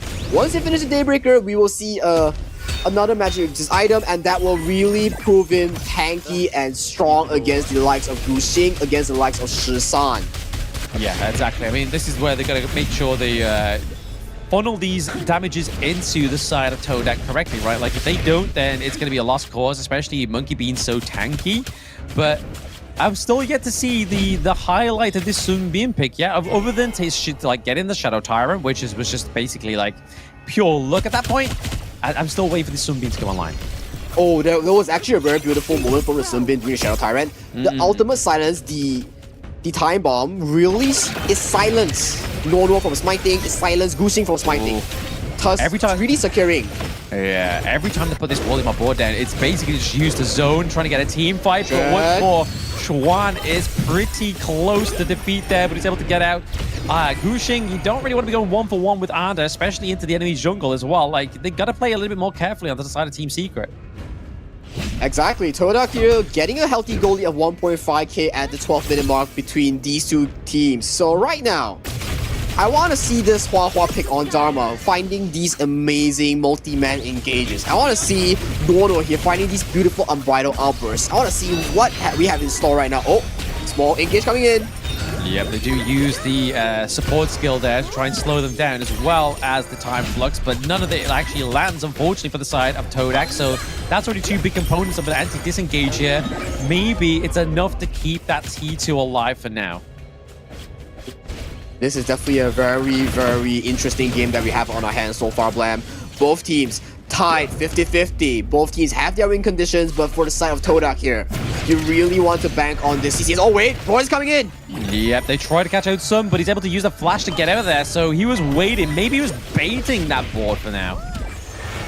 Board baited up, but that's one key common spell being burned out. Oh, this goes in! Fever Barrage, it's not going to be enough. Oh, they timed it correctly. They were able to get down and mitigate the damage from the Fever Barrage coming through. That means CCS is down. This is the green light for Team Secret to get these T2s into the mid, into the farm lane for now. There's the Silky Franks pulling Anda in. The Unbridled Outburst is going to be enough to try and catch out the Dharma's effect onto the side of Team Secret for now. They are all on the run, but we have minion waves in all lanes for the side of Team Secret, pushing through to try and get some of these high ground turrets. Oh, main damage dealer being caught out at such a place? That's not what you want, Todak. That's a detrimental mistake here, but safely but surely, there's not an upcoming push here. Team Secret here, they got what they came from, and they back off with the Crimson Golem here. But Gushing here, though, tracking down Hua. Yeah, I mean, Wawa used the launch pad, right? Like, he saw that. Like, he was trying to try and go for a little bit of a scout to see where they were situated, where they all still going to be waiting for this Tyrant to spawn. But, like, Gushing was like, nah, bro, we're, like, pushing your lanes. We're now going to take it now that you've been backed away. And they take the Shadow Tyrant here, which is going to be huge for the side of Team Secret. They need this increased damage for now. Oh, Shadow Tyrant being secured further cements Team Secret's march towards victory here. I really want to see what Todak has installed to really pull off this comeback. So right now, both teams here are pondering towards the Shadow Overlord here. What can both teams do? CCS here, catching out Gushing. Oh, gotta be careful. Gotta be careful, CCS. He's just waiting in the sidelines. He doesn't want to get caught out again, right? Like, he knew that he's Fever Barrage can get vaulted and can get run down. So you can already see that CCS is playing a little bit more of a tactical game here into these team fights. Doka further lands onto the monkey, a small Imperial that he lands and further chunks him down for some of his HP here. So Team Secret here definitely playing the Storm and steady, but top lane breaks out a fight. Dharma here looking for a flank. Yeah, Schwan at the same time, though, he's looking just to make sure he's paying respects to Siang from that last series that we watched, right? He's just making sure that he's gaining some priority into that bot side of the map. We do see that CCS is trying to go through here, trying to basically take him away from it. He's able to do it successfully, but that means CCS is away from this team fight for a few moments, but still committed to trying to take this Overlord. Oh, this Primal Bond here is definitely making a bit of an impact on TS speed onto this Overlord here. So, Huahua's position definitely have to figure it out, but the flank looks to be collapsing onto this river here. Yeah, I mean, they got to be careful on the side of Team Secret, right? Like, Huahua is just waiting in the side lanes. He's having to kind of, like, neutralize the minion wave into the top side of the map, but other than that, he can get back in. We see CCS roaming gun over the wall as well. They're looking to try and push with this minion wave, trying to get a bit of a team fight go through. Gushing is just waiting for that Azure Golem as well, looking to pick that up before they commit to any team fights. A bit of a stalemate here from both teams. We are equally tied right now. Shred is very far away. Is he going to look for the back door, or is he going to use a set sail to join the team fight right now? Both teams still a stalemate. So it hits. Silk Print hits. The world is my board being put down as well. There it is. The truth mantra not quite being used there for the Unbridled Outburst into the backline as well as a set sail. Trying to catch out the backline off Todak Gaming. It's not going to be enough to mitigate CCS. CCS goes in, picks up one, looks for taking down shot Wu Xing as well as Nuao for now. But this is looking like a 2-0 trade overall. Is it going to be enough tankiness for the side of TS to get out of that one? He escapes ever so slightly. If he stayed a little bit longer in that Sunbin time bomb, he would have been dead. Ooh, definitely a play coming in from TS Trend and TS Huahua here. Both looking for the amazing engages onto the backline here. Gushing here immediately when he entered got cancelled, but here Cecil coming in. Once more going in. Are they going to contest the Overlord here? They're trying their best. Oh, it's Arda. He gets it. He remains victor of the overall objective. So that's going to be a lot of pressure to the side of Team Secret. They can put that down to the bot side of the map because that's where they're kind of constantly trying to put this pressure onto the side of Todak. What a back and forth game we are having, Blam. Definitely a worthy game being the final series of today. So that was a beautiful time flux from Sunbin onto Yuhao. He secured the escape path, the regeneration, the rewind on the HP for the monkey here. So definitely props to him for securing escape path for Anda. For Anda for now, yeah. I mean, he was able to kind of just maintain and keep that Overlooked. Honestly, if that was like lost to Team Secret, that would be absolutely detrimental for the side of Todak, right? 'Cause I mean, looking at their lanes, they're definitely at a more sort of like lesser advantage here for the side of Todak. Ooh, both teams here. Oh, Huahua here catching up Gushing. Yep, he's trying to catch out their jungler. He's just trying to make sure that they aren't able to get in on top of this Tyrant, because if Team Secret get this, it's a lot more damage. Because I mean, if you look at itemization-wise, we start to see the Starbreaker come through for Schwan on the Sunset. So in terms of anti-tank, we are starting to see it come through into fruition for the side of Team Secret. But Gushing needs to be careful. He's dashing across. He has the slow. He has the silence. But the Unbridled Outburst over the wall. Is it going to be enough to keep him alive? No. Anda with the Dream Roam. But at what cost? The Fever Barrage comes through and deletes the Zhang for now. But at the same time, Sun gets his Sage of Sanctuary taken off as well. At the same time, that Anda getting another kill once again for the side of Todak. But Schwan is out of the team fight. He's just looking to put pressure into this top side. But the side of Todak have caught this one and nipped it in the bud. Gushing, buddy, that's not where you want to be. Being caught off guard just like that. You're just giving a Shadow Tyrant over the side of Todak right now. And Todak, they have successfully scaled into the late game, and CCS on this Marco Polo has scaled into an unprecedented level right now. And right now, the threat level onto this Suna has been reduced to a minimal level right now. That's not where you want to be. I mean, ultimately, we do see that obviously Team Secret was successful to get the high ground turret into the top side of the map, which is where the Tempest Dragon will spawn. So maybe this is their play-win condition that they're looking for. Minions are starting to wrap up damage here. We've seen from time and time again what minion does to the crystal here. Will we see a backdoor? Maybe not, since as you mentioned, Tempest Dragon has spawned. Lady Luck is on Todak's side as Tempest Dragon spawned towards the Clash Lane her. So that's one lesser thing to worry about for Todak.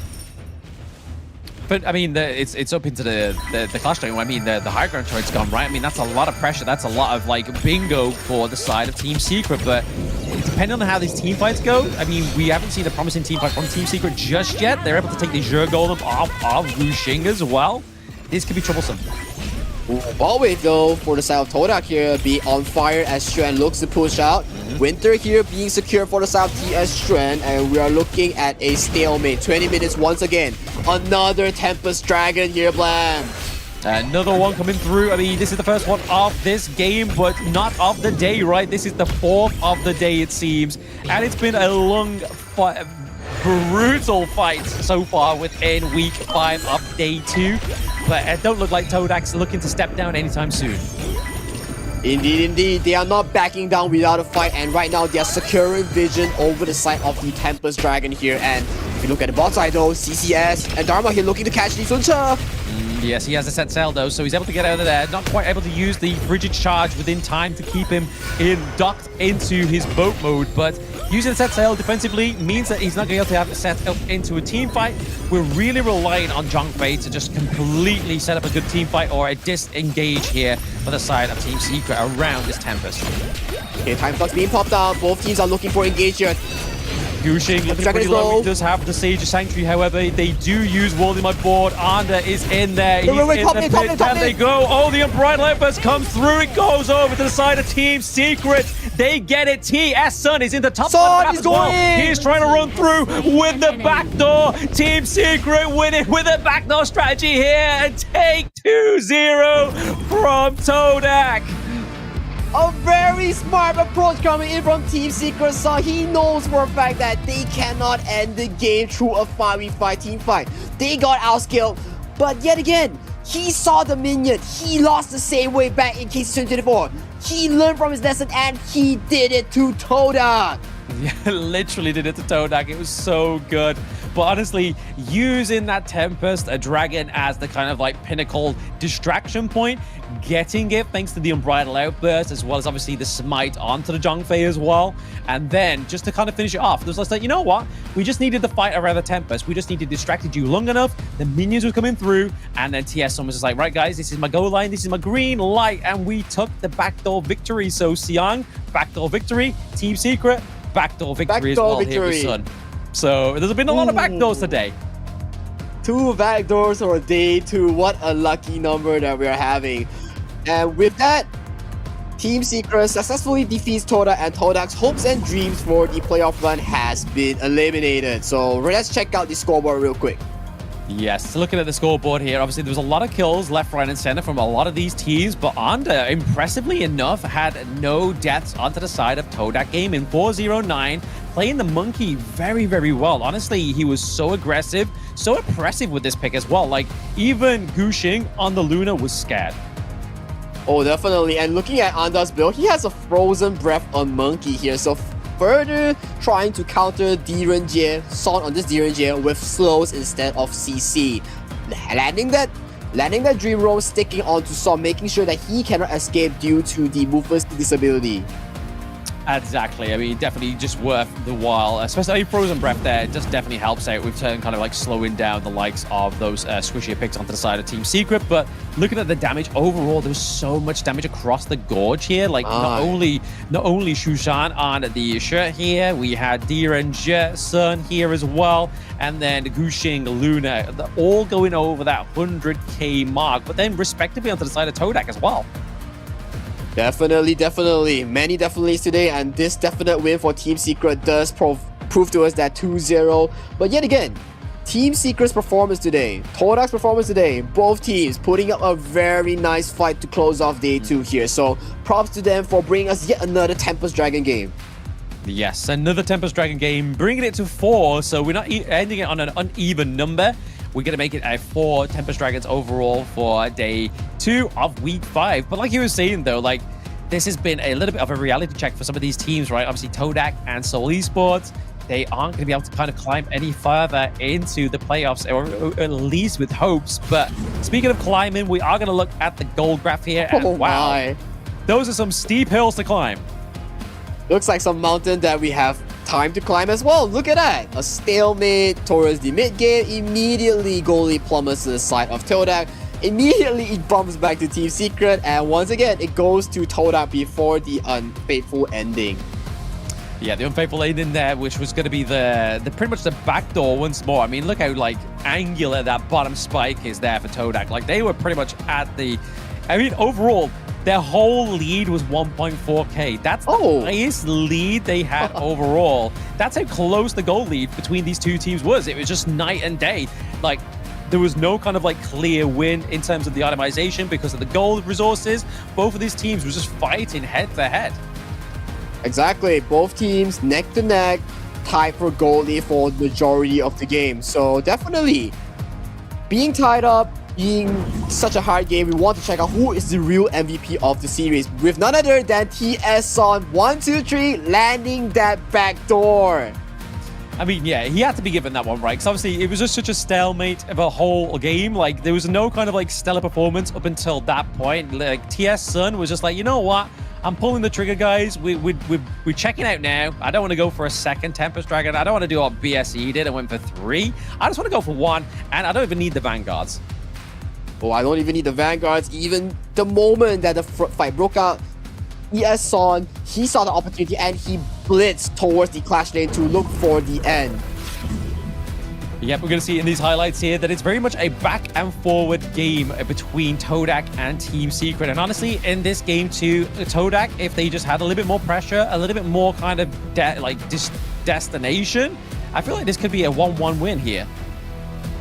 Exactly. I do think that Todak in first 2 games here, they performed very up to par. It's just that discipline, it's just that gameplay-wise, they still have yet to mature and they will need more experience here. And let's check out today's standings after Week 5, Day 2. So as we mentioned, 8 and 7, Todak and Seoul Esports, their journey ends here for playoffs. But yet they still have matches. They can still be the deciding factor to really mess up the top 1 to 6 movement displacing if they really upset them. Yeah, exactly. Yeah, they still have influence, but just not enough influence to get themselves into the playoffs. But Team Secret taking themselves from 6th place to 5th place. Obviously, O2 Esports didn't have a match today, so they're now kind of drawing overall with match win-loss. But overall, game win-loss, it does go over to Team Secret. It's pretty neutral at 0 points there. But tomorrow, obviously, it's going to be the deciding match of like 5th and 6th place, right? Because Team Secret meet up against O2 Esports for the first match of the day. And based on history, Team Secret has 2-0 O2 Esports, giving them the O2 treatment. So we will want to see O2 Esports back from their slump of Week 1, Week 2, defeating the likes of Nova, defeating the likes of AG. Have they really meld together to really take down Team Secret? Yeah, exactly. But before we go into, obviously, the end of day and stuff like that, we have the interview with Shushan coming in now.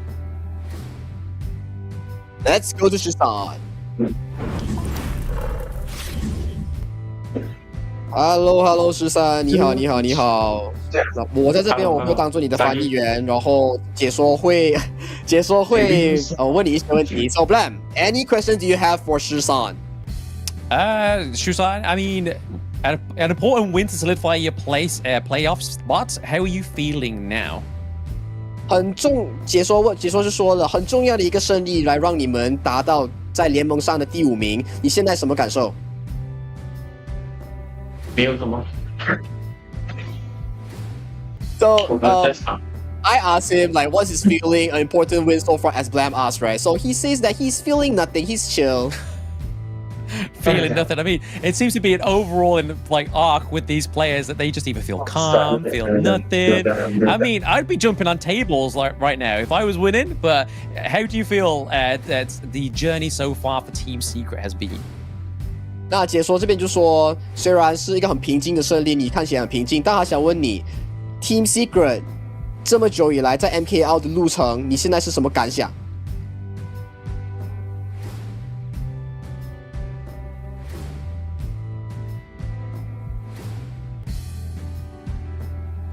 感觉我们在就是感受我们在场，我们在场，在场唱东西的唱东西的。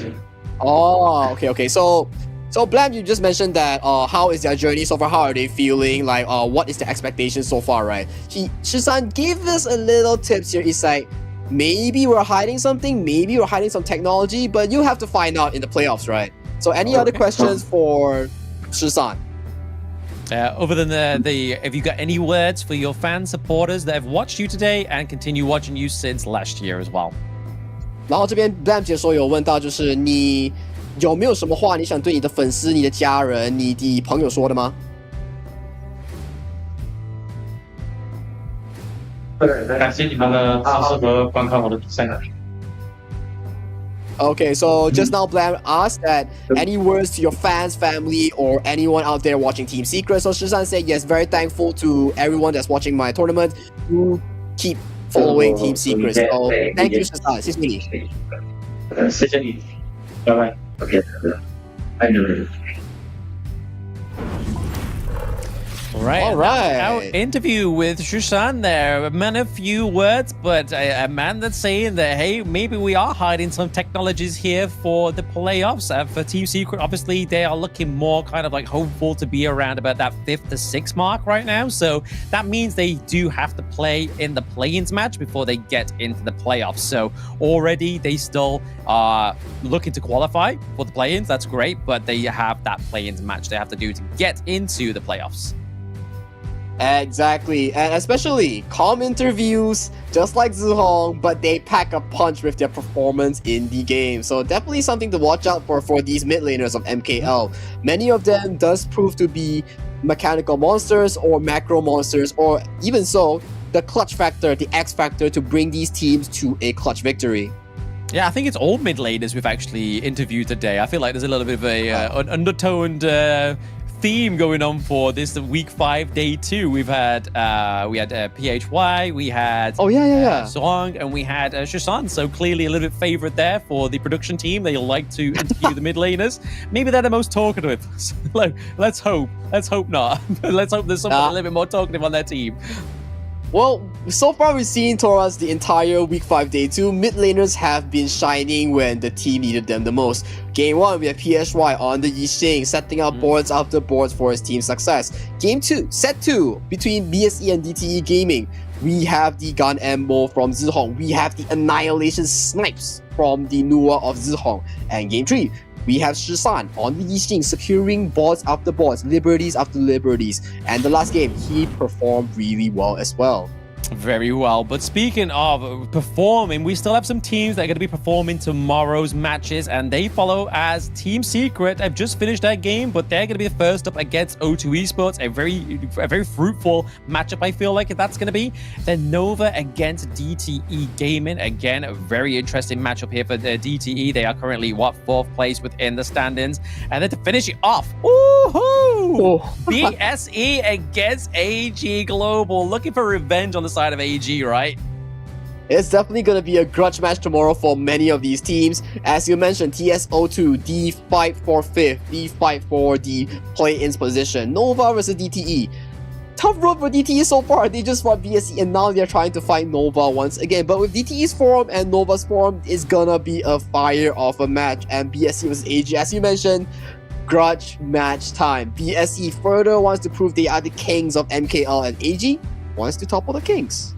They do want to topple the kings. They want to make sure that the playoffs aren't as kind of like situational and certain for these two top teams as possible, right? I mean, AG, like I was saying in one of our sort of like intermissions before the games, we still yet to see the golden AG come through because we want to see them. We were promised them in the Season 3 Invitational Malaysian qualifiers. Haven't seen them in Season 3 Invitational. We're still yet to see them yet in MKL. Exactly, especially in S3 in the Philippines, they didn't have their full roster as PSY couldn't make it to the tournament. So right now, we will want to see them in Somewhere Pyramid during 6 to 8 to see whether Team Secret, to see whether AG can show us their golden form. Yes, absolutely. I mean, I hope so. I hope so for the fans there that do get to see the prime AG going into KWC as well, because obviously this is what all these teams are famed for, right? They want to go to Riyadh in July and play against those KPL teams as well, right? Like that's where they really want to prove themselves, because not only does the grandeur of the competition become 10 times, but also the prize pool becomes just completely astronomical. Astronomical prize pool, the warm breeze of Riyadh. Definitely a place to make a statement like what BSE did last year. So definitely a place for all these young people, these young kids to really further blossom and prove that their dream makes sense in this Honor of Kings in Heroes Gorge. Exactly, yeah. But I mean, it's been a great day so far. To be honest, we've had, 2 zeros, but it's been very, very well. But this is going to be the end of it, guys. So thank you very much for tuning in. I've been Blam. With me has been Sagi. Thank you for watching. See ya. Changing some chameleon, blood, sweat, and tears. We'll never make it if we fall to everything that brings us down. With a comeback is now. Blood, sweat, and tears. Fight for what we want. Doesn't matter the cost. Every day, putting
It's an honor showtime.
It's an honor showtime.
It's an honor showtime.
It's an honor showtime.